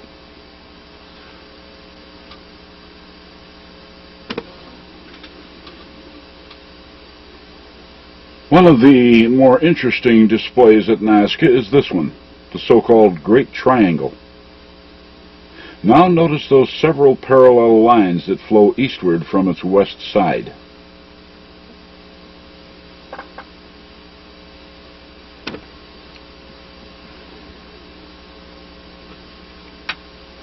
Why do they all point over toward Giza in Egypt?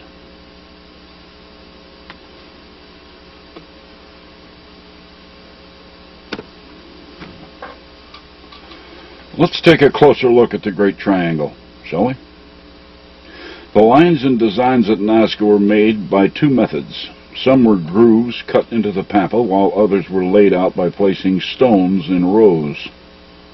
The Great Triangle is among the largest geometrics at Nazca. What makes the Great Triangle so unique there are those several parallel lines which point over toward Giza. What's the message here? No one has been able to figure it out, despite an endless line of top mathematicians, archaeologists, and archaeoastronomers. Their best theories fail. But suppose I told you that any 8th grader worth a C- can read the message here if he or she simply concentrates.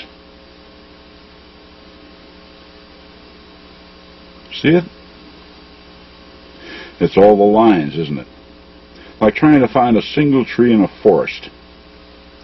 Okay, let's dispose of all the lines outside the triangle, except for the two which interrupt all the parallel lines.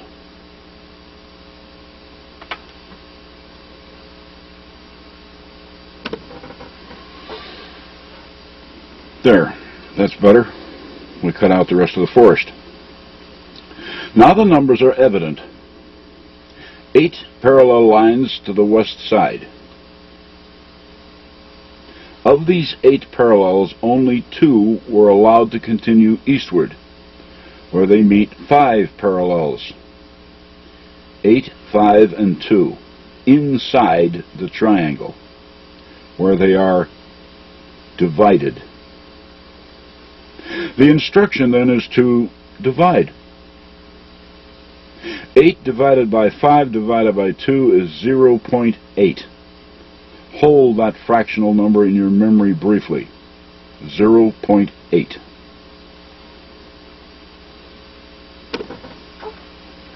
True of any triangle is the fact that it features 180 degrees of corner angles, an average of 60 degrees each. But look again, closely. Notice that this Nazca triangle is actually 2, one within another. What are 2 180-degree triangles? 360 degrees, of course. So why didn't they simply show us a 360-degree circle instead of a triangle? There was a very logical reason for that, as we will understand a bit later.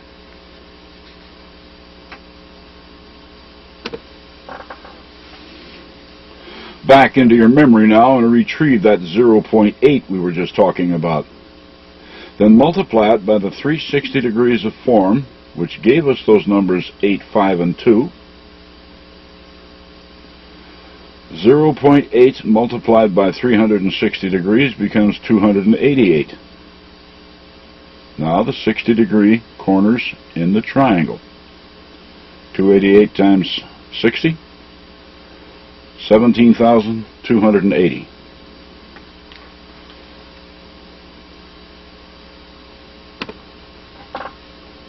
The 17,280 encodes the actual latitude of the Great Triangle. 14 degrees, 41 minutes, and 30.104 seconds south latitude. To find the Great Triangle's longitude to the west of the Great Pyramid at Giza, well, the triangle has 3 corners, doesn't it? Multiply its grid latitude of 17,280 by 3 and voila, 51,840, which encodes 106 degrees, 15 minutes, 32.6 seconds, right through the center of the triangle. Which means, of course, that the grid point of Nazca's Great Triangle is 3. Like its 3 corners declare. And that's why they had to show us 2 triangles rather than a circle.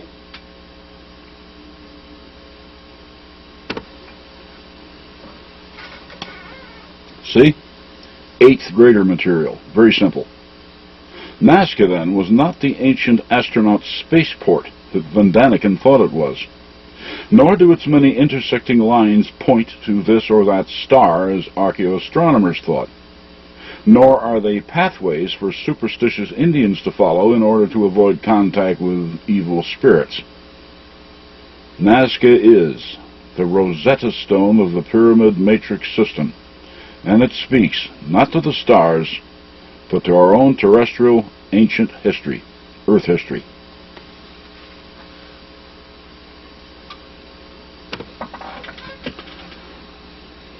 But don't just take my word for this. Ask the man. He's there at Nazca too. His name is Manos. And he shows us numbers very carefully, very clearly. But he has no face, hence no eyes, nose, or mouth to count. All he shows are his 9 fingers, 4 in one hand and 5 in the other. And notice that right angle where his head meets his shoulder, a 90-degree right angle. Some can do this in their heads, 90 degrees times 9 times 4 times 5 equals 16,200, the figure which encodes Manos's latitude south of our equator.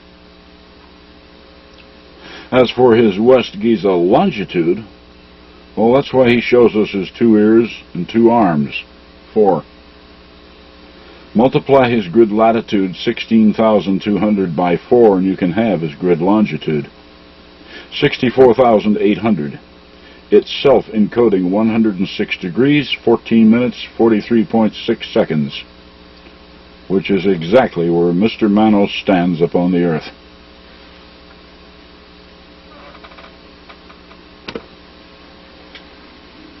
Another of Nazca's curious glyphs is the so-called spiral.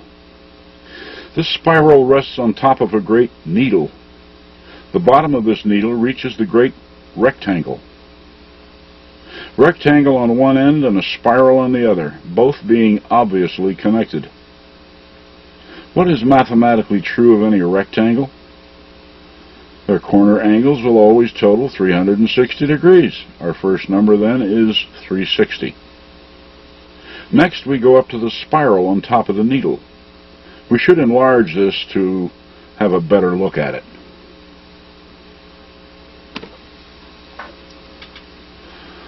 Notice that the spiral is an enigma to the eye, part spiral and partly separate arcs. I should point out here that most references on Nazca will show this spiral as a true spiral. Why they do so, I can't imagine. But what you see here comes from the top. A topographical map drawn up by the Instituto Geográfico Nacional in Lima, Peru, dated 17 June 1993. As most of you know, I work only from the best data sources. Here we see that our spiral enigma shows 2 separate, incomplete arcs on its outside. In all, 4 arcs terminating abruptly at the top, and 2 others vectoring on top of the needle. The formula can be completed in the mind. 360 degrees times 4 times 2, 2,880. Encoded behind this large rational is the actual south latitude of the spiral, 14 degrees, 40 minutes, and 05.14 seconds.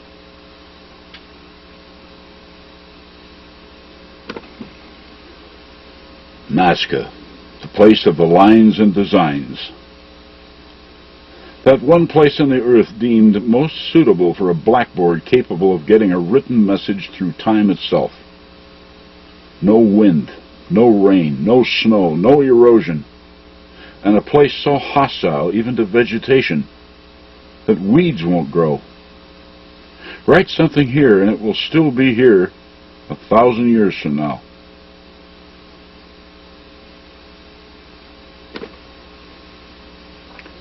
To read the messages at Nazca, one has to pay close attention, as Manos in the Great Triangle explained. Every detail must be digested. Bold generalities will get you nowhere. We learned this with a spiral, which upon close examination revealed that it is not.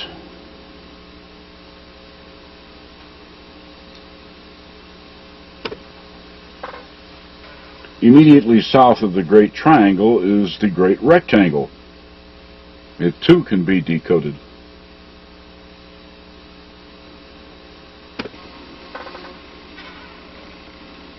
Not all of Nazca's writings are geometrics. There are fish, monkeys, spiders, birds, like the hummingbird here.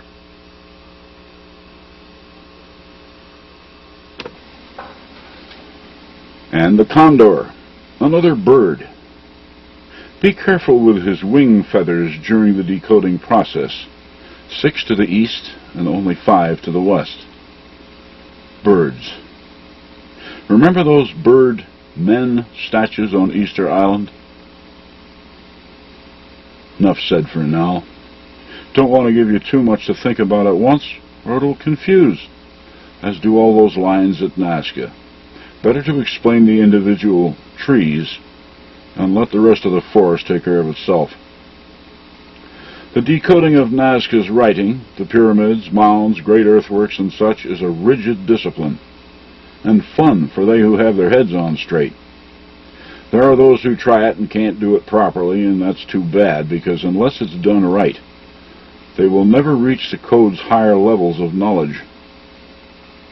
That's where we leave the numbers behind us, work only with pyramids and maps, like the Tiwanaku-Akpatak polar Chinese scenario just presented. And there are even higher levels, beyond even the pyramid grid system, all the way up to hyperdimensionality itself. Care for a peek? Why not? Coming right up.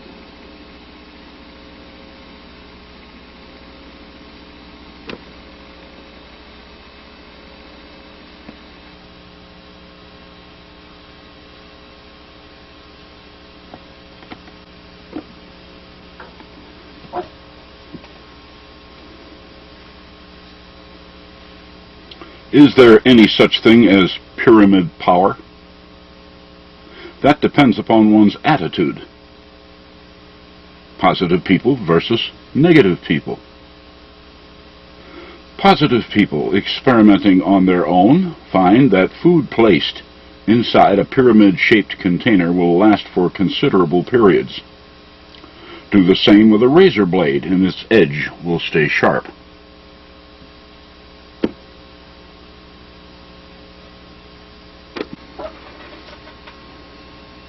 Climb up on top of the Great Pyramid at Giza, open a bottle of spirits, hold it up on top of your head, and sparks will be generated. It's actually been done. Negative people? Napoleon once spent a night inside the Great Pyramid. Whatever it was that happened to him that night, he wouldn't discuss with anyone, nor did he ever go back inside. Then, too, the debunkers who tell us that placing food and razor blades inside pyramid-shaped containers will do nothing for them. Attitude. The real power within pyramids is still beyond human understanding, but it's real and it's boundless. It is likewise feared by the powers that be, for when it is finally understood, the world will be a much better place to live in. But it comes under the title of free energy, and the modern world runs on oil. Accordingly, anything that even hints at free energy is taboo, and we don't want it around because there's no way to meter it to the consumer. But free energy is available, and always has been. Indeed, it actually comes under the heading of universal constants.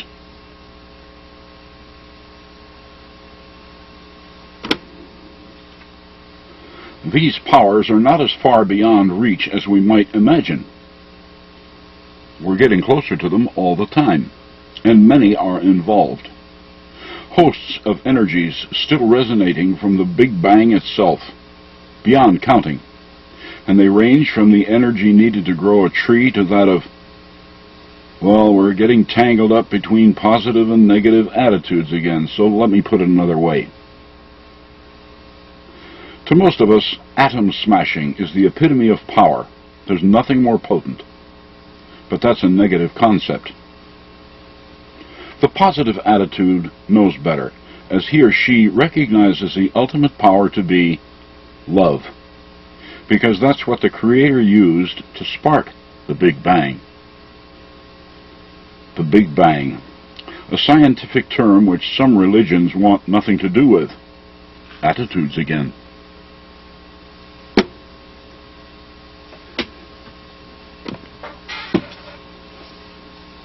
This formula from Einstein says it all, for there can be no reality, indeed no creation, without the combination of energy, mass, and light.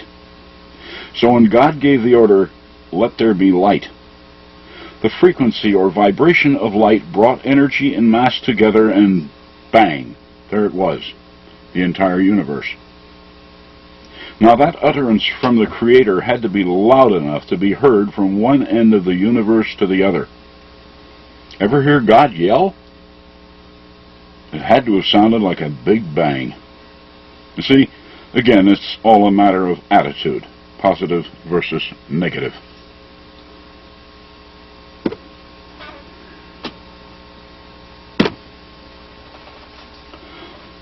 Love, then, is the most powerful energy of all.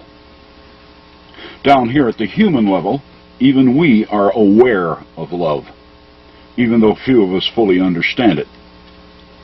As to the lesser energies, many exist which we are unaware of, even when we look right at them. We will review several in this presentation.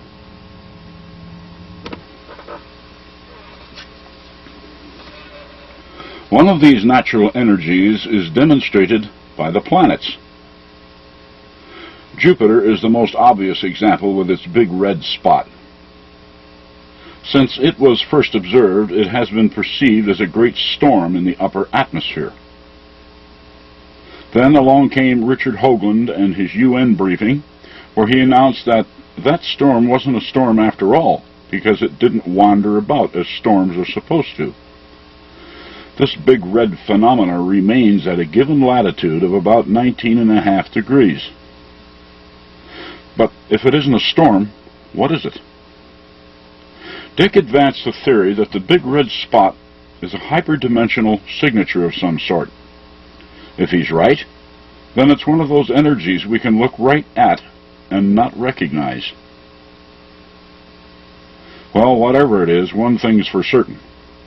It's the signature of some kind of energy, and that was enough to spark my interest. What holds the big red spot at 19.5 degrees of latitude?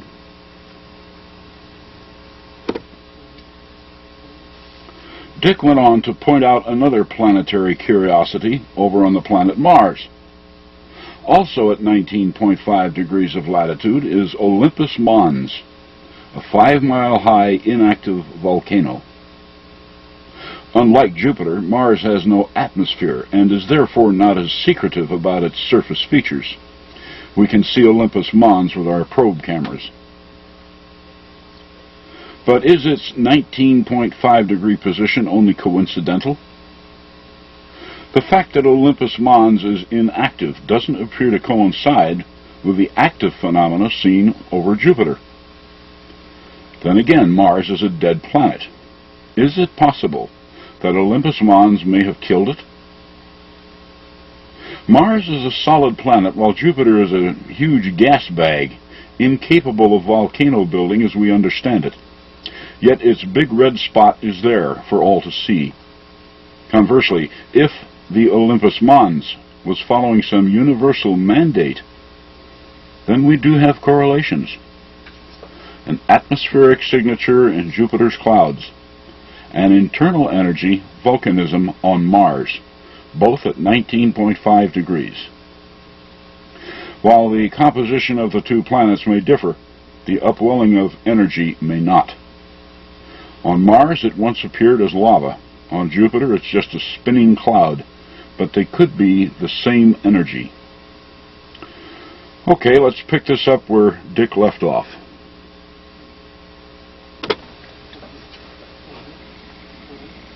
He, along with all other investigators, have overlooked something quite obvious. That being, that excluding Bolivia's Acapana Pyramid, all of the super high-rise pyramids of the Western Hemisphere were built between 19 and 20 degrees north of the equator, along our own terrestrial energy belt. The 4 million square foot Sinsunsan Pyramid, the 1.1 million square foot Cholula Pyramid, the Quiquilco Pyramid, the West's only conical supermonument, the entire ancient city of Teotihuacan and its pyramids, and even the Aztec capital of Tenochtitlan. Notice also that all of the other Mayan, Olmec, and Toltec sites of consequence occur within only a few degrees of latitude from this natural energy zone. None occur north of the 21st parallel, and none are found south of Copan. That only follows, as to build anything of permanence south of Copan would have been courting disaster, because below that is the Caribbean tectonic plate, and these ancients weren't dumb enough to build on fault zones. These Mexican and Guatemalan pyramid sites are trying to tell us something about the most powerful energies in nature, things that we are not yet aware of. Embarrassing, not? Our grandfathers have forgotten more than we are even able to recognize.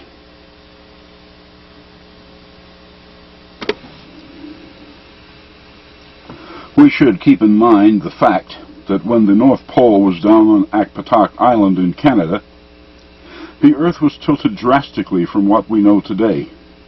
Quite normal to they who lived in those days, but all out of whack by our standards. This is easily demonstrated. The next time you have a spare globe of the Earth handy, there's a little shop project you can do with it. Remove it from its mount and re-drill the North Pole on Canada's Akpatak Island in Ungava Bay. You will have to re-drill the South Pole as well, exactly 180 degrees opposite.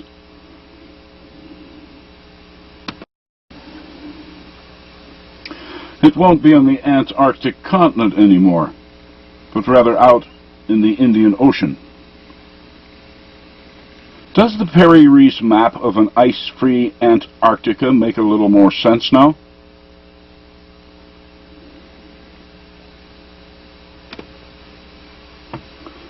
Then put the globe back in its mount and see the true Ice Age world for what it was. When you do, notice that the equator of that period was 30 degrees further south, down in Chile.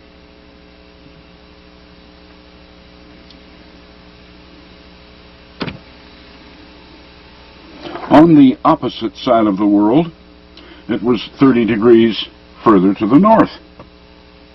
China's pyramid fields, today at 34 degrees of latitude, were then at only 4 degrees, very close to the equator. But of greater interest are how the parallels of latitude then influenced the Middle East. We've all been taught that Ice Age people were savages. No math, no sciences, no sense of order, just a bunch of hunters and berry pickers. Sorry about that. I'm glad I wasn't the one selling all that nonsense to our children.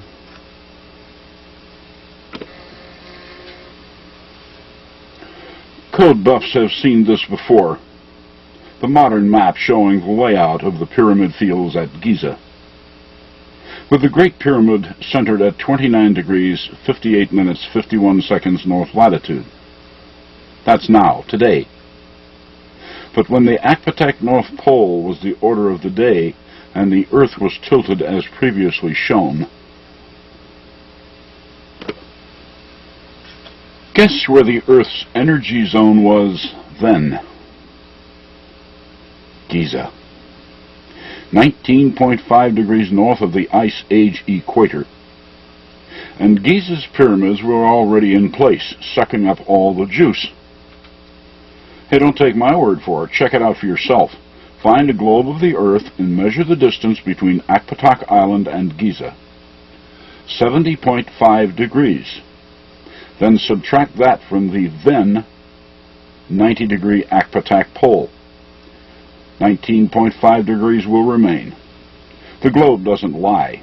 The maps don't lie. Only history does, with its urging that Egypt's pyramids were built by pharaohs only 4,000 odd years ago. If that had any substance to it, Giza's pyramids would now be down in northern Sudan at our 19.5 degree energy zone. Or about where those virtually unknown Sudanese pyramids are, or used to be. They don't get a lot of publicity these days. Too small, too ruined, and in an out-of-the-way third world country that seems to be getting closer to fourth.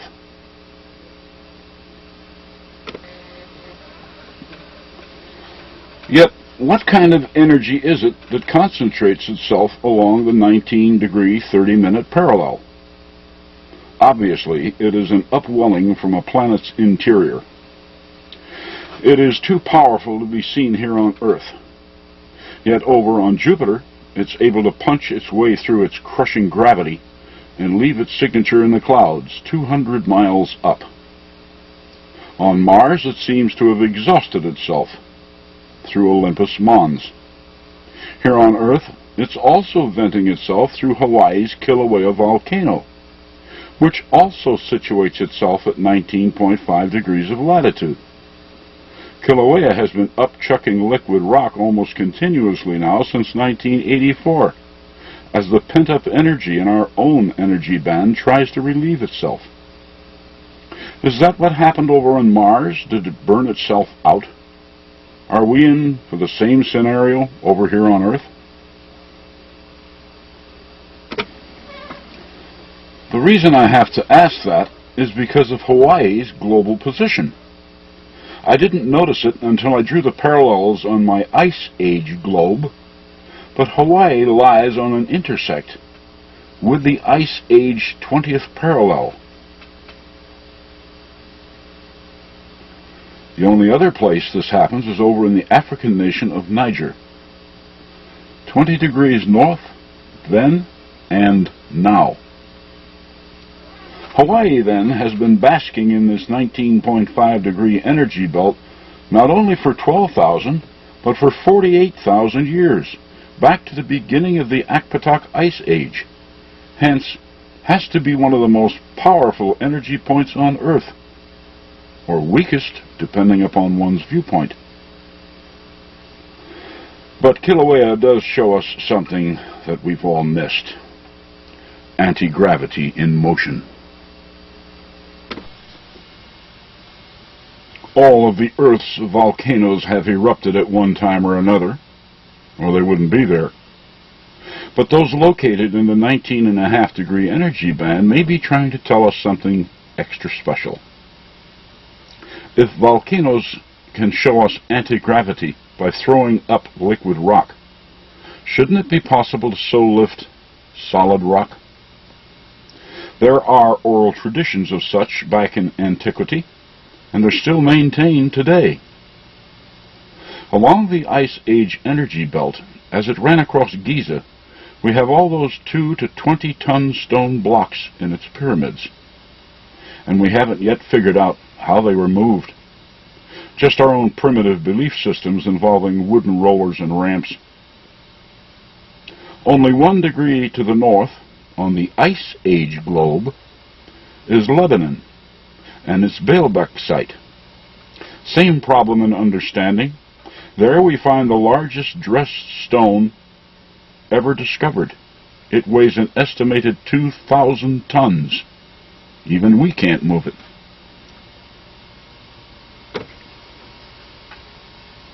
This energy band, during the Ice Age, when the equator was down toward the bottom of South America, was very close to sacred Inca sites like Cuzco and Sacsayhuaman, where we find all those great cyclopean stones.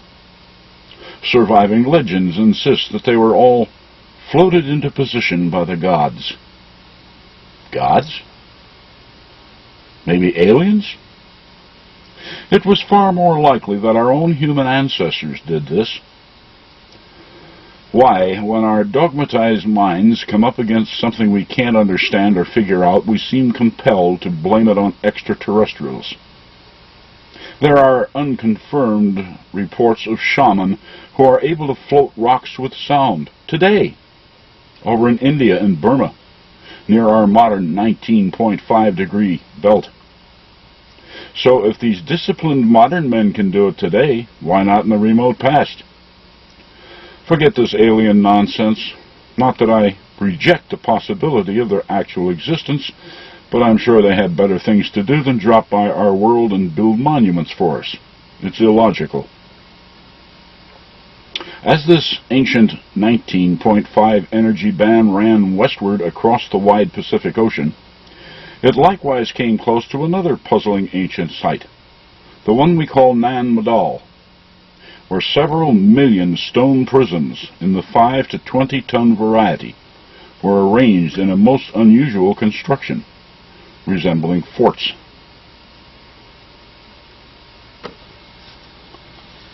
Nan Madol makes no more sense than Tiwanaku. No preceding culture and no long-term development. It's like it was suddenly there. Ask a native, and you'll hear, 2 brothers floated the stones through the air. Like Tiwanaku, the legends insist the whole place was built in a single day. Yeah, right. Yet if 2 fellows can float 25-ton rocks through mid-air, sounds easy enough. There's no telling how fast they might have worked. They may have thrown rocks around like we throw rice at a wedding, a long-lost skill. And would you look at the construction methods? 12 to 25-foot long stone prisms stacked up log cabin style. Absolutely unique among ancient constructions, yet much faster than the tight-fitting Cyclopean blocks at, say, Cuzco or Giza. Just slop them in place. Maybe it was done in a day. But why? Is Nan Madol a fort, seawall, temple? And to what ancient culture did it belong? Might it be something left over from Lemuria? There's a quick way to find out. Remember those 96 steps on Temple 1 at Tikal, and how they found those submerged Lemurian ruins off Okinawa? What's the most obvious number at Nan Madol? Right, the 90-degree angles at which its stone prisms were laid. 90 degrees times 96 steps equals 8,640, this number encoding its latitude of 6 degrees, 50 minutes, 28.8 seconds north. A lot of work at Nan Madol, more rock than was used in the Great Pyramid. And they even built the island they put it on.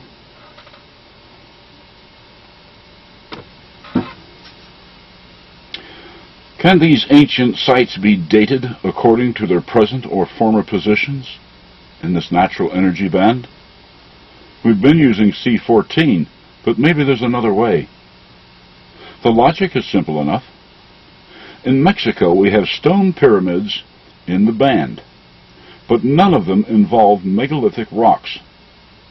They're all built of common fieldstone, except for the huge Cholula pyramid and its adobe brick construction.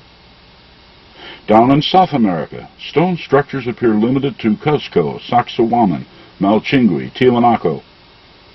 Its hundreds of other scattered pyramids are built of adobe brick, mud brick, and El Nino is erasing them brick by brick. Mud bricks are hand-carried, but Cyclopean blocks are not.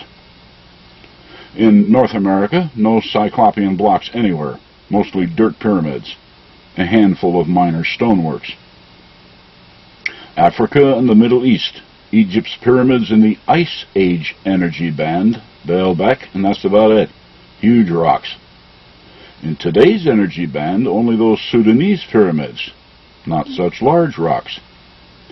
Elsewhere, mostly mud brick. South of the equator, the only stone ruins are at Zimbabwe, about 19 degrees south. No megalithic rocks there, just hand-carried fieldstone. Ice Age, 19.5 degrees, Cyclopean blocks. Modern, 19.5 degrees, fieldstone. Obviously, someone back in the Ice Age knew how to float rock in midair, most likely by using sound waves. A lost art today, but it was used in reverse when Jericho's walls came down. Since then, silence. Conclusion? Simple. Egypt's pyramids are not 4,000 years old. We need to multiply that by 3. These energy bands tell it like it is.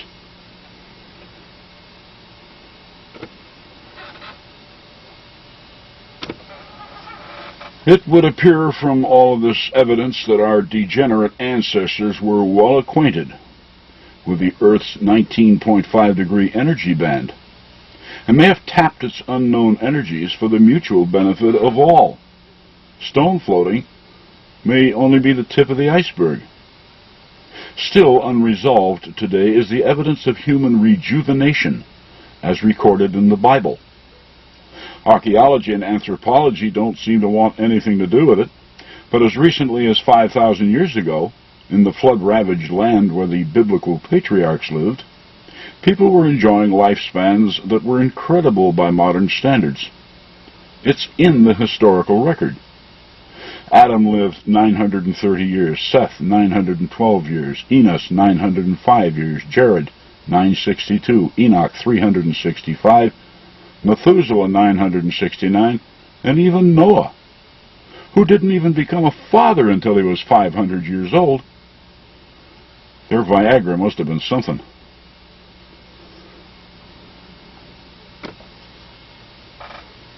Wherever it was Noah escaped from, cellular rejuvenation was still in vogue. But he moved, and when he did, it was lost. Natural degeneration replaced it. Humanity had to start over.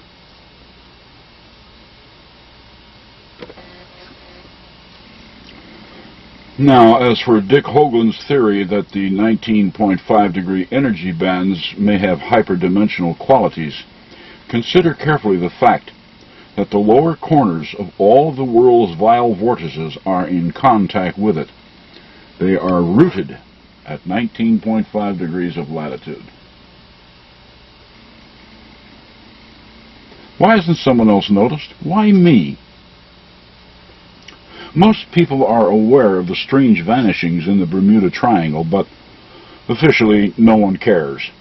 Its mysteries cannot be resolved by our present lines of investigation, therefore the triangle doesn't exist, except to those who vanished in it. Well, that which we call science isn't real either. It's only half on.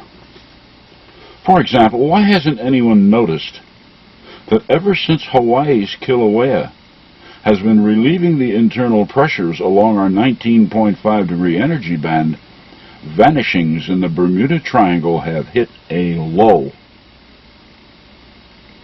By itself, that is sufficient evidence to show that this energy band has a certain extra-dimensional characteristic. It may even be multidimensional.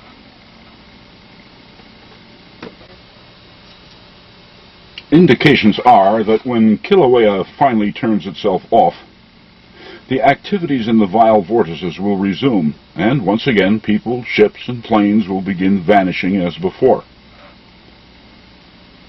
But what can turn Kilauea off? And when? For those answers, we must inquire of two other sciences, geology and oceanography.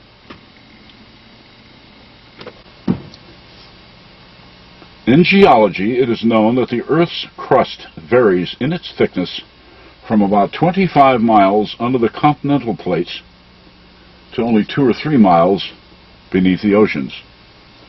All of these plates float on the asthenosphere. That's a $10 word for lava.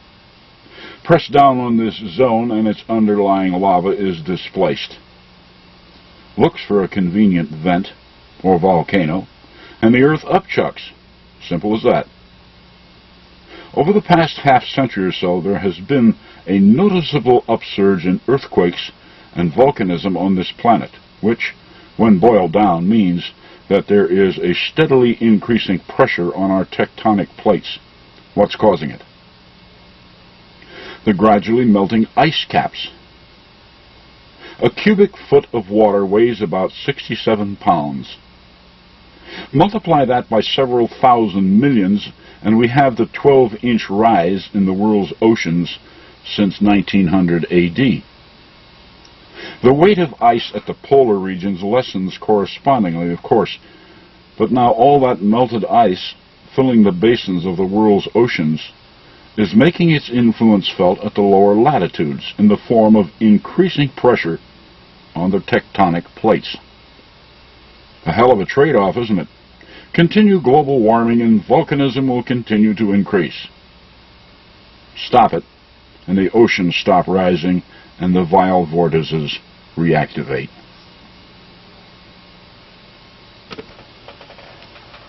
The vile vortices are a natural phenomenon. We should bring them back. If and when Kilauea shuts down and global volcanism itself curtails, how will the vile vortices react? Will their time warps resume their random behavior once again? Or will their strange activities return with a vengeance, their windows staying open longer, widening their reach? Or might they behave in a universal manner and grab people from almost anywhere, like that which was promised in the book of Matthew, chapter 24, verses 40 and 41? Then shall two be in the field, the one shall be taken, the other left. Two women shall be grinding at the mill, one shall be taken, the other left. Is that how the rapture will work? Will God simply beam up His chosen? Does He, as we like to believe, make the selections Himself? The Bible specifies that only 144,000 will be taken out of the world's 6 billion population. Where's my calculator? Let's see now. That'll be only 1 in 42,000 people. One righteous person from 42,000 wannabes. And of course, most of us hope that we are that one. Looks like most of us ain't going to make it. I hope that isn't how the rapture will work, because the very concept reduces God to a mere selectionist, the mere head of a promotion board. Surely, as the manager of the entire universe, He has better things to do. Supreme genius that He is, He would have taken measures eons ago to have such selections done automatically, through some natural mechanism, of which He has plenty available, energies, frequencies. The concept isn't so alien. 6 billion people on Earth, mostly negative hypocrites. The few chosen are the positive, loving, righteous, caring people. When the majority of negative, uncaring people have managed to lower the frequencies of humanity to a certain point, namely below that of the righteous, the loving and caring frequencies will trigger the assimilation automatically, and the righteous will be whisked away to another dimension of time. The remainder, attuned to their declining frequencies, will be left behind to make the best of what little they have, namely those things which don't weigh much on God's divine scales.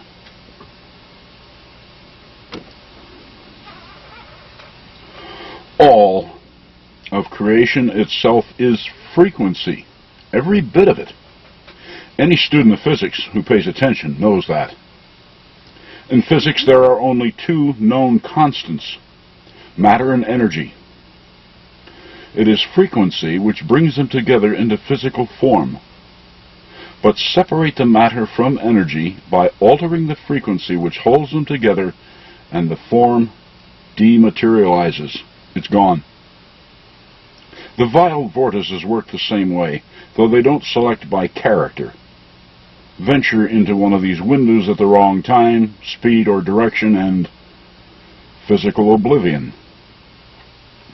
It's another of those many energies we know nothing about, and it's damn well time we did. It needs to be studied, especially with respect to this 19.5 degree energy band, where our reality can merge with hyperdimensionality. We need to know how Earth's invisible big red spot behaves. How and when its windows open, what causes them to open and then close. Simply asserting, officially, that the vile vortices aren't there because we can't see them is like the ostrich who sticks its head in the sand to get away from it all. Primitive. Fearful.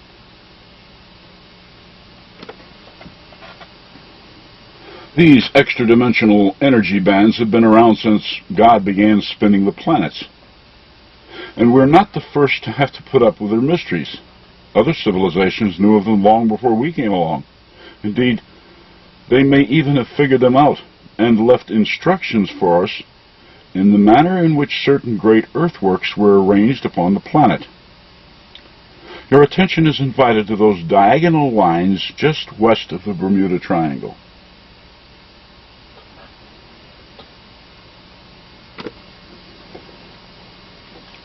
North Bimini's shark mound is on one of them, actually within the triangle. The shark is a low sand effigy mound. It's 500 feet long and, presently, only 5 feet above sea level. Should be lost to the rising ocean levels pretty soon. But notice the direction in which the shark swims. 216 degrees.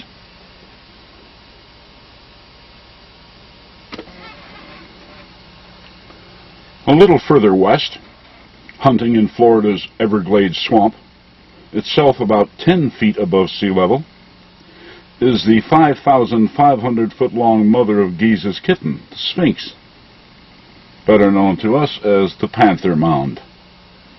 Notice, too, her direction of travel, 36 degrees.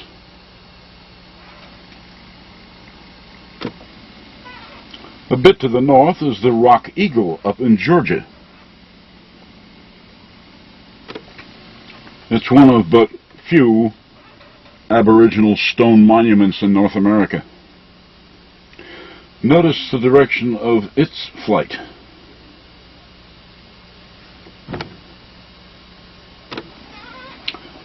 So far then, things that move in the oceans, walk on land, or fly. Further into America's heartland at South Portsmouth, Kentucky, we have the remains of the device effigy. I call it device because first, it is unnamed, and second, it certainly isn't the effigy of anything that walks, crawls, swims, or flies. Whatever it represented was man-made. Not much remains of it today owing to urban expansionism, but notice where it points on a heading of 216 degrees. So, 36 degrees, 216 degrees, 36, 216. Isn't anyone paying attention? Or perhaps it's just a matter of not caring. There was also, at one time, a huge eagle effigy down in Florida. But as with so many other North American earthworks, it got in the way. So it was obliterated in favor of improved inland navigation. What happens when a page is torn from a book of knowledge? The knowledge is lost. So we order another copy. But in this instance, the book of the Matrix is out of print. I have no doubt that I could replace this page of the Great Eagle because I can read the Pyramid Matrix like most people can read a newspaper. But why should I? Somebody would only tear it out again. Gotta have room for all those cabin cruisers and motorboats, what? Others tore out that page, not me. They didn't want the eagle. And with that page now missing, I cannot expand this discussion. So you're on your own. Fragments only. 36 degrees, 216 degrees, 36, 216. Azimuths which run in direct opposition in the realm of the circle. Pieces only, but if the right minds try to piece this puzzle together, the missing pieces aren't so hard to find.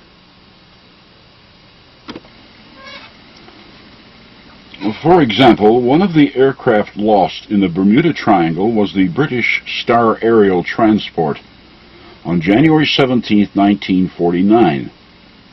It's a matter of record that its last reported heading was 216 degrees.